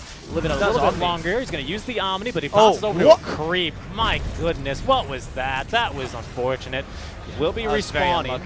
Will be respawning here, but everyone else from Brazil, I think, is just going to be free to leave. That was so unlucky. They must have, like, that radius must have been just right for him to bounce over and then not bounce to anything else. I mean, I feel bad for Sammy. I feel bad for Sammy Boy What on that happened one there, too. dude? Because Costa Rica wasn't even moving. I think Tabo, by the way, DC'd or lagged in the middle of that fight because he genuinely just stood still for a solid 5 seconds. Anyway, that BKB ended up being a really good, so I apologize for saying that. Tabo knew that he could get away from the Juggernaut. I was hoping the Juggernaut would end up reaching him, but I guess not. He didn't want to use the drum charges either. And Doom making it out meant that they could reinitiate an engagement. As we can see, Doom is super important on the Mangas because you prevent the RP. The few times that Zoomers have been able to get to the RP off is because either Doom has not been placed on him, which is rare, or alternatively it was either on cooldown or they just got the RP beforehand, which is how the Mangas should initiate, right, in general. So I think that's why Tabo's playing so aggressively. I want to say that he's just trying to Doom the Mangas every time before he even initiates, which is the right play. He's got a BKB now, and of course that's not going to save you from Doom. It will save you from the Invoker's lockdown, which has been a little bit troublesome here. Yep. And they do lose Aegis there on the Zoomers, and they lose Zero, but honestly not too bad of an engagement out of that 9-second BKB that you get off of the Doom. That allows Techies to, you know, actually do damage to him, who now has the Aghanim Scepter and is level 14. So he's getting some experience. I love this. It's a fighting Techies, right? He's getting involved in the blast-offs. In fact, he's needed in the blast-offs. Yeah, he is. Yeah, that's how you should be building the techies in general, dude. That's how most the pro techies play, dude. When you watch the Zayats play as well, it's the same thing. He built, I mean, Zayats also mines the whole map and makes you want to cry blood. But on top of that, he also builds the Ags, the Yule Scepter, Force Staffs, these kind of items to just be able to fight with his team. Blast Off is a useful skill, and it's wasted if you're just mining the whole map AFK farm. It is getting a little difficult here, as Costa Beal has decided Heart first, right? So he's got 3600 Right choice HP. against techies, right? I agree. We do have the Vessel, however, that can still do quite a number to him. It's important that Zero lives long enough in these team fights that he get him off, you know, and that they can follow up and stun him and make sure he doesn't just immediately chemical rage it off, or BKB, because he's about to have that in probably like a minute or something. Yeah, because his GPM is still just around hovering below 1,000 here, so very, very impressive Alchemist game, regardless of how it ends here, to be honest. We'll see what happens now, because 4 Zoomers just got an inkling of what this victory might taste like, right? And the Alk is starting to reach his wall, which is he's running out of item slots. That's the biggest wall for the Alk. What do I do now? How do I progress? He might have to sell his Battle Fury or his boots, because BKB will be the last item he gets to acquire, besides like Moonshard, right? Yeah. You might consider going for Ags this game. You have some really good Ags on your team. Snapfire, Invoker. Doom, Invoker. Yeah, all the Ags are really great. All the Ags are really good, except for King NP. Jungles. Sorry, NP dude. sucks. Yeah, you don't get an Ags. Dude. What is it? I mean, his Ags is just a little bit better. The Wrath More of Nature. damage, and it and spawns treants when it kills people. So it's a big boy, right? No, if it kills a hero, it spawns a big boy. I see. But if it doesn't, but the chance of using Wrath of Nature immediately killing a Zoomers hero. are gonna fight in a smoke on smoke here in the river. No, okay, that's a really good initiation by Gunner. They stop the Doom from coming in. That's really important. Without Doom, they really can't fight here. But Costabile still decides to do so. Sammy Boy, as he kept his Omni Slash here, he does. He can just use it on Costabile. Swift Slash first to try to annoy the Invoker. Costabile has been saved by that Glimmer Kid for now. Double buyback out of Brazil. What? Double buyback out of Brazil. Yeah, that's why they'd retreat there. Yeah, they're gonna get back. They're gonna get back. They wasted the Will-O-Wisp to retreat. I don't think it was necessary here, but it doesn't really matter, though. Use your spells as long as you can survive the team fight. Yeah, waste all you want, dude. Keep the Omni Slash up. That's the only spell you should really be keeping for the right occasion. That's it. Keep faking it with the Swift Slash. Also, Swift Slash, I believe, has a bigger range than Omni Slash. Yeah, so that's why he's constantly moving with it. It's almost like a small blink. Yep. Well, like a bit of an Abyssal. Ocean continuing to farm. Abyssal in that, it helps you close the gap, right? Because once you land, you're able to then get off your other abilities, mostly in this case being the Omni. Yeah. They're going to smoke up again here, Brazil. They want to fight. They did buy back. They didn't get anything out of it here. They almost caught Sammy, but Sammy's going to sniff him out here. Spin. Always farming the mid-wave. He's farming the mid-wave with the spin. This is dangerous. Ocean nearby. Dabo, though, making the jump out to him. Gunner, though, with the RP. Catches 2. Doomed up is Sammy Boy, though, and they've got a hell of a lot of damage for him as well. Dabo, who really wants this kill, should be able to get it easily, but they've actually lost 2. The remote mines blow him up. Sure, Sammy Boy is dead, but now that's 2 heroes dead. Where did they die? They died right here in the middle lane. Yeah, they had a bunch of remote mines there. They got skewered into them by Gunner. That's why. Oh my goodness. I want to say, because I wasn't watching that either, but I believe they got skewered into them. Or they were just chasing Gunner. Also, one of the two, right? Essentially the same thing. Gunner forced them into those mines, was what I'm trying to say. Costabiles does the BKB though, but no Chemical Rage, so I doubt you want to push into this high ground. But we have seen crazier things. Dabo does not seem to care about his life. Yeah, he does and not. And he didn't die there. Costabile was forced to use the BKB. I don't know if... Gunner's dead. Oh, just no, kidding. I know that Dabo does not care about his life, but it seems like his teammates do. And you need to start appreciating yourself a bit more, buddy, because your teammates keep being forced to use like bad BKBs or going into bad engagements just because you're going in ham. Yeah. I respect the courage, but at least tell your team you're doing that. I'm sure he's communicated. I'm sure he blinks and then he goes, "I'm going in," and they go, "What?" Vamos, and Ya estoy. Oh, what? No, he's not Spanish. I don't think that's how you say it. Yeah. How do you say that? Ya estoy in Portuguese. Wait, 1 second. Oh, that's right. Yeah, Brazil. No clue. Well, we'll see. Techies with the Ags. He's doing a good job of slowing down the game as well here, to be honest with you, because of course he can keep this top lane constantly. Eu já estou. Not bad. Oh, they're scouting Ocean. They really want to kill him. They really want to kill Ocean. They're like, screw this guy. Pick Techies in our game. I'll show you what happens. There's a mine here, though. How many mines do you have? Do they usually stack them on top of each other? I can't tell if that's just one mine or just a bunch of mines. In Roche? Yeah. The way you can tell is if you click and drag over. If there's more mines there, you'll select them all. Really? Even your observer? When you're observer, only. Yeah. Oh, okay. 0. Okay. Some trouble. Abyssal Blade onto him. He's dead. BKB used for that, though. That was BKB. Granted, I don't know how useful the BKB is here, but as a Will-O-Wisp, right? The RP still catches you anyway. So RP catches you, but you're not going to get silenced, which means that you can't get initiated. Oh, that's a very good point, right? So they can't surprise you with the Chemical Rage. Because that's your only They can't dispel. stop your Chemical Rage. Yeah, because that's your dispel. So that keeps the vessel on you, and that's the way you die. So it's kind of a big deal, but if he's already got Chemical Rage active, then not so much a big deal. I agree. Yeah. It depends who's proposing and what order really is how important that BKB is, right? As we'll see here, Sammy Boy continuing to farm up. He's got the Eye of Scotty now, so he's quite a tanky boy himself and actually deals a fair bit of damage. Of course, Scotty's great for him because whenever Jug builds stats, he gets more damage, and which makes his crits do a ton more. He might be scattered though. Reduces Salk healing, which is the big deal. Yeah, that's a big deal. Sammy, can they kill him? They're using the Doom now on the Jug because they know the Jug is the main target here, and they're gonna kill him off just with the Wrath of Nature, the Mortimer's Kisses, the Doom residual damage. Mines to clear the creep wave, but it didn't quite kill Invoker just yet. They finish him off with a Blinding Light here. However, the Cookie will catch out Ocean. They finally get rid of this Techies, as they also finish off Caudle. And the 2 supports down for Zoomers, immediately buying back here. Yeah, Team Brazil want to end this game for sure. They don't want to give Sammy Boy any more time to get farmed here. He's already getting pretty scary, to be honest with you. And there's not the minefield sign. Let's see, it's not going to deter Dabo from blinking in. Force Staff onto Gunner, though. We'll get him on the relative safety of his tier 4 towers as the fortify will now drop. Look at Dabo, dude. Dabo's just keeping them at bay, but he might die as a result. Beautiful Dabo, skewer. That was a really good skewer. Has stun in a second. Can he use it in time? He is going to live for now. Oh, the tower's going to finish him off. There we go. They get the tier 3. That's all they care about here, apparently. Yes. Apparently, because Dabo just sacrificed himself there. Costavita could be in trouble. Has the BKB to spell out silence. So it shouldn't be too much of a big deal as he still has the Chemical Rage. Goes back in, thinking that he can kill Gunner. Can he do it in time? Has the Chemical Rage on Gunner. Also the Greater Fairy Fire, which saves his life there. Yeah. Very important. They're going to go for the tower or the racks instead. No more mines, they know, because they just saw them explode. There we go. Costavila doesn't care about the residual mine damage. They need to destroy these racks, though. Spirit Vessel's annoying him. Finally, the racks fall, but the Will-O-Wisp with the skewer into the RP as well. The Will stops the skewer, though, which means they can't get the full combo, but Costavila is still stuck here. Costavila cannot fight against this Will-O-Wisp. He finally uses the Chemical Rage. Can they kill him off with the Omni Slash? They have the Swiss Slash first. Taibo doesn't want to waste it, and the Spider Legs might almost save Costavila. No! Teki is here to blast off into him. The Abyssal Blade will save him for an extra second, but it will not be enough. Oh my god, this game is hilarious. I mean, they get the middle lane of barracks, but they lose so much for it. Do they have detection? Of course not. Why would he carry detection? He's a Magnus. He really needs this bracer, doesn't he? And now this actually could be, oh wow, they kill Flea's Courier as well, but this is also most likely to be Roche going the way of the Zoomers. It's also an Aghanim Scepter, which is actually going to be really, really good for Gunnar this game, to be honest, especially considering the game they're playing. Yeah, I think you give this to Gunnar. Oh, goodness. Oh, maybe there's a case for Zero to take it too here. What do you think for the Aghanim Sim?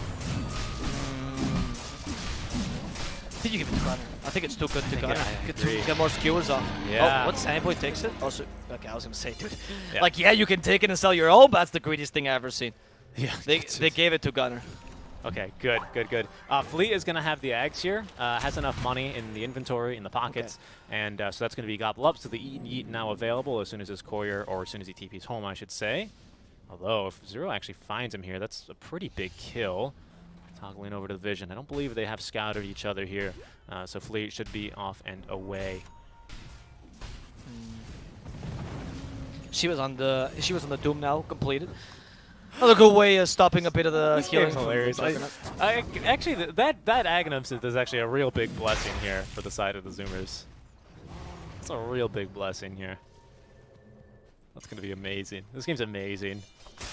That's the thing. This is why techies in competitive Dota is fantastic, because if you got a good team and you can team fight well, you really can make it work. I mean, the whole strategy, not just techies, right? The Coddle's also meant to here to make sure that you can cut lanes relatively easily. The Night Stalker was a good idea as well to ensure this, because Night Stalker is particularly decent at making the creeps go away, because he can Dark Ascension. Right, they have a lot of ways of elongating this game, and now they could use the Empower proper. Like, their draft was really synergistic this game. People might look at the techies and not realize it, but I mean, I don't think they should push any. Oh, no, never mind. You have the healing ward. There we go. Sandboy just needed to set that up. And now the Alk is starting to fall because it's just too late in the game, and he's not a late game hero. Brazil needed to push this much sooner, but with the last lane of Rax, sometimes forgetting about the offlane tier 2 matters a lot. That's why they're trying to take it here. Invoker alone, just a solo crest on the Forge Spirit. I gotta say, I'm a little surprised that Fleet decides that that's the best use of kisses there, because it's not going to save the tower, and we've already seen twice Gunnar live on pretty killable HP from the kisses. I mean, I don't know, whatever. He decides that that's the best use of the kisses there. Brazil seem to be a little bit rattled here, in my opinion. I'm not really sure. Playing this a bit very, very ultra defensive, but we'll see. Because there's also the psychological factor. You're going into the late game. You have techies on the enemy team. All you want to do is literally like go and meet the techies in real life to punch them. You know, you don't want to hit him in the game. You want to abyssal him IRL. Right? That's what they're trying to do. But they're like calculating and like, Flea, you're the closest. You gotta. Where does Ocean live? Yeah, right. No, but seriously, that pressure is starting to mount up, and is what led Brazil to make a couple mistakes. Is actually one of the main reasons why techies is so good in competitive. And they always this freaking rat as well in the base that 4 Zoomers have to contend with. You can see this tower taking a bit of damage, courtesy, of course, of King Jungles, who now has the Necro Book level 2. So like Necro 3 is going to be a real big purchase for them this game, actually, to help with some mind control as well. Taking a look at some tier 4s that have already dropped. Leveler for Team Brazil currently on, of course, the Alchemist. Why not? Yes, of course. No one's so great with Illusion Escape this game. I wonder if someone's going to end up taking it. Yeah, the Snap, not bad. Spell Prism is fantastic, of course, for Invoker. Probably one of the best heroes for it in the entire game. And the Flicker is great for Doom, because Tabo's already gone ham all the time, right? So you might as well get the extra spell on him, in addition to perhaps a saving Sammy Boy's blink. holding on to the Witless Shaco here, which is... Doom? Yeah, no, Sammy Boy for the jug. Sammy Boy. Yeah, it's a really good idea, dude. Yeah. Why not? What do you need the mana for? And he's got great armor as well. So you have Scotty, and your whole 250 mana and 25 intelligence is wasted on this hero. So you might as well. He can probably actually go toe-to-toe with the Alchemist now, to be honest. Yeah, right? he has Alk is just physical. And how are you supposed to get through that much damage, or that much armor and HP? That's the thing, right? Alk, he farms faster than you, but you both have equal number of slots. And that's what matters in the late game. That's true. That is true. And for the Alchemist, we definitely have reached that late game. In terms of his farm, he's still just about around this 1K level. He's about to hit his 25 talent, which until 30 is his biggest level. spike. Right? What? I mean 10K in terms No, of farm. 1K gold per minute. Oh, On the Alchemist, yeah, GPM. Yeah. Sorry. No, you're good. He's 10K above the enemy carry. I thought that's what you were referring to. Yeah. Not that it matters too much now, right? When slots start becoming a problem, it doesn't really matter if you Snapfire can gobble up herself. That's pretty funny. Yeah, but the illusion faded, unfortunately. That's why she has illusion escape, just for the gobble up I guess so. shenanigans. It's pretty darn good. You gotta use the illusion escape while it's still like fresh, you know, and you send the illusion, and they're like, wait, did Snap just gobble herself up? Is that even possible? And you make Zoomers confused, and then that's when you assault them. Look at this. Brazil are actually like having to hold high ground here. This is incredible. Yeah, this game is going. Oh, Oh no! no. They have Omni as well. no, Oh my the god. Omni is The awful. Swift Slash. Oh, Never there you go. mind the See you later. mines! Deleted. And that's why the Skewer is so great this game now. Yep. There's the Omni Slash onto Fleet. Again, Samurai so unlucky. Just clears the creep wave with this. He must be punching his keyboard here. He will eventually catch Fleet, however. There he goes. Aeon Disc for Invoker is going to be procced, as Gunner is going to actually outrun a Tornado. Who would win? One beefy cow or force of nature? As King Jungle's doing his job here, is going to go ahead and cut the wave. He's got Necro 3 as well. Can really threaten the rat game here. But fantastic job there by the Zoomers, and they're actually going to be able to catch King Jungles here as well. So they should be able to. They have Void. Oh yeah, he's super dead. Even catches a mine on the way out. Okay, so now you're Brazil. What do you start to do? Because I mean, we didn't see the Omni Slash in that fight done against the Alchemist, but it didn't really matter. It would have killed him no matter what, right? Yeah. That's the thing. They used the mines because they could, but they could have killed him with Omni as well. He just closed the creeps. So how do you start to deal with this? Because the Skewer is not only good to set up for the mines, it's also really good to set up for a single target Omni Slash. So as Yeah. long as you go fishing Very and you good find point. the Alchemist, Very good point. easy. Well, the important thing, though, is they have to recognize that this Alchemist, if you don't get the jump on him, does have a Silver Edge, right? So we need to have someone either with a gem or with Dust always at the ready. And for now, that hasn't really been the case for the side of the Zoomers. They've gotten away a couple of times here. Coddle Ags, does it still give you the Vision AoE? I don't No, think no, so, it does right? not. It does not. It just just gives you the heals healing. you during daytime. Yeah. Yeah, that Axe was actually really good and would have been really good. That's why he was the best gem carrier in the game. But I just don't know who you'd give a gem to here. No, it's pretty trash right now. Yeah, what a shame. Night Stalker's still a good gem. You can still has good night vision. He Dark is. Ascension still gives Yeah, him. he It's a good is. gem carrier. Yeah, He yeah. is. You're right. Oh, Okay, Doom. Doom. They're going for Sandboy. Is the right target. They don't have RP, so they know this. Trying to prevent that Swift Slash from happening. So Good tanky, stomp. though. Can I turn this into a kill for now? Sandboy starting to fall. He's only on 3rd HP. Here comes the Yak. The Lincoln's preventing the stun. Nice. Doesn't really matter. Sandboy will end up finishing him oh off. my God. And he destroys Zero in a matter of seconds. Never that. doubt Costabile Alchemist. They say I'm Yeah. a late game hero. Ha! I scoff at them. It's not even, by the way. Oh, no. That's not even with the Chemical Rage attack speed. They actually got rid of the talent that used to reduce his base attack time even more. Blast off by Ocean, trying to run away. Will be able to do so. It's still a 1 BAT though, which is ridiculous. Yeah, it's ridiculous. And yeah, so with Alacrity, and then I wonder even if you even take, to be honest, the Chemical Rage, because he might be at max attack speed when that's all active. So what do you mean? Oh, there's an attack speed cap, right? Yeah. So I wonder then if you even take the additional 50 attack speed, or if you just go for the You 50 don't- regen. what 50 attack speed? There's 50 movement speed and regen. Yeah. Oh, movement Yeah. speed. Yeah, yeah, yeah. Yeah, it's movement speed. He doesn't get any attack speed. I can't talents. read. Yeah, he doesn't get any attack speed talents, which is yeah. Anyway, so that said, I don't really care what talent he takes. Both are trash at level 25 right now for Alchemist. The regen might be kind of useful. Yeah, Yeah, he's going for the I regen. agree with the regen. It might be kind of useful this game because they don't have any way to stop They're it. going to have to force the buyback out from Sammy. They can't do so. If they can. Let's see. 30 30 BKB seconds. ready. 5-second BKB on out. It's hard, though. They've got really good wave clear, too. Yeah, of course. That's why the Kono got picked up, right? Is like this lineup as Zoomers. People think that Zoomers just haphazardly stumbles upon this incredible synergy. No, dude, they have all this plan. Like they talk for 16 hours a day. This team loves each other. You know, I think they're a great team. You know, good friends, and they just talk about Dota for 16 hours a day. No wonder you come up with these crazy strats. Power of friendship. When we asked Gunner how he relaxed during ESL, he's like, "Well, I watched some Dota streams." Like, dude, and then he relaxes from games by watching Dota streams. No wonder he comes up with these synergistic ideas. They had the Sven Omni in the first game that got thwarted. Now deal with my Techies Juggernaut Magnus combo. Okay. We are going actually for an MKB here for Elk. It's going to be just okay. Oh, he needs to hold on to actually the spider legs when he's not sieging because that gives him the movement speed. Very smart, very smart. Okay, eating a moon shard first. Yep, makes sense. Yep. Or he's just going to carry it? What did he get rid of? I was on his inventory, and I completely missed what he sold instead. The Battle Fury, that must have been. Yeah, correct. Thank you. And he goes for the moonshot for now. I'm assuming that later he'll consume it and then take the Satanic. Okay, I like Satanic better than MKB. His whole team is like, hey, can we get an Ags? No! He's like, not yet. Hold on, I'm still experimenting with my builds. I mean, he's an alchemist, right? So it makes Oh, sense. Flea. Oh, that was a Break really good smoke. positioning. Such a good positioning by Flea. He does Blink Dagger, and look, they're breaking the positioning on both sides. Oh. But they guessed it perfectly where Double was hiding. Nice.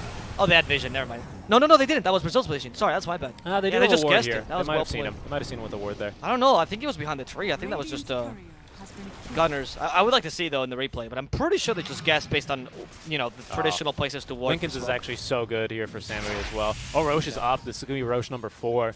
Ooh, definitely need to buy back here for this one. There's no RP, so it's actually very, very feasible that they can still fight this here.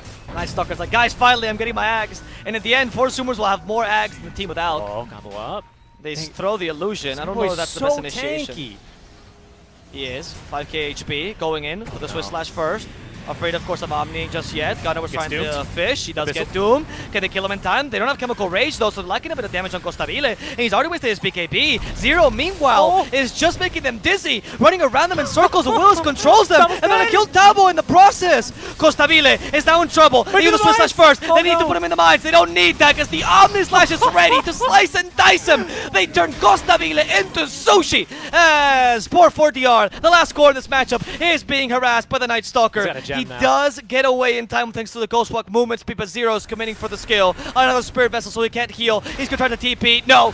Poor Gunner destroys the trees, and Zero will ensure that he gets that final hit in. That's gonna be the Roche guarantee for 4 Zoomers, and now we get the last axe. It should be Night Stalkers. KG was trying to rat too, the rat. He actually got one of the towers. Looking to stop him.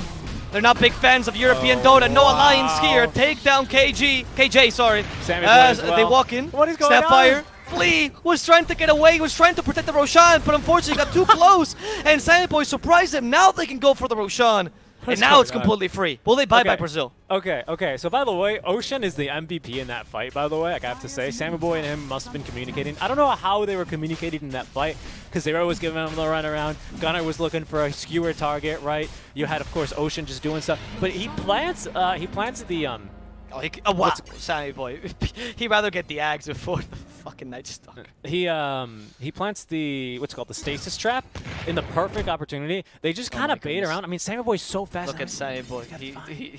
Where did he buy it though? Did he sell it? No, he sold the Ags. Yeah. Okay.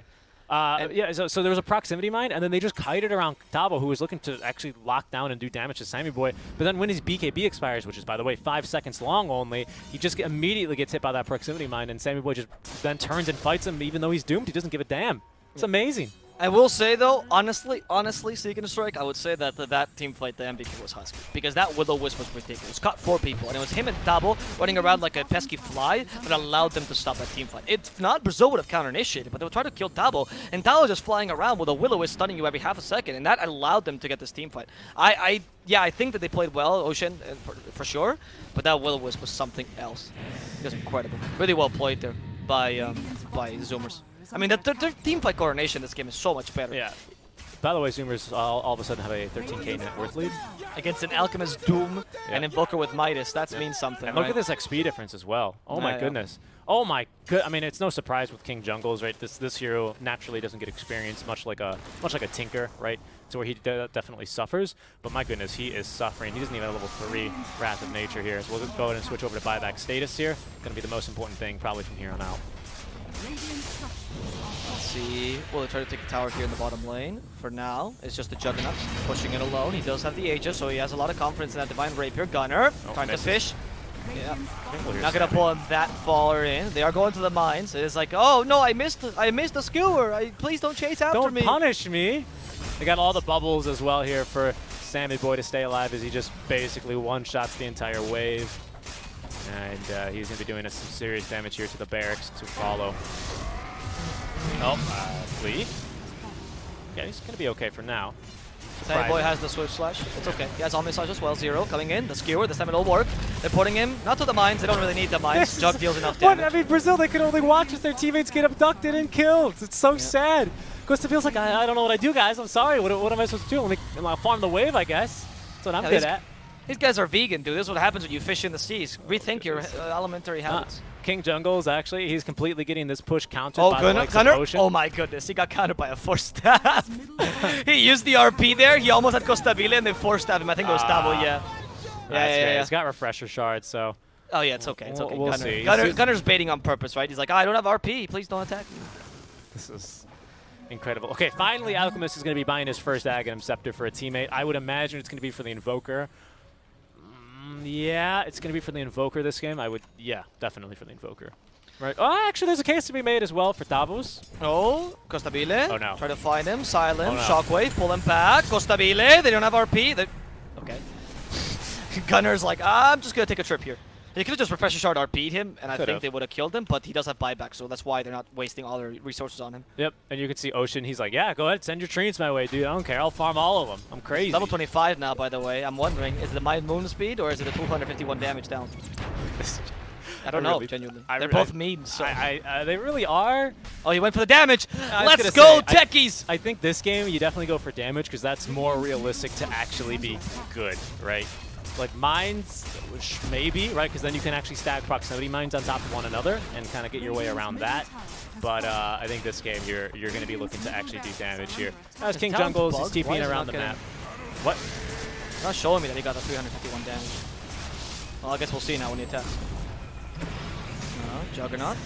Let's see. Try to find Costabile. Costabile stopped.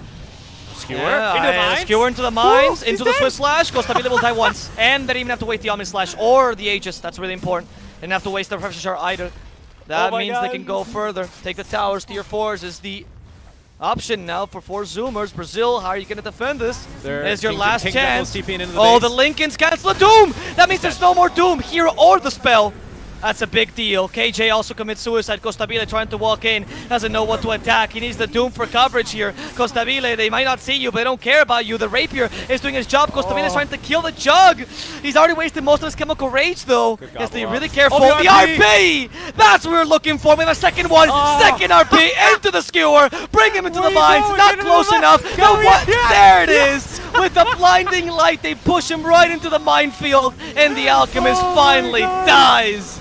That's GG. Team wipe. Zoomers just won the clowniest game of the tournament. Unbelievable. Okay, so Zoomers, they posted a video once upon a time where they did be in the voice comms of this match. I really wish they pushed the voice comms of this match as well. That would make for some excellent content. Gunner must have been laughing his ass off when he landed that 2-man RP and skewered them into mines that they planted 3 minutes ago. What a game. Unbelievable. Look, I wanted Zoomers to win. I wished with my heart, and I thought they would win. And you know what, guys?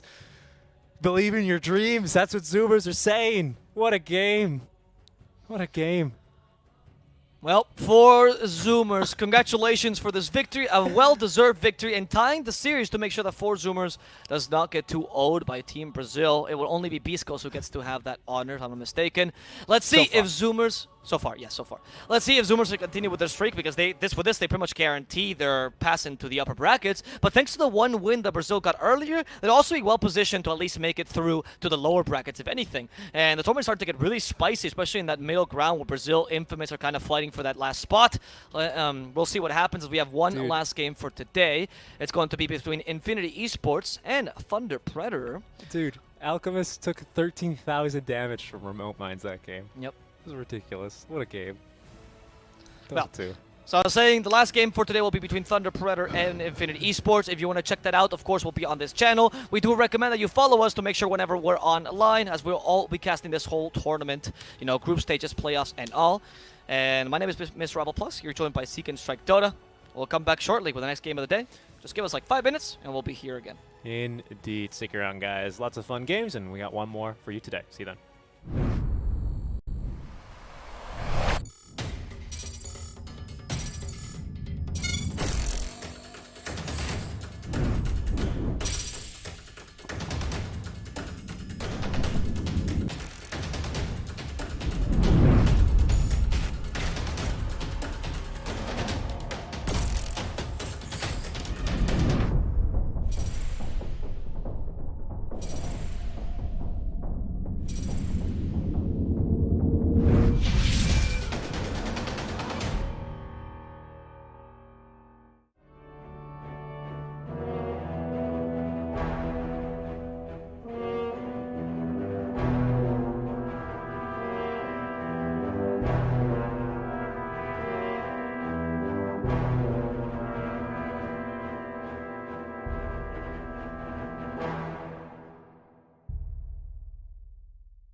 Hello, hello, and welcome to the Voice of the Realm.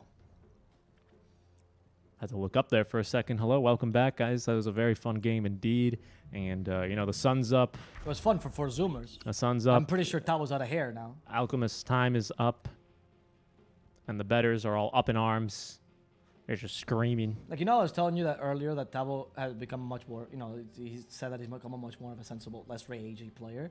It was anything that woke up the rage Tabo, is that game. I got to be honest with you, though. That script didn't say that the game was going to end like that. The script only said that Gunnar was going to get a single RP into Skewer. He got like 6 or 7. So yeah. I was kind of disappointed, to be honest. We're going to penalize them after the game. We have to penalize them. Because- We're going to take away only $1 billion of the dollars that they made, but Yeah, obviously that they make from the match. So for the match fixing. for the match, of course. And But it is fair, though. The thing I was more pissed about is there was no pause for the Mafia call. honestly, yeah, like Right? How am I supposed to call them? come on. Come on, Zoomers. Come on. Come I on. mean, you got so disrespectful. When the Don calls, you got to answer. Exactly. And then he goes, "Hello, you call me on my wedding day, It's a reference to the Godfather one, by the way. Great movie. Watch it if you haven't already. Francis Ford Coppola. Here, Godfather 2 is better.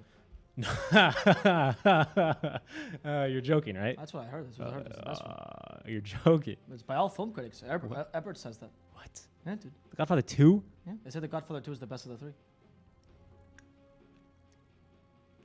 I've heard that the one I where can hear the fucking mirror cracking. no, it's the one I might be thinking of the wrong one because there's the Godfather 1, which everyone I knows. don't care enough. Let's There's go into the draft. Godfather Let's- 2 is the one where they let's- go into LA, but they made a third one. Don't your hands are so wet. How? You just ate food. I am inside. Oh my god.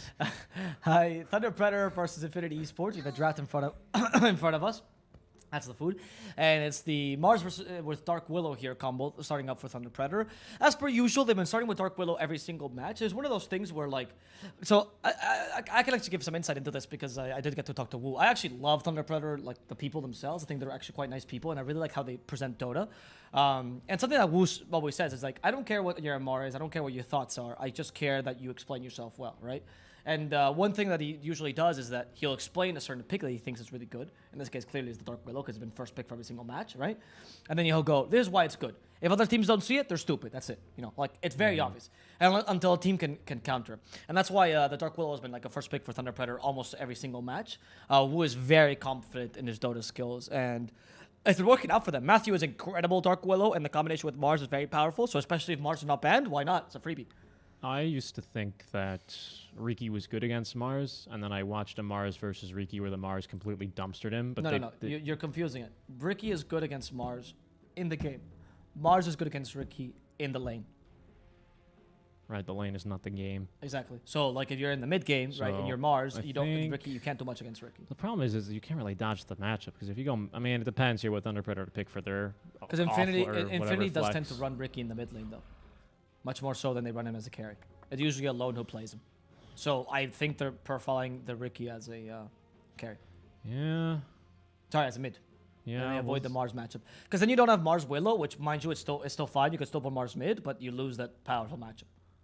Yeah, but I mean, you got a point, but also, also the Willow. It's not like you'd only pick it for the lane. It's good in the lane and for the entire game, but you can also get away with just a good terrorize there into the arena of blood. And just because they don't lane together doesn't mean you can't do that. No, of course, like the combo's still fine. I'm not saying that, but it does break it apart. a bit. I would imagine you would prefer to slow the Riki's game down by crapping on him in the lane, Yeah, I and thought they would definitely do that. rather than having. But then it makes your draft a bit more difficult, right? Because then you need someone where if the Riki's going to go mid or safe lane, and even though you think it's going to be safe lane, and I agree with you, I trust you on that you think No, I it's going to be gonna alone. mid is what I told you. That's what I Alone mean. always. Sorry, alone. That you think it's going to be in the mid lane. I feel like maybe they can still, if you would pick like I don't know who's like an off laner who cannot mid.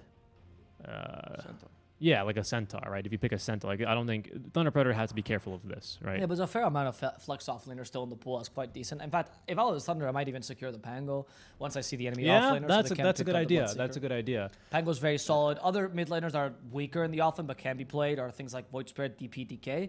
They're all fine as well. Yeah, that's a I good idea. particularly like the DP as well because I know Leo loves that hero. Not banned yet. Okay, good. Leshrac can even do it, but they banned that as well. Yeah, that's a good idea. I think Thunder has a fair amount of picks. Like honestly, drafting against this team is difficult because Wu is an encyclopedia. Dude. No, they're going for just a really cold combo here. CM Tusk for And immediately There's there's the the DP. Okay, so it gives So you now that they have the flexibility. potential flex if need be. Mind you, though, DP is not bad against Ricky either. So that's also the option. Like, Thunder might just go, yeah, okay, sure. Yeah, it's a tough draft for Infinity right now. Like, Ricky is good against Death DP after the lane, but in the lane, because you're melee, just the nature of it, you have to use your Blink Strikes defensively all the time. They don't always work, especially if DP positions yourself well. And no offense to Alone, but Leo is a better mid laner. Like, he might be, in terms of the laning phase alone, the laning phase, Leo might be the best mid laner in all of America in general. That guy is a monster. It's up there with CCNC for sure in terms of laning phase. It's incredible. And his hero pool is ridiculously vast. The guy usually wins the lanes, which is why Thunder tends to actually struggle so much when Leo loses his lane, because he's not used to doing that. I see. Okay, well, we'll see how it works to them here, Leo style. Can either go Mars or DP. They got the choice. And they're keeping the Ricky flex. Is Yeah, it mid? yeah. Is it not? Since they have last pick, they always have the chance to do that. And the Underlord, not bad. Good against the Mars. Good, decent against the Willow or the DP. I don't know. I mean, it's kind of hard to draft your offlaner without knowing anything about the safe lane, to be honest, right? Yep. So Oh, you know it's a CM. for Oh, for Infinity. yeah, that's Oh, what I right, yeah, mean. it's true. Because they literally have no information about what's going to be in the safe lane. It might be a Willow, probably not though. Most now you likely get not. counterpicked by a Slark. Now you get counterpicked even by a support, maybe even, right? Is the problem? What are supports 5s that can deal with Underlord well? Trying to think. Someone in the game. Because you're looking for a support that can ideally attack him, or has a nice burstable, or not burstable, spammable magic damage. Like, for example, Lich is pretty decent. I wouldn't actually mind an Abba support this game. Oh, the spells are good. Oracle would not be bad either. But you don't really have a combo. Oracle as well. Yeah. Well, I mean, again, you get to pick your carry next, right? So you kind of Right. get the choice. Well, they get to ban the most valuable carries, which here would probably be They TV do. and Troll if you pick Oracle. Definitely. You That's might what- pick your carry here. Oh, Oh, okay. Thunder Petter Yeah, special. there we go. But that's so odd because I could swear that Lycan gets countered by the Underlord in lane. Maybe I'm wrong about this matchup, but I could have sworn that Underlord is one of the strong heroes against Lycan. Well, let's talk it through, right? Let's talk it through. Because the reasoning behind it is, Underlord has an aura that reduces your base damage considerably. That's one of your best stats on Lycan, right? You have really low, well, actually you have decent base armor, but you don't have any armor gain, which means that Underlord can usually Wolves trade need nicely. no armor. Yeah, ironically, even though you have a nice base armor. So Underlord can trade nicely against you, and Firestorm is a good way also to make sure that your healing doesn't work too well. Yeah, and the Wolves are super, well, not too much of an issue because they have, well, until they get level 3-4, actually. Yeah, once they get level Once- 3-4, once they they might get- be an issue, but once they they also get the give extra cripple. damage to Underlord once they die, and you can easily kill them with Firestorm, or just stand in your Firestorm and push the lane, right? Yeah, usually I wouldn't say like so if Underlord has to surround himself with creep, right? How do you take advantage of this? Grimstroke, position 5. Constantly stroke of fade him if he's going to have to be in the creep wave, right? Oh, Jakiro is a really good option, actually. That was really smart. I know Wood likes playing Jakiro. Jakiro was a really good one, because Jakiro should secure the lane against Underlord. Trying to think You're looking anyone for else. spammable spells or consistent physical damage that you can put in. Like, I mean, even if you wanted to put Lina 5, it actually wouldn't be that bad. But against a Ricky is bad. Yeah. I know people don't play it in America, but in South America they play We Lina could 5. we could just really use a stun as well, to be quite honest. Yeah. We really could just use I was a even stun. thinking Venge, which is okay, but she lacks base damage. against Yeah, Underlord. that's the problem, right? Is the Venge And you don't is really not have anything to bad. swap appropriately. Like swapping Lycan, it feels so stupid, and swapping DPE sometimes is useful, but ideally not. Yeah, I mean, as much as I want to go for Abba, it's just not. Unfortunately, doesn't provide you with a stun. Silence is unlikely to be relevant this game either. Unfortunately, I mean, you could Oracle still. It's not too bad in Oracle. Yeah, the thing is, it's got Oracle good and attack Ricky is a range. tough matchup. good attack range there. Yeah, that's true. Position 5s. Position 5s. We'll think about Wu's hero pool, right? That's why I said the Venge and the Jakiro, because these are heroes that Wu plays a fair amount. Other hero that Wu plays a lot is, for example, Ancient Apparition, but he's pretty terrible this game.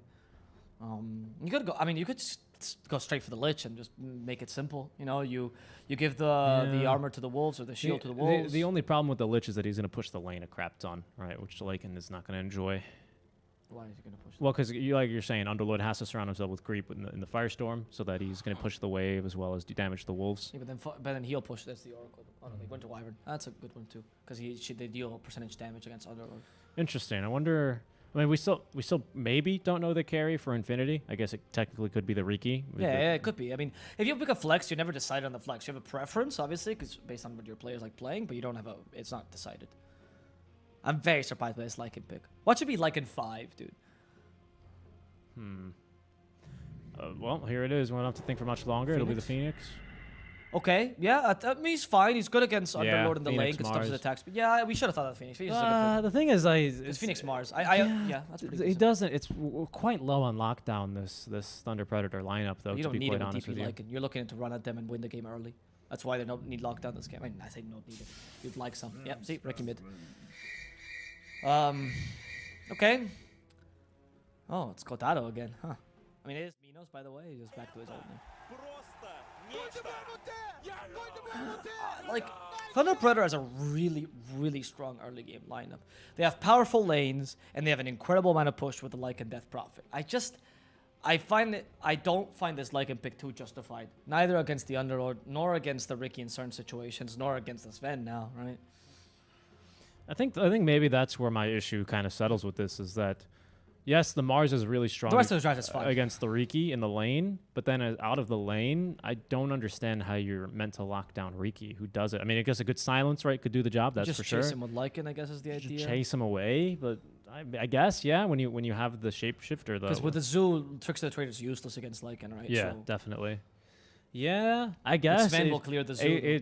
I mean, does it have to really all gas, no brakes for Thunder Predator? You kind of just have to run at them. Arena then to hit him with the anvil and hammer sort of method, right? Especially with Terrorize and DP and Lycan and Phoenix as well, Supernova Stun to follow up. Like I see it, I definitely see it. I just like if they like miss something or if somehow Infinity, like what stops Infinity from just going, oh, the Lycan and Phoenix are using their ultis. Let me just TP out here, right? Valkyrie's just like, okay, guess we're leaving. See ya. That's my. I don't know. That's why the Underlord was a decent pick to stop this kind of push. But you don't have anything to slow down the game for Thunder Predator, not for Thunder Predator, sorry. So that Infinity Esports has nothing to slow down the game particularly. They don't have really good lane clears, and they were pretty greedy draft with the Ricky Sven. I would give it to Thunder Predator, honestly. I think because they're used to playing these kind of drafts, and this draft is particularly good against greedy drafts, I think this might be the game they win. Contract complete. Okay.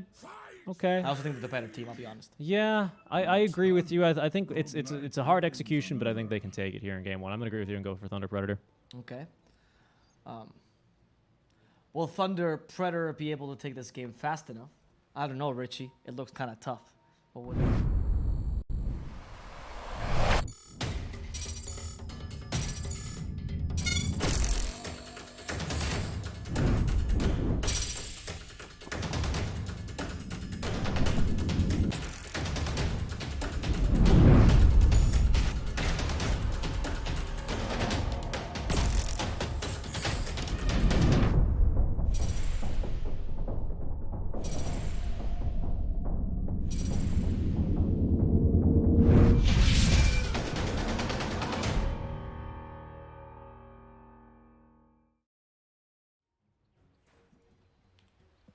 Welcome back, everyone. Great poetry. Still always snapping for Alvaro. Snaps in the chat, please, for that beautiful poetry slam night. So we will now be getting underway with our third and final best of two of the day. We were running on schedule, and shame on me. I even commented on it to Alvaro, Ava Plus, rather, in between games. And then we had like a 10-minute pause in game number one of our last series, but here we are, ready to go. Already contesting for the runes alone, running at him. Good damage as well here with tag team level 1. We also hear a Storm Bolt, so it is still continuing to fight. Matthew nearly dying as well. So it looked for a second Infinity. We're going to get the first 2 kills, but they're going to still make it out pretty nicely here overall with plenty of damage and gold bounties.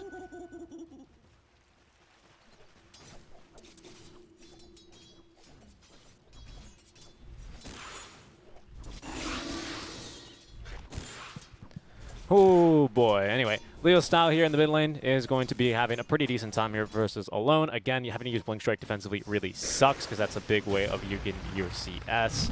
The good news is that, of course, Ariki can always Blink Strike onto the back of Leo Style, and as you need to be facing the direction in which you silence, there's some outplay potential, a lot like the Drow Ranger, but it's not the easiest thing to get in the world. And again, Alone, it's just, it's going to be a hard game. It's going to be a hard game. I don't know. Lots of team fight as Thunder Predator. Kind of all gas, no breaks here. They will swap lanes, but Thunder Predator will read it, pardon me, and swap the lanes back in response. But we can see here the Wolves doing just okay here. Minos using his old name, his old new name, I suppose. Maybe he wants to be called Kotaro again. I'm not really sure, but he's going to be having to play a little bit with the lanes, as it will be Panda pulling over the Prada make that pulling over the creep wave, being a bit annoying. Top lane as well. Lots of lane shenanigans. Lots of lane pulls. Usually by the time this starts happening, it's about time for a patch. Well, everyone starts really doing this sort of shenanigans. But we're gonna get in one soon here. November 45th, right on time, folks. Right on time. Leo style. Again, here in this mid lane, doing just pretty nicely here. Gets even the deny on the range creep. Nice job there. My goodness. Very, very clean deny. So he's going to be able to do himself a nice early lead here. 3 denies here to Alone, who is just going to have to eat the Spirit Siphon if he wants any CS. Might even die here. Minos is struggling a bit here. Prada's gonna die actually at this rate. No, never mind. Minos actually wasn't struggling as much. They were gonna get the kill. The Wolves? The Wolves only level 1? Prada is too fast. Yeah, they can't get the kill. They technically are faster, but the Wolves are going to time out here. 3 seconds. They might get one more auto attack in. They will, but that's not going to be enough. Wolves level 1, meh. They're more like puppies at this point, you know. They still gotta. They're still doing their teething, right? That's basically what the Wolves attacks do at level 1. It's like their teething attacks. You know, when they're growing in, they're biting all the furniture, and you're like, no, stop it. But Alone, he's going to pop his healing cell back to full HP here. DP gets a healing pot delivered. We'll be using this shortly. Probably going to be fighting Alone underneath the creep wave for this one. Just to really try and harass him out here. And Leo doesn't really mind tanking. He's going to use his healing salve after this wave anyway, so any damage he does to Alone now is really good for him. He's happy with that. Oh, for now, Infinity will have just a small amount of lead here, which, as I said, I would expect, honestly. Oh, whoa. Okay, Leo uses the healing pot to bait out that. Not really. I guess. Hmm. Yeah, it seems like it. Interesting. Interesting. Or maybe he wasn't expecting Alone to play as aggressively. Still, the kill happening, of course, or Ricky getting that early first blood will make this lane much easier for him. Because Ricky usually struggles to find that first item peak, and not like Death Prophet is destroying him too much just yet in the lane, right? Our last hits are like only 2 away. Ricky's getting some nice denies. This is where I suggested that while Death Prophet is okay against Ricky, and should still win that lane, is not as strong, of course, against as opposed to Mars against Ricky. Well, that's just destruction. Indeed. Sacred might be in some trouble here. Nice shot running around him by now G. Ooh, God's Rebuke and the stick charges are actually going to be able to keep him alive, healing self as well as Matthew fighting Oracle behind in the trees. Fairy Fire on Fairy Fire, but into the Shadow Realm will go our Dark Willow, breaking vision. That means Oracle is allowed to use the healing pot. Oh yeah, couldn't turn around there. Pinned to the trees now G after he picks up the kill onto Matthew. God's Rebuke to try and keep him here underneath that tier 1. Just maximize the damage. He's already used the healing self, so and doesn't actually have any more regen besides the stick and the Fairy Fire. So he's going to be hard pressed there. Prada tried to gank Leo style, who immediately turns and starts life draining him. And that's going to leave him very low on HP here. So Leo style gets a TP out from Matthew, and that's going to refill the bottle. Oh, that's a really good Bramble he's walking about from Alone. Oh, he might still die! The suck is not enough. Wow. He has too much base armor, dude. Yeah. Is the Ricky OP hero. And look, even Matthew was trying to get the kill. Valky is dead. They're not going to find Alone, though, which is important. But in the bottom lane, they're managing to keep up with the Underlord nicely. And Underlord is struggling a lot, actually. Tuskar doesn't, unfortunately, can't really do much. The pick of the Phoenix Hero is fantastic, though, because it completely denies all the advantages that Underlord might have against, say, Lycan. Yeah. Willow's going for the early stacks of infused raindrops, as it'll be 2 bounties apiece for each team. Prada making sure to snag the bottom 2. Leo style, how's he doing? He's gonna have, what does he got? What's he got? I think exciting. It's still early. Nope, just a stick. I'm still like on my high from last game, you know, from just getting ready to watch RP skewer into a bunch of mines. I mean, this is an equally fun game in a very different way, right? It's the mega push. We're going to see that Death Ball essentially is what Thunder Predator is trying to do this game. If Thunder Predator can pull off their team fight, it'll be absolutely incredible to watch, to be honest, because it's not easy. And again, without any lockdown, you're kind of making it real hard on yourself, right? This is like when you first install a game and you play it immediately on master level. Okay, you do have some lockdown. I don't agree with that, Kotaro. Oh my goodness, dude. Oh my goodness. I don't know if that was a mess up by Kotaro or Matthew, but you can't TP to the same place Kotaro's TPing to. And Matthew even chose to do it earlier. I mean, at least he'll come by and stop Valky. Like, I get it, there's not much lockdown, but Spear of Mars is a thing. So is Bramble Maze. So is the Cursed Crown.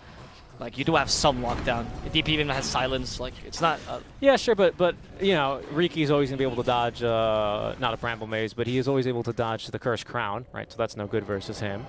Sure, but he only cuts around Ricky. It's going to work on Sven, for example. Alone might be in trouble. There's a haste rune as well as Yeah, he's exorcism dead. here, Crimstorm should kill forcing him now. around plenty of. Oh, no! Grid shards actually. They Oh, missed one- the Crimstorm though, alone. Juked them there, and now they don't have a second one. Well, will come in a second. Can he guess correctly where Ricky is? Leo style? He's dead. He's gonna die. Great shards. He knew he had to get that kill. He knew he could, and that's something that happens sometimes to really good mid laners. And again, somebody will explain this in TI. But when you know that something has to be done, you have much more of the sunken cost fallacy because you're like, I should be able to do this. I should be able to do this. You messed up. It's okay. It's no big deal, because you're so tunnel visioning on getting that kill because you know it has to happen. Then you end up messing up gravely and giving Ricky a kill he had no right to have. Now you Necro lost the lane. finished for Quatharo. Very, very good timing here. You lost the lane now against the Ricky. That's not good at all. Quick pause. Now Gfinity like, what? We're gonna win? But yeah, so far so good. Actually, for Infinity all around. Good farm here onto our Sven, who I believe, where is he? Where did he go? There he is. He's already kind of moving into the jungle. Mask of Madness, Brown Boots on the way. Should be able to farm up his jungle very, very nicely. I think Reiko is going to be looking to stack. We already have 1 stack here. Can't draw on the map. 2 stacks. So far only 2, but you know it's still early on. As Alone is going to be probably looking for a couple stacks of his own to be farming eventually. I'm curious now, I assume Alone is just going to go for the Diffusal Blade Manta build for himself this game. Yeah, definitely Manta, actually. Definitely Manta. Holy moly, you get a Manta this game. And that'll be able to purge off a couple more things for us, dodge a spell or so here. Definitely the Silence, of course, going to be the most important thing for him. As well as, of course, anything that the Phoenix is going to be applying to him. Pretty standard Sven builds. Not really much to comment on there. Sacred will be going for the Phase Boots into the Blink. This is going to delay here our DP's items by quite a bit. Going for, interestingly enough, the Holy Locket first item. It appears kind of an interesting choice here for the RDP. Okay. Kind of like that decision. I always like it when people experiment a bit with the Holy Locket, just because the item has been getting buffed. It's still, in my opinion, weak overall, but I can see how a DP can take advantage of it. Yeah. I wouldn't deny that, right? Like, I would assume that Ags after? oh yeah, because the extra healer, maybe. Yeah. I would thought that Yosa through this game was really useful, but I guess you're not really looking to fight the Sven too early. Like, this is not looking as great as Thunder expected it to be perfectly honest. Right? Yeah. This lane was really bad in the mid lane. I don't know what's up with Leo today, but he got a bit tilted, I think, in this lane. And proceeded to make some really basic mistakes. Caster's cursed him, dude. You call him one of the best laners, and then he loses a lane matchup. I'll keep my. That's still my opinion. You know, I think the guy's really, really good. But Yeah, I'm just saying, Caster's cursed him. yeah. That's all it is. Sacred's got the arena. Reiko's getting a little bit close here. Needs to be careful that he doesn't eat the first arena of the game. Maybe trying to bait it out, but Yeah, it could be actually. it just would give a kill to Mars. Wouldn't be too unhappy to have it, but now he's going to be able to return and save the tier 1 from going down a bit early. Rotation up from Alone on a Sacred. Bramble Mace is good. Shards pushing Sacred out, however, is now getting pinned to the walls. Will be Prada. Not nearly enough damage. Alone into the arena he goes. Gets poked once by the spear wall. They will now turn as he's taking a bit of damage. Sacred's still alive. They either cancel or stop a TP manually. Oh, Sacred. what? He's going to really go for this one, huh? Cursed Crown actually might catch him. Oh, what was that prediction? Okay, see you later, Alone. He's dead. Snowball not going to save him. Sacred looking for the kill on. He's not going to get it. Richie, I'm so confused. I thought they had no stuns. What was that exactly? What do you call that? Spear. Spear. Is that a slow? I mean, I don't even. You're being so facetious right now. You're being so facetious, which is strange because you're also being an asshole. How are you both face and ass at the same time? I told you, it's not that hard to catch the Ricky. The Mars is really good. It's all you need. You just need to get good. That's how you play with less stuns. And guess that so. has helped the DP recover a bit. She's now beating the Ricky net worth only by 300, but it should be enough as she's already gotten her first item, which is her boots. Thank Christ. It's a low GPM game, though, for the most part. It's really only Sven that's farming appropriately, to some degree, the Lycan, which is exactly what, of course, Thunder Predator wants to do. Because the lower the GPM, the easier it is for them to push as early as possible. Let's see here, Wu looking to gank the mid lane. Doesn't have boots. It's whatever. He's a Wisp, or he's not a Wisp. He's a Phoenix looking for just some charges in the urn primarily. As they will get they get the D ward, unfortunately. The bounty will be denied from Matthew, who's going to be zoned away by Valky with the Pit of Malice. Where the heck is our wolf? Here he is. He's pushing top lane. Good push here. Yep, easily going to be able to pick up the tower there. And he should be able to continue pushing now. Has Necro Book level 2 already, just going immediately for Necro 3. Why not? Again, Wolves need no armor. He just wants to push this game and accelerate it as much as he can. Foot on the gas. A little bit, not quite a blast from the past, but a bit of a blast for the past here. For the last patch, which was really long time ago, right? Actually, I guess it was, right? 4 months ago, I think. I think it's been, or maybe 6. I don't know. This has been the longest period of Dota without patch, actually, ever. A long patch. Sacred is going to be able to set up. Balki is like, I want a Dark Rift, but I guess not. Nice lockdown there, chaining it together beautifully. I thought they had none of it. And they're going to be, all right, is this going to be the whole cast every time someone gets stunned? I'm just saying, I'm sorry. That's my last one. That's my last one. Yeah, I got it out of my sure? system. Yeah. That's it. I have no more. Okay. I'm gonna push this middle tower now with the Exo. It's a good use of the Exo though. And Mars is being really effective this early game. Now G is forced to rotate. Snowball. Terrorize. Oh, that's gonna work nicely. Wow, 3-man Terrorize. Even got Ricky there. It's kind of surprising. Leo style when finishing up Prada. And Rico will also fall here. Yep, well played by Thunder. Matthew utilizing the Bedlam immediately after. Being the very balanced hero that she is to pick up another kill. And they're going to be able to force Owe alone. Radiant's bottom tower Very good stuff here. For the side of Thunder Predator, they get the tower as well. DD rune utilized beautifully, as well as the first Exorcism. And we'll see. Looks like Leo may be changing his mind here on going for the Holy Locket. Not quite too sure though. We'll see what he ends up deciding, as we already have the Necro 3. Mino's not showing up to that fight. Doesn't need to. Might even find a D-ward if he pops the Necro here to farm. Oh, I thought you could have used Supernova there, to be honest. For saving himself against Alone. That was a really odd play. Oh, because I guess people were coming and he didn't want to waste it, but he could have Supernova. Now it's actually Matthew who's going to die. Leo Stahl finally joins the fray. There's the Mars. How do you get rid of this Crystal Maiden? Now literally you don't have any stuns to stop her. In comes the Lycan, hoping to just burst her down, and I guess she just cancels the freezing field and dies as a result. Yeah, I mean, the Warriors were going to absolutely murder her there as well. What the heck? Silence? Oh, smoke screen. Okay. So what the heck? I couldn't even see smoke screen there in the freezing field, to be honest with you. Oh, okay, but the Phoenix was in silence, right? He could have used Supernova there. I'm not sure. I didn't catch the kill, to be honest with you. Oh, okay. All right. Nope. Phoenix sees Prada. He's burning him up. Here comes Leo. There's the silence onto Prada. Kicked into the trees and finished off. Yep, they saw Alone as well there with the Blink Strike, but they're not going to be able to catch him. He's already TP'd out. They're going to be searching for a little bit longer, even dropping his Sentry, which might be useful later if he comes back down here to farm. But the Wolf runs, and he is going to run around a Pit of Malice now. All the creeps following him, chasing him down. Valky here, who's going to be forced to use the ultimate. Not too much left on the Shapeshift. They don't want to dive at Tier 2 tower. They're not going to be able to get it there either, and he's going to actually just end up canceling and walking home. All right, good usage though here on the ultimates. I think we've had maybe overall 10 seconds of uptime, or I guess 10 seconds where Exorcism's off cooldown and not being casted immediately.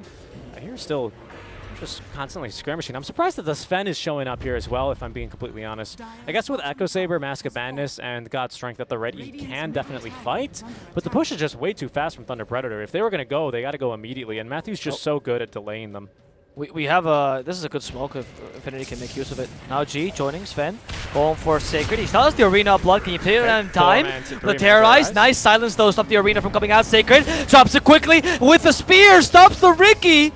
And that is going to be Infinity losing your mid laner because he thought he was playing cheekily. He's like, I'll evade the Terrorize, look at me, I'm dealing so much damage. No, you were playing against an early game draft and you thought you were too strong.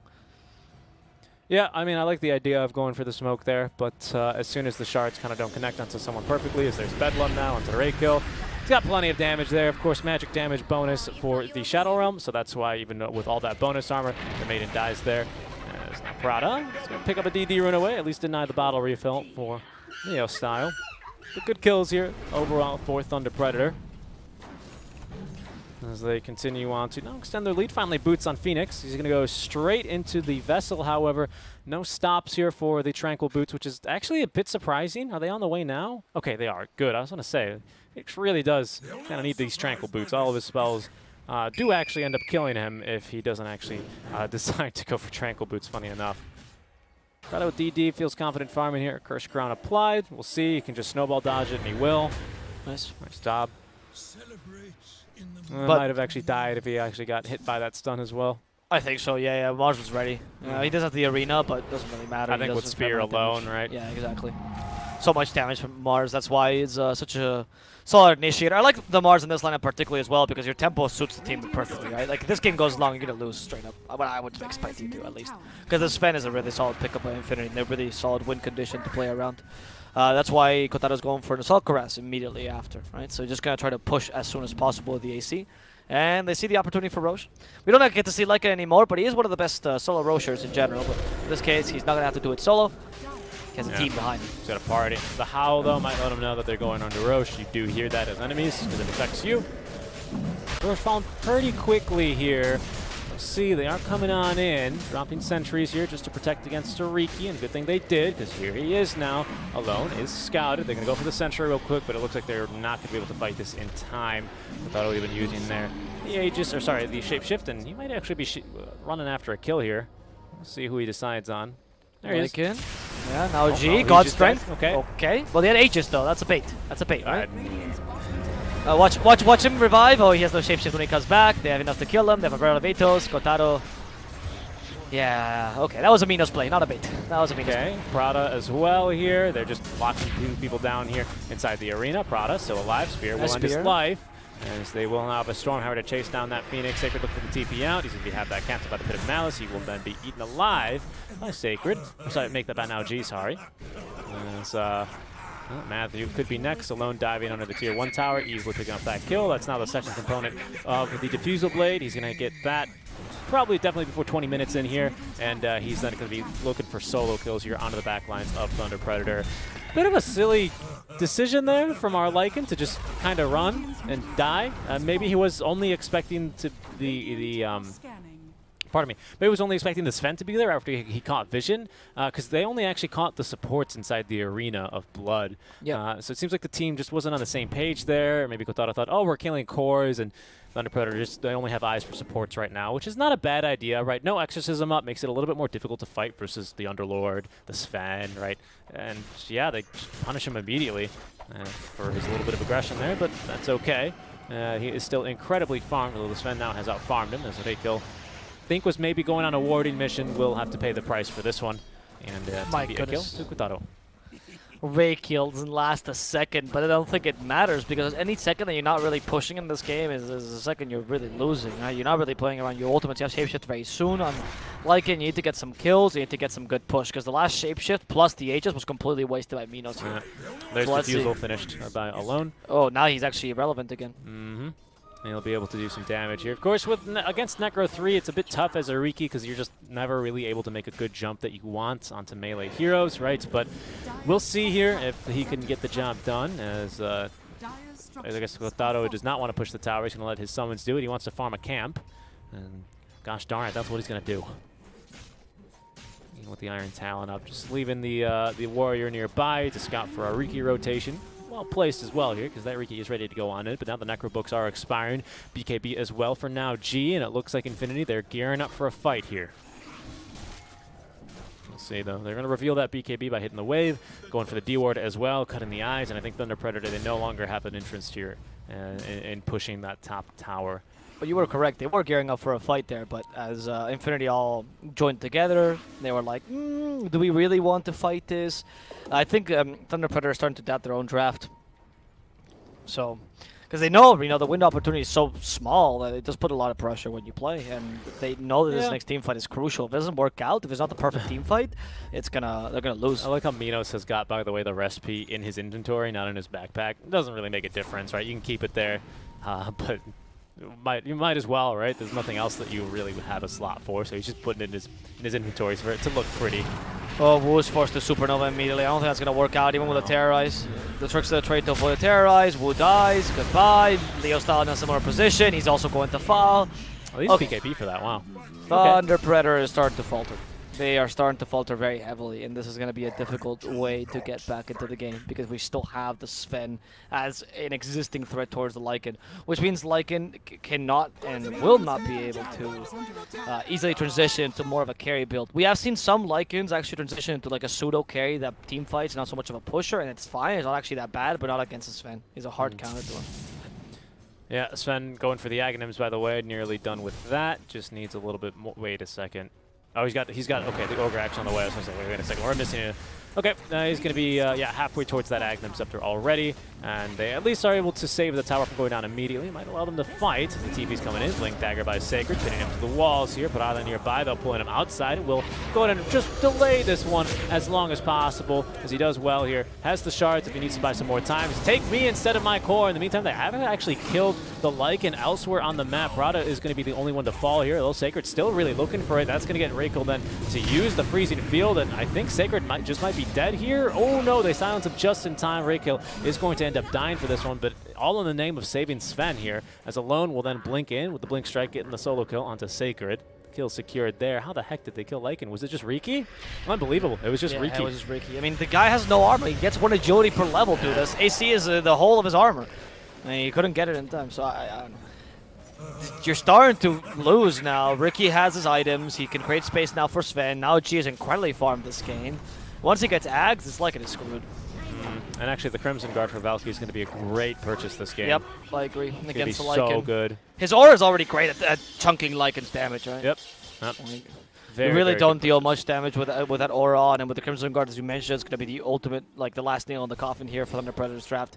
And the super early draft has not worked out for them because they made, honestly, a fair amount of mistakes here. 1,000 gold necessary to finish the Aghanim Scepter on our Sven. At that point, he's just going to be really rushing down. Most likely the Lycan, right? And the crappy thing is even the Lycan is as swift as the Wolves. Not a Vice Rack, just as swift as the Wolves. Now, gee, if he's within cast range, he's going to catch him. Doesn't matter. It's really, really unfortunate. You need a blink, right, to really disjoint him. And even if you don't blink far enough, sometimes it won't disjoint the frickin' Sven bolt. Actually, no, it always will. I lied. That's a lie. Can you imagine if you could give each hero like a poison Ags, which gives him a skill that's completely useless, and the poison Ags you can give it to Lycan, and it makes his shapeshift turn to CM Wolf instead. That'd be great. That'd be great. Actually, I would love to see a poison. Oh, they're going to commit the arena for Rakel here? I mean, a free kill onto the Maiden, right? You're going to take that. Sure, but it's the arena, though. That's your main team no. fight. Supernova is still available, but the smoke, stops Wu from using it. Gotaro's like, yeah, I have shapeshift, guys. That Cursed Crown is a 4-man Ravage, apparently. And Alone could be in trouble. He's still feared. The silence. Alone can't do anything. He's going to be killed in a matter of seconds. As the damage from Thunder Predator is ridiculous here. They managed to kill 3 heroes easily. The 4th one being Prada, but they're chasing after the Sven. Can now G make it out alive? I don't really care about Prada. I care about Sven. He has to TP BKB to not die. As Prada is going to die at the hands of the other position 4 here, Matthew. I am genuinely curious as to why Alone thought he should Blink Strike back to his team right as Cursed Crown is going to apply. Like, I know that was the funniest thing. They don't have lockdown XD, but like if you give them I didn't say a 4-man stun, like they're going to turn it into a kill. Like that was, I don't know. I don't know what that was about. Maybe he thought, oh, if I Blink Strike, the Cursed Crown will apply on myself, and then when I Blink Strike, right as it ticks, I'm going to be stunned on top of you guys without actually stunning you guys. Maybe that's what he thought, but then he just stunned his entire team and they all die. That was really funny, dude. I can't believe it. Ricky was like, guys, they lost their team fight. Let me give him some more. He's like, guys, we're back in the game. Let me stun you all. I'm so excited. So I need a hug. I need a hug, guys. Come on. All right, well, I think he's learned his lesson there. If you're going to get stunned, just eat the stun. Don't have your team eat the stun for you. Just die alone, dude. Seriously, Yeah, your name seriously. is Alone. Like, stop being a whiny baby. Come on. That's okay. It happens sometimes. He's going to be approaching. Sees Matthew. It's a bit of a hard kill with the Yule Scepter up on her. Phoenix would be a nice juicy target considering he did just buy back, but Sacred already nearby with the Blink Dagger, has the Arena of Blood at the ready. Now G baiting, they have Vision uphill, and the Aghanim Scepter at the ready for now G. They're going to go for it now, although there's the Yule Scepter used aggressively to stop Alone from getting the kill there. Onto Matthew, like I said, but you do force him back. Roshan will be up in 31 seconds. That'll be a bit of a faster one here. Favoring Infinity a bit, as I still think they're stronger for now. With all the ultis up for Thunder Predator and fighting in the Roche Pit, however, I might want to addend that statement and say if Thunder Predator can get in good engagement, they should be slated to win that fight, in my opinion. But we'll see here. I think Infinity, they fight better in the river, but in the pit, it's all Thunder Predator.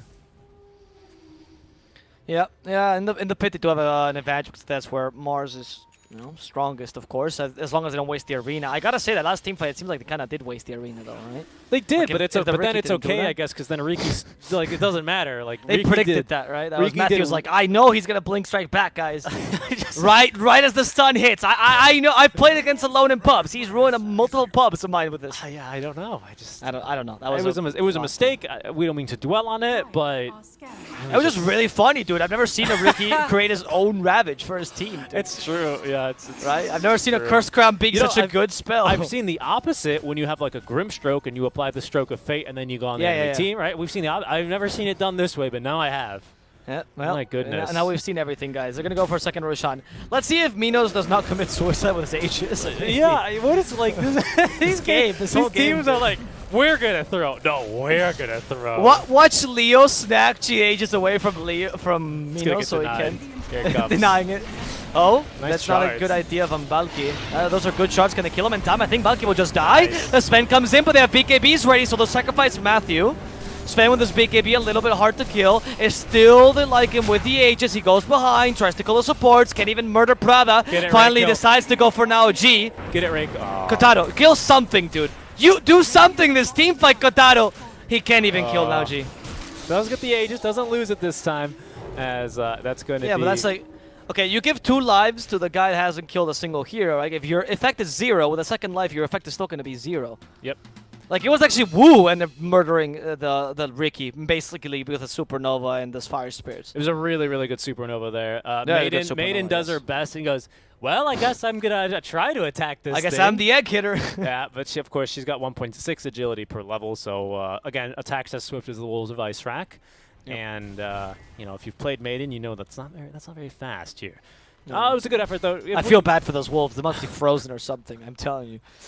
If we do get level 20, though, then we're attacking as swift as the Wolves of Lycan. So that's going to be a little bit better there for the Maiden. And it might actually be a real threat this game here to Wu. I'm sure he's going to keep that in mind. The idea, of course, of the game plan for Thunder Predator is to finish the game well before Maiden does hit level 20. At this rate here, I mean, it is their turn to throw, so we'll see. It just might happen, as it's a good attempt for a fight here from the side of Infinity. We'll see if they can catch anyone, though, is the question. Oh, Leo Style's a good catch. Silence, though.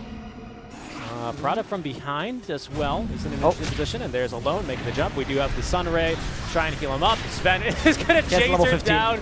Yep, and just knock her down immediately. But he's going to die in the arena? Terrorize onto 2. He does have... No, he's rooted, actually, and that means that he's going to be held down in place. Oh, yeah. Hello, Wu. What's up? How's it going? As the tag team there, completely unnecessary, but it's nice to secure the kill. Alone, in the meantime, is just absolutely soloing everyone here, and will then get the kill onto Matthew.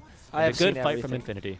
We've seen Riki outplaying his team, and now we've seen literally Matthew outplaying himself by putting the Bramble Maze on the way, as opposed to putting it in the arena, so that Terrorize wasn't effective there. Yeah, that was unfortunate. Yeah, because normally you're right. Kotaro wants to fight. Okay, he's going to kill the Maiden, maybe. We do have a Tusk nearby. Did not get the Maiden into the snowball, and now Nope, I think nope. he is going to die. Yeah, they should be able to kill. There we go. Okay, the supports can die to Kotaro's hand. Can Minos murder Balki as well? Do you have enough damage? A spear, not going to do much? No. Look at how little damage he does once Yeah. he's in the Underworld's aura, right? Like, the change is monumental for this Lycan. It is. I mean, Lycan attacked 10 times there and did 2,000 damage, around Yep. 200. I think he was doing like 127 there with himself. Yeah, you're right. It cannot be understated how quickly that adds up. You know, anyone who's ever taken a calculus course will know those 2 lines. You know, sure, for maybe the first 2, 3, 4, 5 hits don't make quite a bit as big as a difference, but for 10 and 20, good luck. That's a huge difference. Especially because a big chunk of Lycan's damage depends on his crits that he gets Exactly. when he shapeshift, right? And if Exactly. you have less damage to begin with, the crit is literally exponentially less effective, or Yep. multiplied less effectively. Yep. No, Yeah, it's a real big thing. So basically, right, if you're a little bit confused by that still, a good way to say it is, you know, if you work overtime, you get your wage time and a half. But let's say like your boss is like, no, sorry, I'm gonna half your wage and then pay you your overtime. You're gonna make way less money, right, than you should be. As a Spaniard, that confuses me because there's two words I don't understand: work and overtime, And also money. What is it? also money. I get paid in gold. I get paid in gold when I do. We do have 50% of unemployment for youth, so I don't know what to tell you. Yeah, Alvaro he gets a treasure chest delivered to the apartment every single. It's a small one, of course. course, because as the government casters, goes, there we you don't get go. much money. But, you know, he does get himself a little treasure chest of gold delivered Has a every little single Incan time. symbol on top of it, of course. Anyway, Kotaro is now has a BKB. He should be able to fight decently. He goes down bottom. Let's see. Sacred. Good start into Naoji, but no arena yet set up. So Naoji can just walk in. The silence. He might force the BKB. Here's the arena. There's the BKB. Oh. Naoji trying to kill a Good DP, but she also has her own BKB. Leo Style heal him back enough. She does the magic wand, by the way. And Leo Style is actually chasing away Naoji. Leo Style has taken upon himself to become the real carry this game as the Lycan takes care of the supports. Oh, Leo GG. Style will finish off this Sven. It was the cheese actually that healed her completely. As Prada will die to Kotaro with a double damage. Doesn't matter if you don't have the Underlord. Sorry, even if you have the Underlord. Yeah. You'll still deal a lot of damage here. That'll fix it. That'll fix it. Very, very, very nice job there. Good fights. As I think, honestly, this game is it's just going to depend on, you know, once they're strong enough to end the game, whose turn it is to throw, because it's just back and forth again. And honestly, it's the team that is losing, I think, if they go over the replays, they're going to be a little bit upset because these fights, I believe, for both sides have always been winnable. It's just been a little bit of poor positioning, using the BKB here and there, right? These small things that end up really compounding and making a really big difference. And this time, Thunder Predator, they do well to take advantage of the mistakes made by Infinity, the small mistakes made, albeit by Infinity, and utilizing their little power spikes. Cheese is probably the best cheese that I think Leo Style has eaten in his life there. Not quite, maybe. Bit of an over-exaggeration, but a really, really good one because it allows him to continue kiting out the Sven, and then from there, the team fight just falls into their lap. Nicely done. Good fight for Thunder Predator. Yep, that's nice. So now Thunder Predator regains the control in the game, and honestly, this game is going much longer than I expected Thunder Predator could even muster it for, but it's working for them. The DP is back to being their real carry, dude. Leo Style there was so impactful. It was incredible. This game's gone so long, Lycan bought boots. that's the really good side of the game going long. Because the reality is, Wolves might say they need no armor, but really they need no shoes. Yeah, they don't need any shoes. Oh my goodness, the blink aggressively on the Kotaro. He has a shapeshift though. Kotaro is fine with it. It's like, okay, I guess I'll just go in again. Tusk, you're dead. Tusk, you're going to die unless Kotaro decides Balki's a better target, and Balki is a better target. And now, with that BKB, he's back to full damage. Balki will die. Now G tries to clear the Zupa. It's not going to be enough. And Kotaro, how did he silence? Oh, it was Leo Style that silenced the CM. No more freezing field. They cancel both of them. They also see that Ricky's in the back lines, and Alone is honoring his name. He kills the Phoenix alone, but that's not going to be enough to justify your own death. We'll see. Look, Leo Style once more. He has Yule Scepter. Sven holding the high ground. Oh, They're gonna turn. Careful. Beautiful. Yes, Leo Style is Beautiful. destroyed. He didn't have time to activate his BKB. Sacred trying to tank the damage from Sven. Where's the Lycan? He doesn't have Shapeshift. Can they still fight this? There's no more Arena Blood. They have a Heaven's Halberd, but he's been stunned. There's the Halberd finally coming out, but Sven versus Lycan, he should be stronger. Even with the Bastion, that sets up for the Spear of Mars. Can they now kill Nao G? I think it's impossible. You bait off a bit more than you can chew, and they went into the Lion's Den. And Wolves cannot beat Lions. No, they do not, unfortunately, because everyone knows that Cats, which is an extension of a Lion, are the smartest beings in the universe, and maybe not the smartest is going to be Leo Style for now. Activates the BKB. I lied. He turned. He's a god. And Leo he's going Style's to a get god. Another kill here, probably onto Reiko. He's looking for this Sven, Oh my god, he forced a buyback. Did get I mean, I guess out of the Tusk, right? They still a win. they really want to punish this though, because Leo Style did buy back for this. Has the bonus movement speed that also stacks, of course, very, very fast with the exorcism. Should be able to off and away safely. They really wanted to punish that. Nice job there by Nao G. He stands on the high ground and he's like, "This is the hill I'm going to die on, and this is the valley that I'm going to kill you in." And then did that to 4 enemies. Very, very well played by Infinity. They definitely knew they had a strength there. I mean, the problem was also that why did you go into the high ground knowing that Sven was probably waiting for you there, right? I mean, maybe they were. Yeah. Right? No, That you're was just right, incorrect. because Thunder Predator, they have a ward right here. You literally also, yeah, exactly. So they knew that there was people hiding in the high ground. They knew the Sven was like around there. They didn't see him retreat, right? They didn't see him, right? So he must be waiting in the high ground, and he still had God Strength activated, by the way. Either that, or he's running away this way, right? Exactly. Or, because you know he's not taking the shortcut. Very interesting, very interesting. Right, exactly. You didn't see the Sven appear in the lane. I don't know. I would have expected that to happen. I mean, also, if you're not going for the Sven, right, why are you going to the high ground is my question. Is there any need? What is in the high ground? Gold? There's gold in them hills. Like, genuinely, though, I mean, unless you're farming the enemy triangle, there's really not any need to go up to those That's stairs. very true. Not So- Maiden getting closer to level 20, which is the biggest power spike this team will have. I'm joking, of course. Now G close to 25 is pretty darn strong himself. Just going into more physical damage now at this point. It should mention that the mistake was not so much on Neo because he got surprised with the Stormhammer and he wasn't quite going up that high ground. He just put himself in range of the Stormhammer. That was fine. The mistake was more made by the Lycan who decided to still fight him afterwards without shapeshift, you know, with Yeah. Mars and with Willow saying, "Hey guys, I know we fed the Sven our mid laner, but let's feed him the rest of the team as well." It's just, as they do it, man, when they commit, there's no back. Did you guys know that the word retreat does not exist in the Spanish language? Radiant's top true. tower is under attack. That's why we lost the Invincible Armada. It's true. Radiant's top tower. Oh, we'll see here. There's gonna be someone that doesn't get it and actually writes the Spanish word for retreat. Yeah, yeah. By the way, the word gullible also doesn't exist in Spanish. No, that doesn't. That actually does not exist. That one though. does not exist. It's true. No, but that one, that one's a real one. I'm not even joking. That gullible, like a word gullible, usually it's a phrase. Mm-hmm. Or just we just call them idiots, I think. Right, Oh, nice dodging evasion the there. Snowball. Yep, Matthew's dead. Not sure why he went onto the high ground. Had no choice to retreat after all after the ice shards. That's going to be 25 to Sven Oh, now. shapeshift. Yeah, Kotaro wants to fight. No Zoo, there we go. Finds Prada. Prada has no snowball, so it's an easy kill. Now Kotara's dealing some damage. In comes Sacred. His arena got blocked though. He can't disable the bulwark either, and the taxi's gonna take him away. Good Nice. smoke screen preemptively. Very, very good job indeed. Yeah, like you're saying, they go, oh, okay, they BKB, they use the shapeshift. Let's get the heck out of here.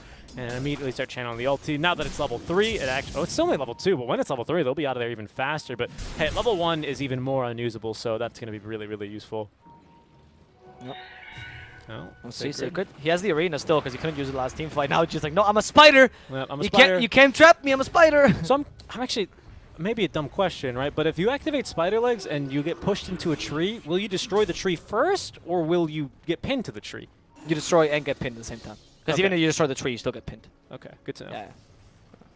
I discovered this yesterday when I discovered that the arena is one of the most bugged spells in the game. What are you as I was talking playing about? around with Grimstroke. No, it's the Argentinian infrastructure. That soulbind is the dumbest thing. I was trying to reproduce that bug and I was trying to make a video and I actually stopped making the video because it was so difficult to reproduce that bug. It's Indeed. not consistent at all. Stupidest bug in the world. Well, I mean, that's kind of how bugs be, I suppose, especially in a game as complex as Dota 2. Yeah, source. I honestly have no clue how that. Actually, I do know how that bug I think works, codings wise. I think they actually give you free pathing when the soulbind breaks with a spear. Right? Yeah, and that's why you can. It go used to through. be like the thing where you couldn't get trapped on high ground, so it would give you free pathing for like 2 seconds, right? Yeah, that was they did that with hook and swap for a Yep. while.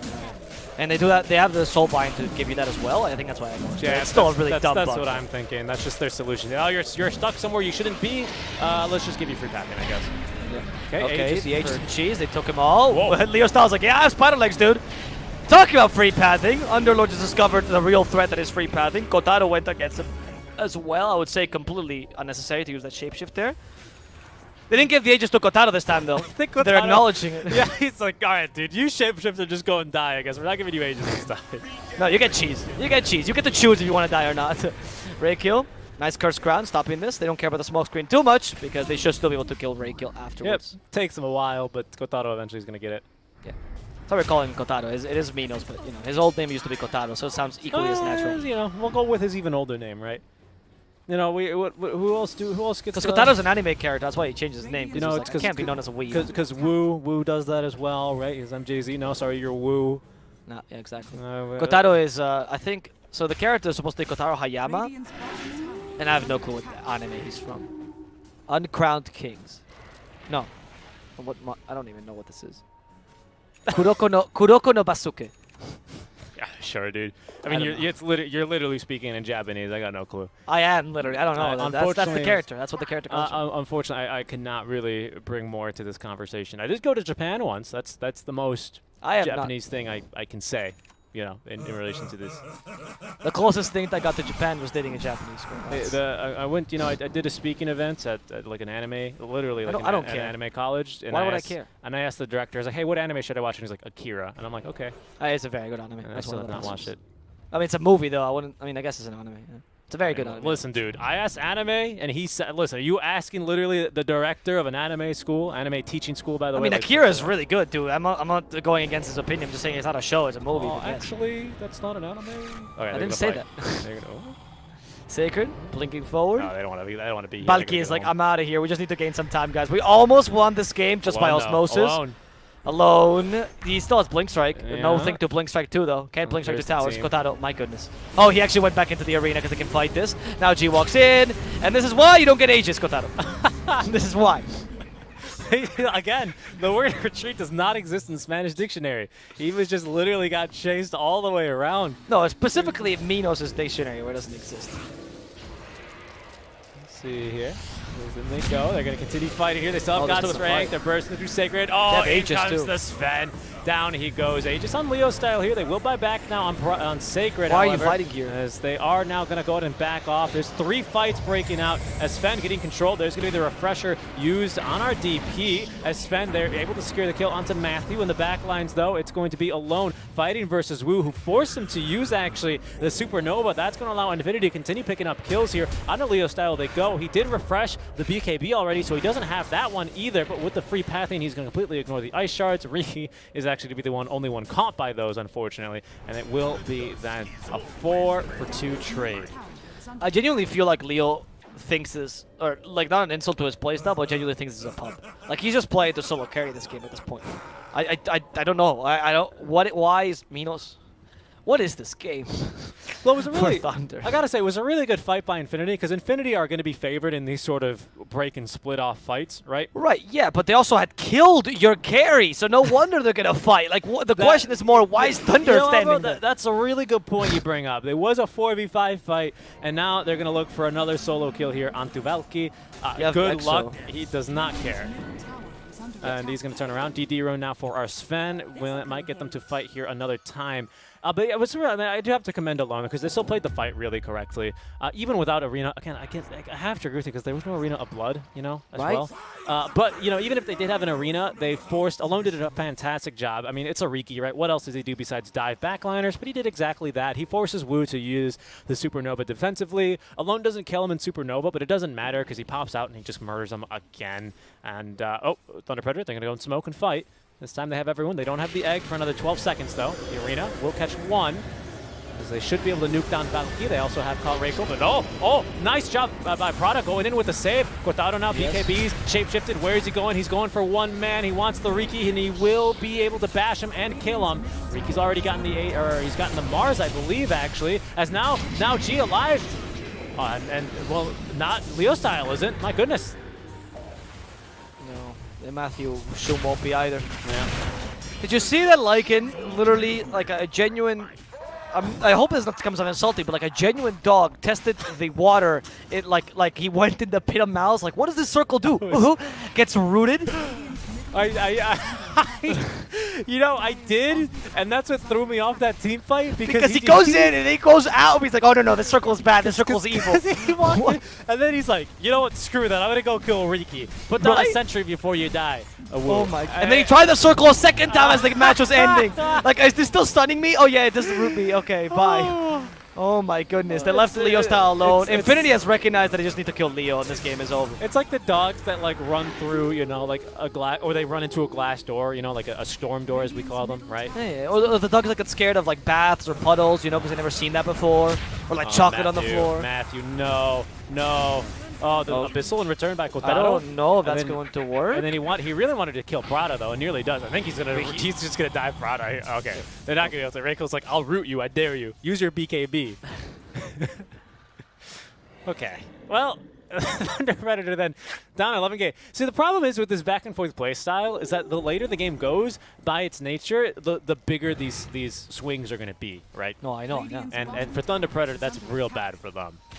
Yeah, for sure. And now they catch Lycan as he just lost his shapeshift, but now G, of course, is not followed by his team because they didn't know they could punish Kotaro doing that, because why would Lycan be out of his place without shapeshift? I love SA Dota, dude.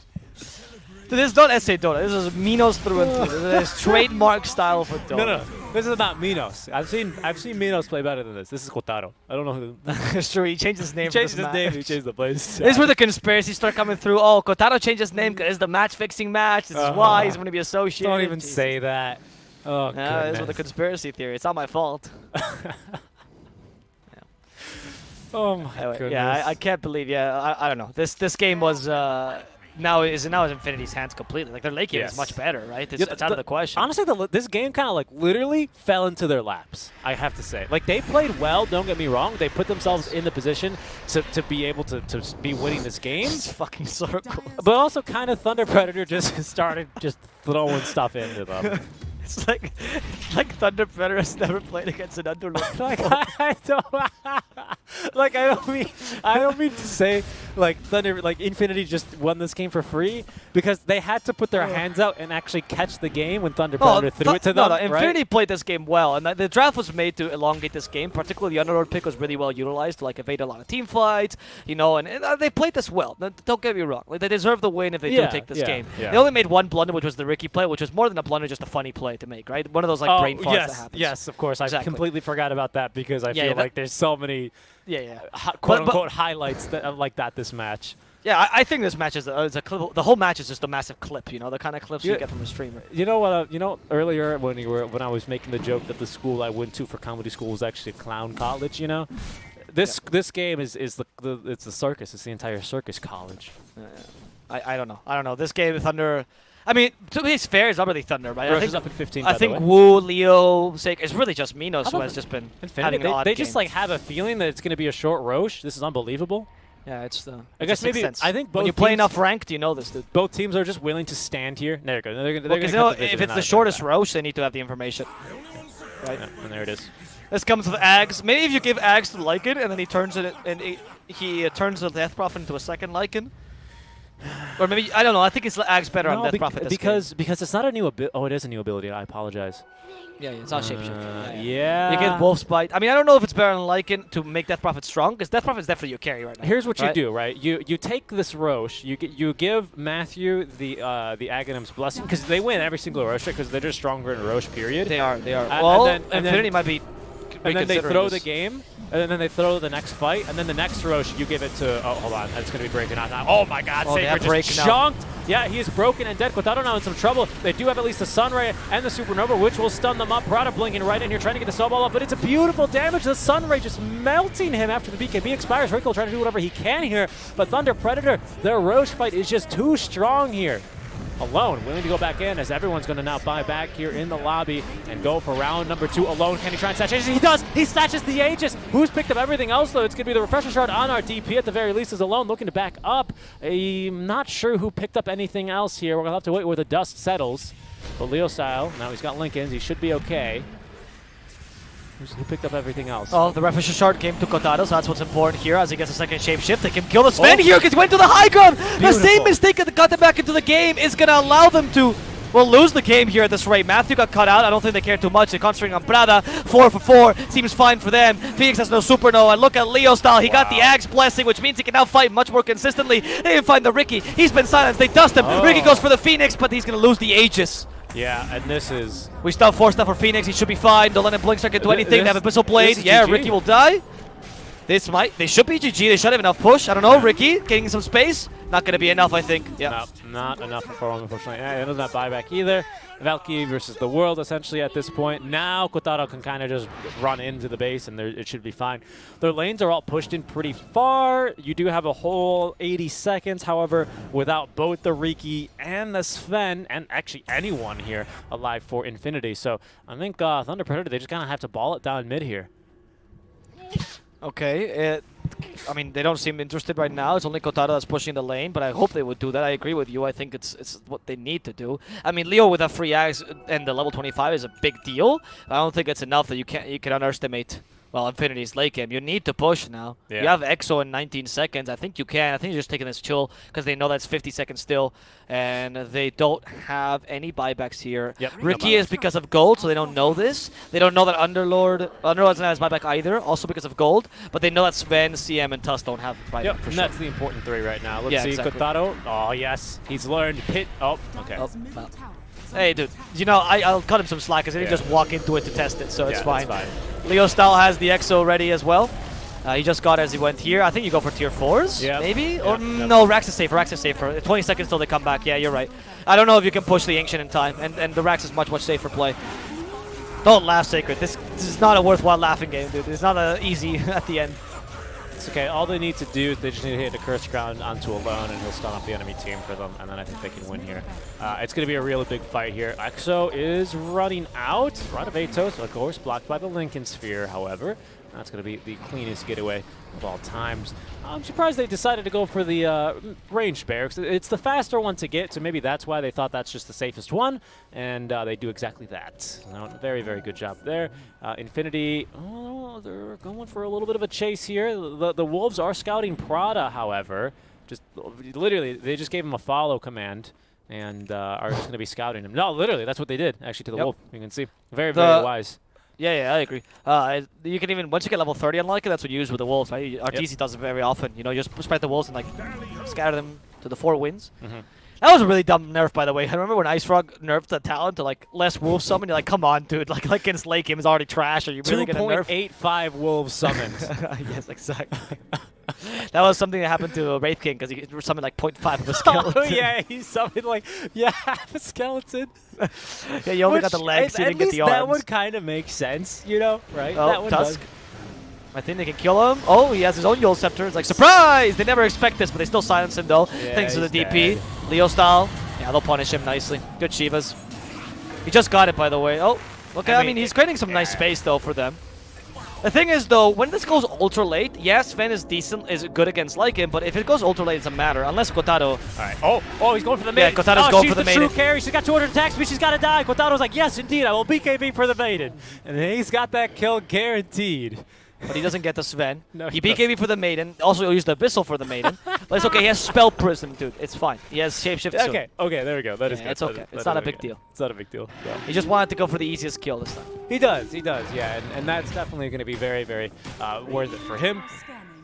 I think Thunder's winning right now, but I can't tell. They are. Yeah, they definitely are winning. There's all a minute without both supports here. We'll see if Thunder Predator can push this. They know the Maiden has no buyback. They don't know the Tusk. Oh, they do know the Tusk has no buyback as well. Actually, he bought back earlier in the game for the Roche fight. And we'll see. They're going to go push through top lane. They're just going to send the Wolves down bottom here. Yeah, that just should to be able scout out a dispatch bit. them. Can they take... And they have a melee Rex down bottom, so it's not easy to take that. They have to use Exo first. Yep, there we go. Exo immediately. Terrorize available. Sven, though, is alive. They silenced him by pure chance. There's not just guess that. That's really impressive. No, they have a gem. I don't think they still saw it, though, because gem doesn't have enough range there. Okay, so even with a Crimson Guard, which does help you against the Exo, obviously the racks will fall. Yep, guard fully affects DP. buildings. Yep. And obviously fully affects those spirits. They have Shapeshifters for the last lane of racks. Exo for still like maybe 10 more seconds. Leo Star activates BKB. Good, in time for the circle. This time they counter the circle of death and perhaps also the Sven. Let's see. Now G dies. And that's 100 seconds without him. They know. Oh, they don't know. Because it's... No, they should know. Yeah, it's on cooldown. Yeah, they know. They know. They can take this. Alone This should be an easy Prada win with a now. great Walrus Punch to break it. It's going to stun up Quintado. There's going to be the arena For the on arena. now. Stunned up Prada. Reiko, though, with the BKB. 10-second BKB. Is it going to be enough damage? Leo is actually dying. Oh He's my going to die. goodness. Quintado needs to get out as well. They're going to cancel that one with the Yule Scepter. Late game Maiden. That's why Quintado really wants to kill Reiko. No chance with his 200 attack speed. What a save. Whew. My goodness gracious me, Alvaro Plus, rather. The game continues. Great damage there. Pretty decent damage as well by the freezing field. I gotta be honest with you. No, that was good. Unfortunately, when you do take the attack speed talent, you do lose a lot of that damage because it's per 50 damage per explosion, and that's a good amount, but it's not gonna matter there. I mean, obviously you need the attack speed. They do well to actually kill Wu in that fight, as the Sven is gonna focus on him, go for the easy and the free kill there, as you can kill him while he's still stunned. Make sure that the egg does not come out. All of a sudden, Infinity, they're going to stay in this game. The rat chance is very high, however, especially with a Lycan out in the field, so do be aware of that. I suspect that he might eventually, I mean, he's got so much gold in the bank, he might just go for Boots of Travels and secure the Megas here. Let's see. Gonna take the tower here in the tier 3s. Is this going to be the comeback for Infinity? Matthew and Sacred. They have the arena combo here. Terrorize. Oh, God. You're countering your own Terrorize again, dude. There we go. Just set up more Bramble Mazes just to annoy them. The damage. Yeah, that 200 attack speed, dude. It's working. Oh, Reiko gets the last hit. Look at Reiko. That's all his damage. How do you not get the last hit there? Oh, well, there's too many creeps. Yeah, That's you're the cheating. highest DPS in this game. Yeah, essentially. Reiko is just walking, taking a walk through the Bramble Maze. You know, my favorite Halloween activity is walking through Bramble Maze, right? As now they have caught one. Sacred with the BKB. Onto Valky they go. It's a lot of damage here. They also have Wu laying him into him with the Sunray. Valky is not going to be able to live. Very, very good. Without skill. Valky, now you can just do this again because Valky still doesn't have buyback, so you just proceed to murder them a second time. Sven doesn't have buyback. You clearly are winning these team fights just thanks to DP alone, so... Sven doesn't Go. have buyback. Push. Actually, Valky doesn't have buyback. They don't know that still, No. however. No, but you still should be trying to force a push until Valky comes You back should, and force you a buyback, should. right? Because you have all your buybacks. You're completely safe right now. You should be playing super aggressively here if you're Thunder Predator. It's a miracle you're still alive in this game. Yeah, honestly, yeah, for both teams, I gotta say. Yeah, I gotta say, it's true. Leo Hello? Style being scouted. Oh, Sacred with a gem just out of range. I think they might have seen him, Oh, though. they did because they silenced him. The ghost caught him. Yeah, they know it's him. BKB immediately to prevent the effects of the nullifier. Here comes Sven. They want to burst the TP down, Wow. and they caught him. Sacred's in Okay. trouble. That's pretty bad because they wasted Exo on that as well. Sacred Oh, might no. also fall here, Oh, as you dead. say. Kotaro does kill off alone. Can Kotaro beat the enemy carry? Sacred's They protected. finally use the arena blood. He's going for the supports. He knows Reiko's the important one. He activates BKB. Has to get a stun. No lucky stuns for Kotaro, but just kills Reiko at this price. And even Sven fell inside the arena blood. Okay. Sacred. How did they kill Sven? Was it just the Terrorize plus... I'm Arena? gonna let you in on a little secret. Bedlam is the most broken ability in the game of No, Dota 2. okay. He got pinned to the wall, and then Matthew just laid into him there. Yeah, okay. Yeah, and then he got poked to death eventually. Good Bramble Maze on top. I mean, look at this.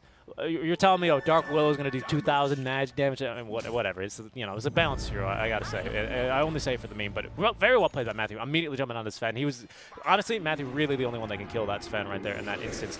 It's gonna force a buyback here. 3 buybacks forced thus far. Valky does not have to buy back. Sven might just have to. They did buy back as well onto Sacred. They did kill him inside of the arena. I didn't see how they killed him, to be honest. That's the one I wasn't watching. But Leo Style will buy back. Does not have a refresher. Does not have the exorcism. With the ghost up, though, still does some decent damage as we hear the shapeshift. In they go. They want the megas real bad. Oh, they're going to actually reflect that one. BKB Kotaro. BKB active now. Onto Reiko. Pops his own BKB. Blink off cooldown here, as they will be able to scare them off the high ground for now. Unbelievable. This game's going to last an hour. Wow. The only reason I say that is because I did not think this game was going to last an hour. I thought either Thunder Predator was going to win in 25 to 32 minutes, or Infinity were going to win 30 minutes to maybe 45 minutes, 50 the latest. But here we go, ladies and gentlemen. We could very well see a Book of the Dead here for Lycan, which is actually going to be completely broken for him. It's Can't so believe good. You ever read H.P. Lovecraft? No. You know, there's this point in all his books where like a main character reaches insanity because Oh, just no. peers into insanity. This is what it feels. Oh, This no. game feels Oh, like no. to me. Oh, no. Terrorize him, Bedlam, terrorize. There we go. Look at that combo. Can they kill Roshan in time? Sacred's just walking in. You activate your BKB, dude. Activate your BKB. The circle of death doesn't stop him. And Leo Style steals the refresher shard. They activate immediately the exorcism. They have to kill the Uber. They won't be able Oh, to. no, Reiko. He Reiko, takes no. everyone home. They leave Reiko, the poor drunk woman on the sidewalk. They couldn't take him with the Uber, but. Yeah, he might get a bad rating for this, but he did save 2 heroes at least. This is a chance. What happened to the Ags, by the way? Who took it? I believe Riki has it. I believe Riki now has Yeah, the Riki Aghanim took it. Blessing. Yeah, but he's dead for 120 seconds. He has no buyback. he Phoenix is, buyback. yeah. You have to push it. You have 1 Rax left, Thunder Predator. And you have a Lycan and a DP. Please. You must be able to. I mean, you must be able I to think finish you, this. I think you just end the game here. I don't see the reason to go for the bottom lane of barracks anymore. I mean, I guess. Well, because I don't trust them to end the game. I mean, Just seek like- and strike. That's the point. I don't believe they can do that. So I just want them to take the Rax. Okay, at this point, something that will get us closer to Without him, the end in of he this goes. Madfest. Look. He doesn't have shapeshift. Doesn't need to activate it, of course. You still have cheese. He has level 30 as well, which gives him the 5 extra shapeshift duration. There come the Necro books. Okay, even with the should be- Crimson Guard, they can take it. Yep, There they we will. go. The makers are finally taken. Someone is inching closer towards something that I've not heard in a whole hour, which is victory. Yeah. Seriously. It's just been back and forth and back and forth and back and forth again. It's Kotaro down with the Abyss Blade is going to get stunned. Nice He's gonna be BKB. active. Has shapeshift as Very well. good job. It will stun up Sacred, who would have liked to get an Arena of Blood off there, but unfortunately is unable to do so as the Fortify will come out. Just trying to hold them back. Riki back in 40, made it back in 50. It's going to be a bit tough with the BKB already used by Kotaro. So about half duration left on the shapeshift with the level 30 talent. Does give him a little bit longer. Oh, Valky's in a bad spot here, in a bad spot. But Leo Style continuing to just lay in. He's got actually the Exo back up in 12. But Valky with so much damage here right now. Oh, it's not going to matter. Matthew's just going to kill him here. Yep, he's just going to die. So what do you do Okay. against that? Bye-bye, Balki. He's Without gonna him, buy back. yeah, that's what you do against it. There's 15 seconds. Leo style, pop the exorcism. Probably wants to stick around. Beautiful arena. It's going to catch 2. Valky's still alive. Spend into the pit. He goes over. A great fear, terrorize, though. very The good terrorize catching 3. Do they have the splash damage? The Sunray alone doing the job. So much damage. However, it's now going to be now G responded, but it won't matter. They're going to have to call it. GG will be dropped. Back and forth and back and forth. My head is still spinning like a record, but it will be eventually Thunder Predator coming out on top. My goodness. I don't know what to say to this game. Oliver, to be what did we honest. watch? I mean, I think there's one player that deserves to, 2 players that deserve to win, which are Leo Style and Matthew. I think they deserve to win this game 100%. Besides that, I don't know. Dude. I think Wu played well. I think Wu played decently. He was struggling a bit in his position against Ricky and Sven, but that's kind of understandable, right? And Mars had really good arenas. I'm not going to flame Sacred either. I think overall they played. It was really just Minos. I made some really questionable plays, right? Kinda was. It really was just Minos.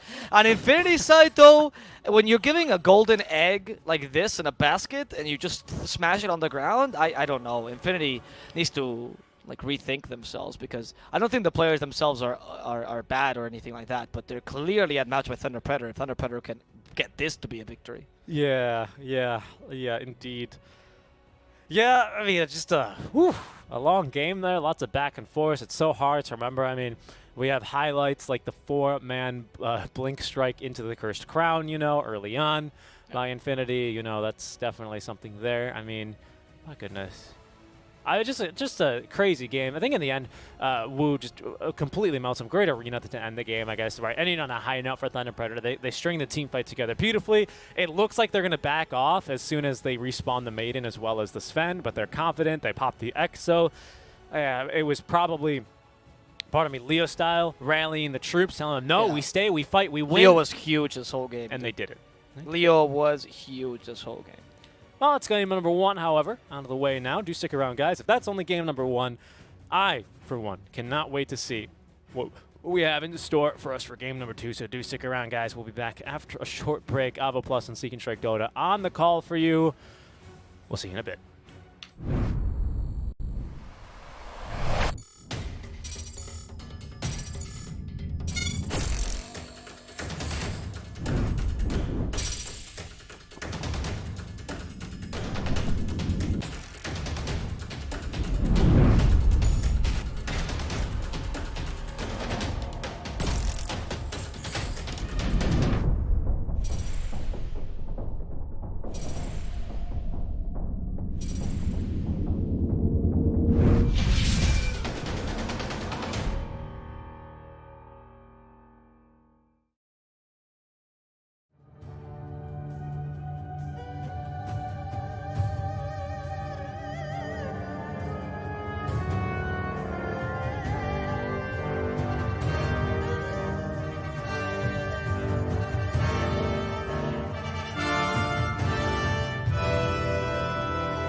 Hello, hello, and welcome back to The Voice of the Realm, your nightly podcast to review the games from Realms Collide 2, The Burning Darkness, and sometimes games that are just a little bit in the circus. Just a little bit. Just a little bit. Just a little bit. That one was, yeah, definitely, to say the least, all over the place, I think is the technical term for it. Yes, I agree. It's all over the And- place. It was so long, I had to change my shirt. Actually, that's not true. Why do you do that? If you want to know what really happened. No, it was so long that I had to change my shirt, and we're sticking to that story. Okay, that's the story. Let the bus pass by. Thank That's- you that's- very that's much, the dude. story. The bus has sailed. The train. The bus has sailed. Yes, the bus has The sailed. train has also sailed. No, I was thinking of But what. the ship has landed. Yeah, the ship arrived at the station, right? The train has sailed. I guess that's that. There's that. And now we've got a draft, ladies and gentlemen, here. Game number 2, Thunder Predator. We thought, and we both said, we think Thunder's going to win that game. And then we thought we were wrong. And then we thought we were right. And then we thought we were wrong. And then we didn't know what was happening. And then Thunder won. So I'm glad that we were right. It was give a point where I just wanted one team to finish whatever was happening. I don't think this is a really good sign for Infinity. Losing that game is a really bad sign for you as a team. Because, yes, you can get kind of swayed by the cloudiness of Thunder, but, like, you really shouldn't lose that game. Yeah. Which is why they default to their basic strategy, which is going to be the Morphling mid for alone. But I've mentioned this many times. Like, this strategy might help you win a game, but it can't be that you have one draft that you can play to win. That's never a good idea. I mean, it's a good draft, right? Sometimes you just, after a win like that, I think...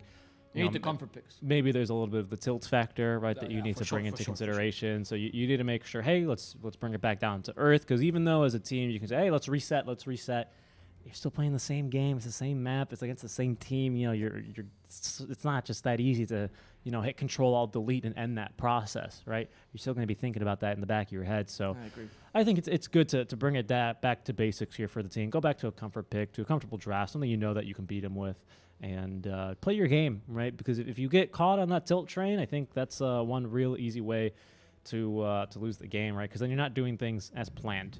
Yeah, tilt train is a one-way train. It's you don't come back from the next It's station. true. It's true. It's very similar to when you're driving and you get road rage. You don't make the right decisions. You're distracted about things. Maybe you don't see the car come. And we've all seen those dash cam videos, right? Sometimes you yell at people. You're incredibly mean as a driver. Yeah. You all chat. That's, I guess, the equivalent of all chatting. What was the equivalent? I used to get a lot of road rage when I would go on my bike. I've hurt people on my bike. I'm not ashamed to admit it. It happens. You see someone going in the opposite direction as your bike, and you go, why do I stick my leg out? And he falls. Oliver was riding a Harley Davidson motorcycle on the bike trails. That's what he means by his bike. No, by I the way. didn't mean my bicycle. He gets all lathered up in the leather, Yeah, and full suit. And I look like a leather boy. he's got the gloves, fingerless gloves with the spikes on them. Yep. on I the take out my knuckles. muffler because I want everyone to know I have a Harley, of course, because I'm a bad person. And then he punches me. before I ride the bike. He's just a safety punch. He's like, hey, Richie, I'm going to go ride my bike. And then he puts on his sunglasses, his voice lowers 3 octaves, and he punches me. It's just, what is this? This is the dumbest bit.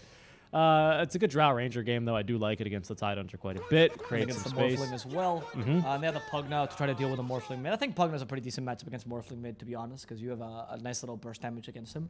And you are more it's about the constant damage, right? You push the lane, Morphling is forced to last in their tower, you keep nether blasting, and you go, right, Morphling, try lasting when I'm Yeah. constantly nether blasting you. And if he decremifies you, you have to waste waveform to try to get a lasset, if you do, or go for a pointed nether strike, which is equally as dangerous. And if you do that, Pugna can just kill you. Also, once Pugna reaches his 6, there is no way you can stop a life drain, except, Yeah. unless you use the strength and have to strike. We'll say I'm surprised that Thunder Predator don't have. I wouldn't be. I mean, yeah, okay. I think they're gonna pick. You need a lot of magic damage now because magic damage to counter the Ench, counter the Morph, counter the Windrunner. Yeah, but you only have a 5 though now. That's what I mean. So I'm thinking of someone with a lot of magic AA damage would for be a new. decent. Yeah, I like. AA he's is already been banned. Been banned. Okay. Lena banned. Lion is garbage. Don't pick it. No. Who else?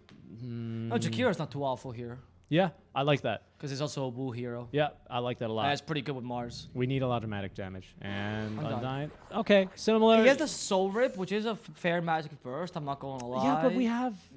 I mean, Windrunner to delete his tombstone, right? I guess maybe they think it's a core. Focus fire the tombstone, dude. Maybe they think it's a core. Yeah, but still, she's got a good attack range anyway. What do you mean? Good attack rate, and then Ench as well. Like we had a lot of Oh things. yeah. The Morphling, yeah, mainly. In fact, Undying is bad against Morphling because he just copies you and steals your tombstone, right? So I'm surprised they picked an Undying. I'm not the biggest fan, but this will make sure that Tidehunter doesn't have a game. Yeah. Undying is really good against Tide. Yeah, that's a good point. So That's a maybe good they're just point. trying to secure that lane because now it's impossible for Infinity to take advantage of Tide, and the Wind Ranger is pretty much a dead hero as Okay, well. okay. Yeah, that's a good point, I think right? there's a good variety. Here's a good Ricky game. No joke. PA's been banned, right? No, she has not. PA then. There we go. Phantom assassin. We have to look around. Our producer just sits right in front of us and gives us our lines, so we always have to look around him because he. The real big issue is that he's so fat, dude, and he doesn't go to the gym, and every day he covers more of the draft screen. Before I could see like the 3 picks, now I can only see 2. Indeed. He's sitting there. He's making faces at us. He's really angry right now. Get back to your basement. Thunder Predator here with a good draft, though. I do like. I'm not a big fan of the Undying, to be honest, but I see the point. yes, me too. I see the idea, and I think this time Kotaro, aka Minos, can. They also picked the fast draft again, which means we're gonna have a 70-minute game. Yeah, but also they're like, Kotaro, we're gonna give you a hero that literally does not want to stand next to other people just so you don't run in and die. He's like, okay, lo tengo, chicos. So me pongo al lado. No. You stay with us. Al lado del enemigo. No. To the side of the enemy. I have to translate. Yeah, Right yeah, behind, right to the next to the No, enemy. conmigo. With me, with me. Contigo, With you? el enemigo. On the enemy, on top of them. Watch Kotaro buy Blink Dagger first. Yeah, I would. Just to walk in. Abyssal Blade. Take a last. I don't know. After the last game, I don't know what to say. I think this draft also favors Thunder Predator, but Infinity has always won their games with Morphling mid, so this might be the game they win. I'm not going to discount them completely, honestly. I think Thunder Predator are gonna actually run away with this one out of the lane. I don't know why I think this. I just really think that for some reason after last game, maybe they liked that game, maybe they didn't. You said that Flapjack got a text from Leo Style. That was no. You didn't get a text. I don't know what you're talking about. Oh, okay. Yeah. Okay. I don't know who Flapjack is. Who is Flapjack? Who is Flapjack? Well, either way. Certainly said that's someone we should share on stream. Well, he was just yelling. There's a lot of they had a lot of yelling communications wise, but you know what you guys can do Wait, we have a to run. communicate. I have a run. Oh, okay. It's the last round of the day, so it's It- important. it is right? the last round of the Okay. day. Doesn't matter if you support Thunder or Infinity. Wait, sorry. Doesn't matter if you support Thunder or Infinity. Follow us on Facebook, Twitch, and Trovo to complete the Holy Trinity. Oh, did I do that?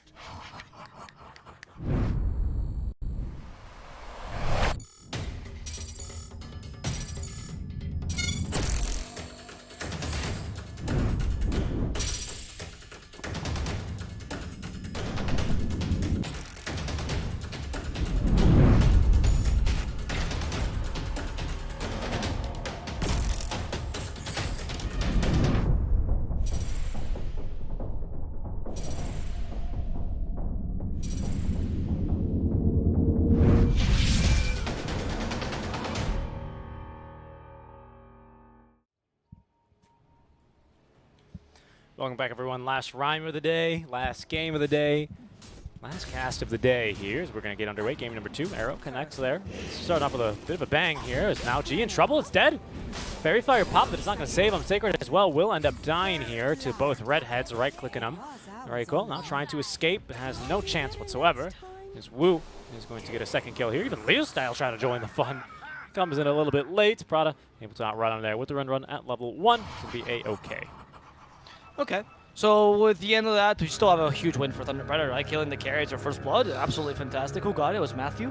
Yeah, not bad for Matthew to take it, because the Mirana can scale nicely with farm, so it's a good start for TP. I think they really want to snowball off these lanes, that's why they picked the attack, so it's a really strong start. I don't think Enchantress PA is good enough against Mars Mirana. I think there's a lot of kill potential in this lane. As I mentioned in the draft, I believe Undying Drow should destroy the Tidehunter Wind Ranger. And the Pugna is the one I'm dubious about, because Alone has managed to get out of even worse situations here in the mid lane. Yep. I think the Pugna naturally does counter the Morphling, but honestly, Alone is really good on this Morphling. It's the reason why they always win. Ah, yes! Leo went for Decrep level 1, thank God. Oh, that's so much better. I've witnessed this, like a couple matchups like these, where like Pugna should win, and I always see that the enemy... that the Pugna never goes for Decrep level 1. And they lose because of that, right? Because they don't get that early advantage, and the enemy team just takes advantage of that. So I'm glad that he went for Decrep level 1. In fact, in these kind of matchups, it's really good to go for, like, the 2 early points in Decrep as soon as possible, and then you start maxing Nether Blast. Look how much harassment he can put out, how many denies he can get. Good job, Leo. Yep, this little skeleton boy just walks around. He's got a really bad animation and a low projectile speed, but if he's able to stand this close to the wave without getting harassed, Good damage, though. makes his life easy to do. Has really good damage, highest intelligence gain in the game as well, so not bad in that sense, and that's why he can deny so easily. Right? Has been killed. Indeed, indeed, indeed. Alone finally level 2 at last. 5 and 5 here into the CS. Leo Style, really impressive stuff. Also impressive down bot lane is going to be Wu, who's keeping Valky, as well as Prada at bay. Also Kotaro, CSing very, very nicely here, even though I think we've seen him play the Drow before and miss a lot of CS, if I remember. Yes, that was the game. Poor guy cannot catch a break on the stream. No, he can't. I mean, hey, when we praise him, but Yeah. you know, I do try to find ways to praise. we gotta bring him down to earth too, you know. It's okay, he's just got out of this game, not even Minos. It's not Minos. It's okay, it's not That's Minos. He's just using Minos' old name. It is Minos, by the way. Yeah, we were case you're joking, confused. sorry. Good lane, Alone Leo Style, dies. kill Okay. on the Thunder.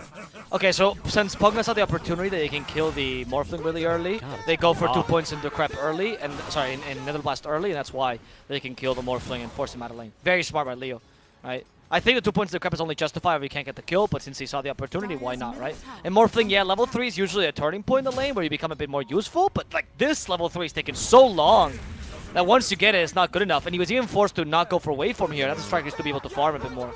Great arrow onto Naoji, more damage, more harass, of course. They're really doing quite a number in this top lane. It's a real mean lane. They're just kind of doing the same old combo. Just Spear of Mars set up for the stun. Matthew does the quick mental math, dodges the creep, and just arrows from across the tower. The stun's not that long from Spear, but if you can calculate it, if you know it's going to hit, then you're going to set yourself up for some good damage. So they've been doing that here quite nicely indeed. Bot lane here, Valky trying his best to at least be able to hit creep, but not making it any easy as Kotaro. Yeah, none of the lanes are going well for them. They're 2K leading at minute 3. That's ridiculous. I've never seen this, actually. Like, this early, having such an incredible lead is just ridiculous. Right? And this is kind of what I meant when I was like, maybe this game's going to be kind of just a fireball out from the beginning, explosive out of the start, spontaneous combustion. Might even go for as the Ench is going to be forced to use a healing pot here, just harassed by Matthew. Sacred continuing to farm, but now G doing their best to farm with a dagger, but it's not easy here. It's 3 pretty tough lanes, to be honest, for Infinity. At least for now. Oh, no, G blocks the arrow. Might die. We got a God's Rebuke. Good damage here. Turning onto Matthew, who has leap charges. Can turn and leap. Turning for the auto attack damage as well as it's popping off down bottom, too. Matthew still alive. Will stick here. Not to miss the action. Nice and he's going to land another great spear. 3 kills. 8-2 here already. It's explosive, isn't it? Yep, they allowed Sacred to also get his best hero, which is by far the Mars. This hero is so far above the rest of the heroes he plays. He's incredible on the Mars. And in the bottom lane, the reason why they got those kills is, and I killed you not, Wu committed suicide on purpose. Like, he was baiting them with a suicide and it allowed Kotaro to just concentrate on Balki. And Prada's like, hey, Balki, I'm getting a kill. And Balki's like, yeah, I'm getting killed. Dude. Yeah, it was basically just a bunch of right clicks. I was Yeah, looking it at was, the and death the summary. multi-shot towards the end. Yeah. It was just well played by Thunder. I was checking the bottom lane so I could tell you afterwards about it, you know. Dividing our efforts here. Yep. It's just kind of have to do something. I mean, we could tell this game was going to be crazy when they started, and there was already 3 kills before the horn.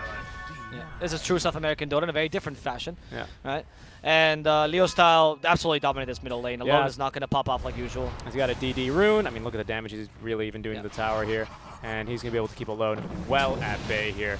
Cannot be anywhere close to the lane right now, to be honest. He's even got now the life strain already. He's pretty much a full level ahead. Alone might be just dead. No, okay. It's going to have to get waveform. He's actually gone for a point in the adaptive strike. I don't know if that's normal. To last it. Okay. In this lane, right? But that's yes, not in this normal. lane particularly. When you Okay. get the crept, usually you get waveform in the Same lane. thing so you bottom, get- by the way. Yeah, Wu Wu is baiting. surviving though. Yeah, that was another good bait, Balki this time. It's hard to tell when he's frost arrowed. There we It go. is, He's finally yeah, going to that's a good fall. point. That's a really dumb skin because Kotaro can't tell. I guarantee you. Leo Style finally has 6 though. Alone, no points. Yeah, he has 1 point of waveform. Has the adaptive strike to disable the life drain. That's another point why you get the adaptive strike. But it's still a tough lane. And the thing is, not only did you have a tough lane on the Morphling, which means of course your game is slowed down because he's your space creator, you also give a really good early game to the Pugna. And we know that Pugna is one of the strongest heroes to win the lane with. Yep. You managed to do this, he's probably the most impactful hero in the mid lane to win the lane with. Yeah, and it's going to be now at least Ench Reiko bringing a friend to try and bully Marana out of the lane and does so successfully, but Alone is just going to have just not a very cash money experience. Your Leo Style does not miss uphill. We'll get the kill into the courier then, but that'll reveal that he did have a ward. It's a fresh ward, so I'm surprised you think that it's worth it because that's going to get de-warded here pretty much instantly. Dire's middle tower. Pugna is just keep putting the pressure now. That ward, as you mentioned, got de-warded instantly, but it's okay. It's not a big deal. Leo still has the regen. Actually kills the Enchanter's Creep. You don't even get that. And then activates the regen, and we'll continue to push here. And Morphling will lose this tower way too early. Both This is the support classic Pugna push. the Redhead's mid lane Oh, to try Leo and slow style? him down. Okay, you didn't get full regen here, but there's an arrow coming dodge. out. That's not going to Nice be good enough. shackle. Shackle shot, yes. Leo is in trouble. Alone will get this kill. Nice. Okay, so this game is profiling itself really similar to last game where Leo committed suicide because he got overconfident in the mid lane. Yeah, a little bit, huh? A little bit. It's definitely getting there, as we can see. The difference is, I mean, I guess Kotaro as well last game was off to an amazing start too here, and he's off to a really great start as well. 42 and 14 is impressive. Sacred keeping pace with them. In fact, both of your side lane towers, now that the supports had to rotate over to stop the bleeding mid lane, are actually falling here, I think, at the 5-minute mark. We'll see. Yep. Kotaro, maybe he... Yeah, I think this tower's going to go down, to be honest with you. Mina should be able to take it. Like, there's a whole lane of creeps here. Still the catapult, Sacred top as lane, well. Sacred. Yeah, counter kill on now G. Shouldn't be defending that alone as a carry. Because No, clearly they want to not. take the tower. And down bottom, they do deny the tower down bottom. But it doesn't really matter, though. It's all about the the map control, right? Yeah. Denying the tower here, yeah, you get 50 extra gold. Then my team loses Valky 50 might be... gold. Okay, I was going to say, Kotaro's just so much damage. You got a 3-level advantage over Kotaro, or I'm sorry, over Valky, which means he's doing insane damage here. Wow, they forced the Glyph just for Leo's Nether Blast, dude. He's going to wait a couple more seconds to do it again.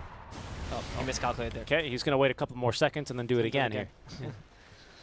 But yeah, I mean, look at this. Everyone's CSing beautifully. All three here. Thunder Predator, I've never seen a game like this, to be honest with you. I've never seen all 3 lanes go this well for a team. I mean, to the point that it's 4K, like almost 500 gold they're per gonna minute. go for Yeah, it's pretty Alone. ridiculous. This is quite the stomp. Alone. Let's see. Okay, they're just coming in for the kill. Alone, yeah, they hit him with the arrow right as he was morphing. They triggerify him first. There's the Spear of Mars. He had to be shifted to strength as much as he could, but he's out of agility, dude. He literally cannot become any tankier. But they have the damage to kill him with a Nether Blast. They'll guarantee it. And by the Balki way, Kotaro dies gets a bottom solo lane. kill. Yeah. Not even a solo kill. He was up against 3 and he's beating them right now. Look at He's this. gonna keep killing him here. to He be kills honest. another one. Yeah, win Yeah. range. Did you want to die too? Yep. You want to die too? Oh, he actually, wow, that was a really Wow. good calculation. Wow. Yeah, another one. Prada. You got the marksmanship proc there. Prada cannot get away. And the tomato can follow Kotaro as much as you want. He's not going to kill Kotaro. He needs one more smash. Not going to get it. Not gonna get it top lane. Now G looking to try and Has recover the arena. farm. Oh, they're not gonna catch him, but they will scout him. Leo style. Oh, he's still pinned. He's dead. He's dead, Abo. 16 to 3.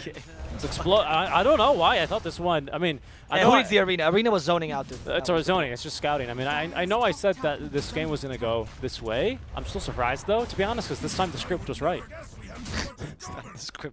It's not the script was right. If anyone thinks these games are scripted, then Yeah, then maybe you think I'm, a real comedian or something, you know. If you think people can throw to that degree, like scripted, it's. I congratulate you. I wish I was that good at Dota that I could throw to that degree.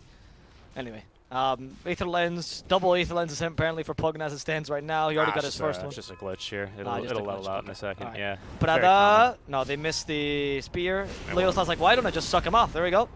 Gets a Oh, bit of mana wow. back, but it's only Soul Rip level 2, I believe. Level 3, just Level three. not too many units around. Ah, okay. Fortunately there for Prada. They're going to try and counter-initiate alone from behind. Kotaro, by the way, gets another kill in the mid lane. Onto Stop Reiko. going to Kotaro! Yeah, Leo style looking to try and run. He's out of mana here. Could potentially be in some trouble and will be exploded. So we do have the coup de grace now available. Alone's Woo, gonna die actually here, in some though. trouble. Oh, no, Kotaro shows up. They're going to drop a tombstone right on top of Alone. They will try and focus on him as actually a beautiful power shot. Actually finding the kill onto Wu, but it's going to be Beautiful multi-shot doing the same. Kotaro, yep, doing the same like you're saying. Alone falls. Now G manages to get away with Phantom Strike. I don't know if that's a win though. And Balki is like, guys, I'm here. I have Ravage. Let's fight. And that's exactly what they want to do. He goes near Kotaro. Kotaro will notice though, because Marksman's ship should disappear. Does. Oh. There's the Ravage. Can they kill Kotaro in time? And they should have enough damage, honestly. Kotaro has no movement. Nope. Unless the Arena Blood comes here. Now G gets bursted down in a matter of seconds into a Starstorm. Everyone's Balki dead. will also fall, and Breakill is just a collateral damage there. Dire's middle tower is under attack. Yep, this one's getting hard. This one is getting hard. And Matthew, if he lands an arrow here onto Prada, it'd be sick. To be honest, doesn't even need to do so. Beautiful shackle, but it's only going to catch 2 and not the important ones. The Sacred will wrap that one up nicely with a little bow. On another redhead, that's a triple kill for him. And yeah, this game is looking very stoppy It's right getting now. ugly. It's getting ugly, Alvaro. Yeah. I think Infinity, especially after the last game as well, they should be quite tilted. Or maybe they're thinking, guys, they did this last game and they threw, so maybe we can still hope for that. But Kotaro seems like he's not making any missteps this game. Nope. I mean, I'm telling you, give him a hero where, yes, you have to respect the distance, and he goes, okay. Under attack. You know, because I think last game, like, he knew how to do damage. It's just that his positioning was bad. Is under attack. I mean, no, his decision making. His decision-making was bad. Because he was That's going team right. fights. I told you, he was just cosplaying like a genuine wolf there. Alone. Alone. Yeah, nice spear. Very good. That guarantees the kill. I'm glad he didn't arena. He didn't even have it, actually. Matthew, They don't have careful. detection. Is under They don't have detection. He has a TP. It took too long to TP. But it's fine. They don't have damage. So By it's the way, okay. they get a kill onto Reiko yet again. Leo style kills one of the redheads, while the other one will try and force him away. Sacred doesn't care. What are you doing now, G? Dying. Yeah, asking for a high five, dude. Valky trying to take out this tombstone. Wu might die. Here comes the help of the power shot. Not going to be enough, but who will die is Valky. Yep. Dire's middle Everyone's still alive. As Tombstone committed there. Wu able to heal himself up. What is this? Why are there so many skeletons here? Oh, it's the enchantresses. Okay. Well, that's not a good sign that they're not moving the enchant skeletons. There they go. Now they're running. Okay. Well, Wu's gonna go ahead and last hit it real quick. Tower here is Oh, going I down. love this. Killing each other here. Leo gives Whoa. mana Wait, to I Wu. hear an arena. Yep. Okay. Yeah, There it Prada. is. They They whoa. missed the God's Rebuke. It doesn't matter, though. They just want to give him an extra second there. Yep. And just refilling the mana there. Why not? Dire's middle tower. Sacred ready to has go fallen. again. Turn this tide to our As yeah, maybe Valky. Maybe you will turn the tide here. It's a bit difficult for sure, but not unwinnable here. As we take a look, all 3 cores have at least a 2,000 net worth lead over Alone, the most farmed. Matthew is only 400 gold away from Alone's net worth as well. They're going to be looking to take a Roche here at 13 minutes. Well, maybe it's a bait. We'll see. It seems Valky? like Wu's like, hey, I think there's people around here. Let's murder them. And Leo Style's like, yeah, sure, let's go, bro. Wu has no tombstone. He's only level 1, by the way, these tombstones that he's been gaining. They kill Morphling in a matter of seconds. Alone did an attribute shift in time. They put the tombstone up in the high ground because Morphling... Oh, he did have time to morph and put the tombstone. But he Yeah. didn't have time to And attribute he shift. buys back. Okay. Valky's going to Ravage. Okay, nice. It'll catch 3. Is the follow-up there? The Redhead's trying to do No. the damage here. Valky is going to get completely murdered. Now G dies before he's going to get the Phantom Strike off, and the GG is called. That was just a game of Dota 2, ladies and gentlemen. All right, I hope that this game is a lesson to Infinity that you need to not... Like, you need to have drafts, first of all, that are more versatile. What does this mean? Morphling- Uchimano? I think it's one of Choco's when he talks to speak Portuguese. I'm Okay. not really sure. Okay. Mano just means like man. I know, dude. yeah. It means like Okay. brother. It's short for Yeah. hermano. Oh, really? Yeah. Ah, You didn't know, makes even sense. I knew that one. I thought it was just man, and then Peruvians said man. Oh, you know. Oh, yeah. Well, I mean, they do that very It's often. like at Mano, so they just cut off the first heart. That That makes happens a lot in sense. Spanish. Anyway. Sorry, you were saying? That was, I think Ife needs to learn, first of all, that you can't rely on one single draft. Like, it's not like one specific, like, it's one pick, which is the Morphling mid, which they've only been able to win with this. So that's not a good way to play in general. You're not going to really advance if you're always relying on this draft. Despite how much of a comfort draft it is, you need at least like 5 or 6 to have comfort drafts. You know, Quincy has like a solid 15 comfort drafts. You have 1. It can't be. And second of all, you need to be able to play without a carry in the mid lane. It can't be that alone can play Invoker and 15 different carries. You're a mid laner, right? You're constantly getting beat because they're just playing super quick against you. And Thunder tried to do the same thing 2 games in a row. The first game they screwed up in the execution, but the idea was the same. You know, it was just play faster because these guys are super greedy in the mid lane, and that can't happen. You need more variety in your drafts. Yeah, I agree. It's still a relatively new roster for Infinity, but hopefully they can take these. That's why I'm saying I don't care if they win. I think winning is irrelevant for this roster, but it can't be that you're not practicing anything. And you're always going for comfort. I agree. Yeah, so maybe they can try and see that they're kind of just hitting their head against a brick wall here, and that brick wall is not going to be moving anytime soon. So perhaps that we can try and maybe try a few different things here. You know, I think at this point, I'm not quite sure if it's official, but Infinity with this loss will be 0-2 and 5. That means that they've played 8 of their games, and I think they might be getting to the point where they're mathematically eliminated here. So maybe now is the time, right, when you're playing against these teams that still, hey, the games matter for the enemy teams, and they matter for you too because it's good practice. So perhaps then for the rest of their drafts, they can be looking to do some experimenting, see what works, what doesn't, and take this time to improve. But for now, that's it. Short game here, 13-minute GG, as that will be that here, Alvaro.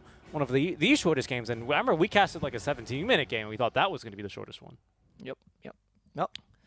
That's it, guys. It's been a pleasure. Thank you for watching us. We apologize for the anticlimactic ending. Usually the last game tends to be kind of hype, but they're just a bit outclassed. My name is Mr. Evo Plus here with Seek and Strike. Do follow us on Twitter. There's like a little Moobot that's spamming our names way too much. So if you want to check us out, there's 2 links there. We really appreciate, of course, any follows. We also appreciate anyone that follows our channel, as we've been trying to create rhymes for you guys to get you encourage you to follow our channel. As we don't really have any sponsor for this tournament, as you saw, we're not actually making money off this. We're just doing it for the love and SA Dota. Indeed, That's it, guys. I have a rhyme to end us, Alvaro. Well, don't you want to say the schedule for tomorrow? Before you Oh, go for sure. That's Okay. what I was going to go for. Ahead, So go ahead. tomorrow, if you guys want to join us, we will be starting at, a bit later than usual, it seems. Like just 30 minutes later than usual, which will be 3:30 p.m. I just checked, yeah. Okay. 3:30 p.m. Eastern time, or 3:30 p.m. Peru time, by the way. 3:30 hora Peru, okay? If you are following us from Europe, that would be 9:30 p.m. Central European time. And if you're from the UK, it's 8:30. If you're from Russia, 10:30, of course. And if you're here in Singapore and Malaysia like us, it'll be 4:30 a.m. Yep. We're going to start the day with Infamous versus Omega, continue with Brazil versus Beast Coast, Eagle Boys against Thunder Predator, and finishing off with Infinity against For Fun. I'm excited to see Infamous versus Omega and Eagle Boys versus Thunder Predator. And honestly, all the matches seem really good. Hopefully, Infinity can come back to the draft tomorrow with some new ideas and try and experiment a team against For Fun, who did get 2-0 today by the Eagle Boys, so maybe not as unbeatable as they look. But for now, they always struggle against Eagle Boys, though. A rhyme to end us with, guys. We were expecting this game to end with a bang. Unfortunately, it didn't. But drop us a follow so you can come out and hang with us. God damn it. That's going to be it for us today, guys. Thanks for tuning in. Snap, snap, snap, snap, snap. And we're going to have to and wait for you guys. And see you tomorrow. On behalf of Avo and myself, stay safe, and we'll catch you in the next one. See ya.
Thank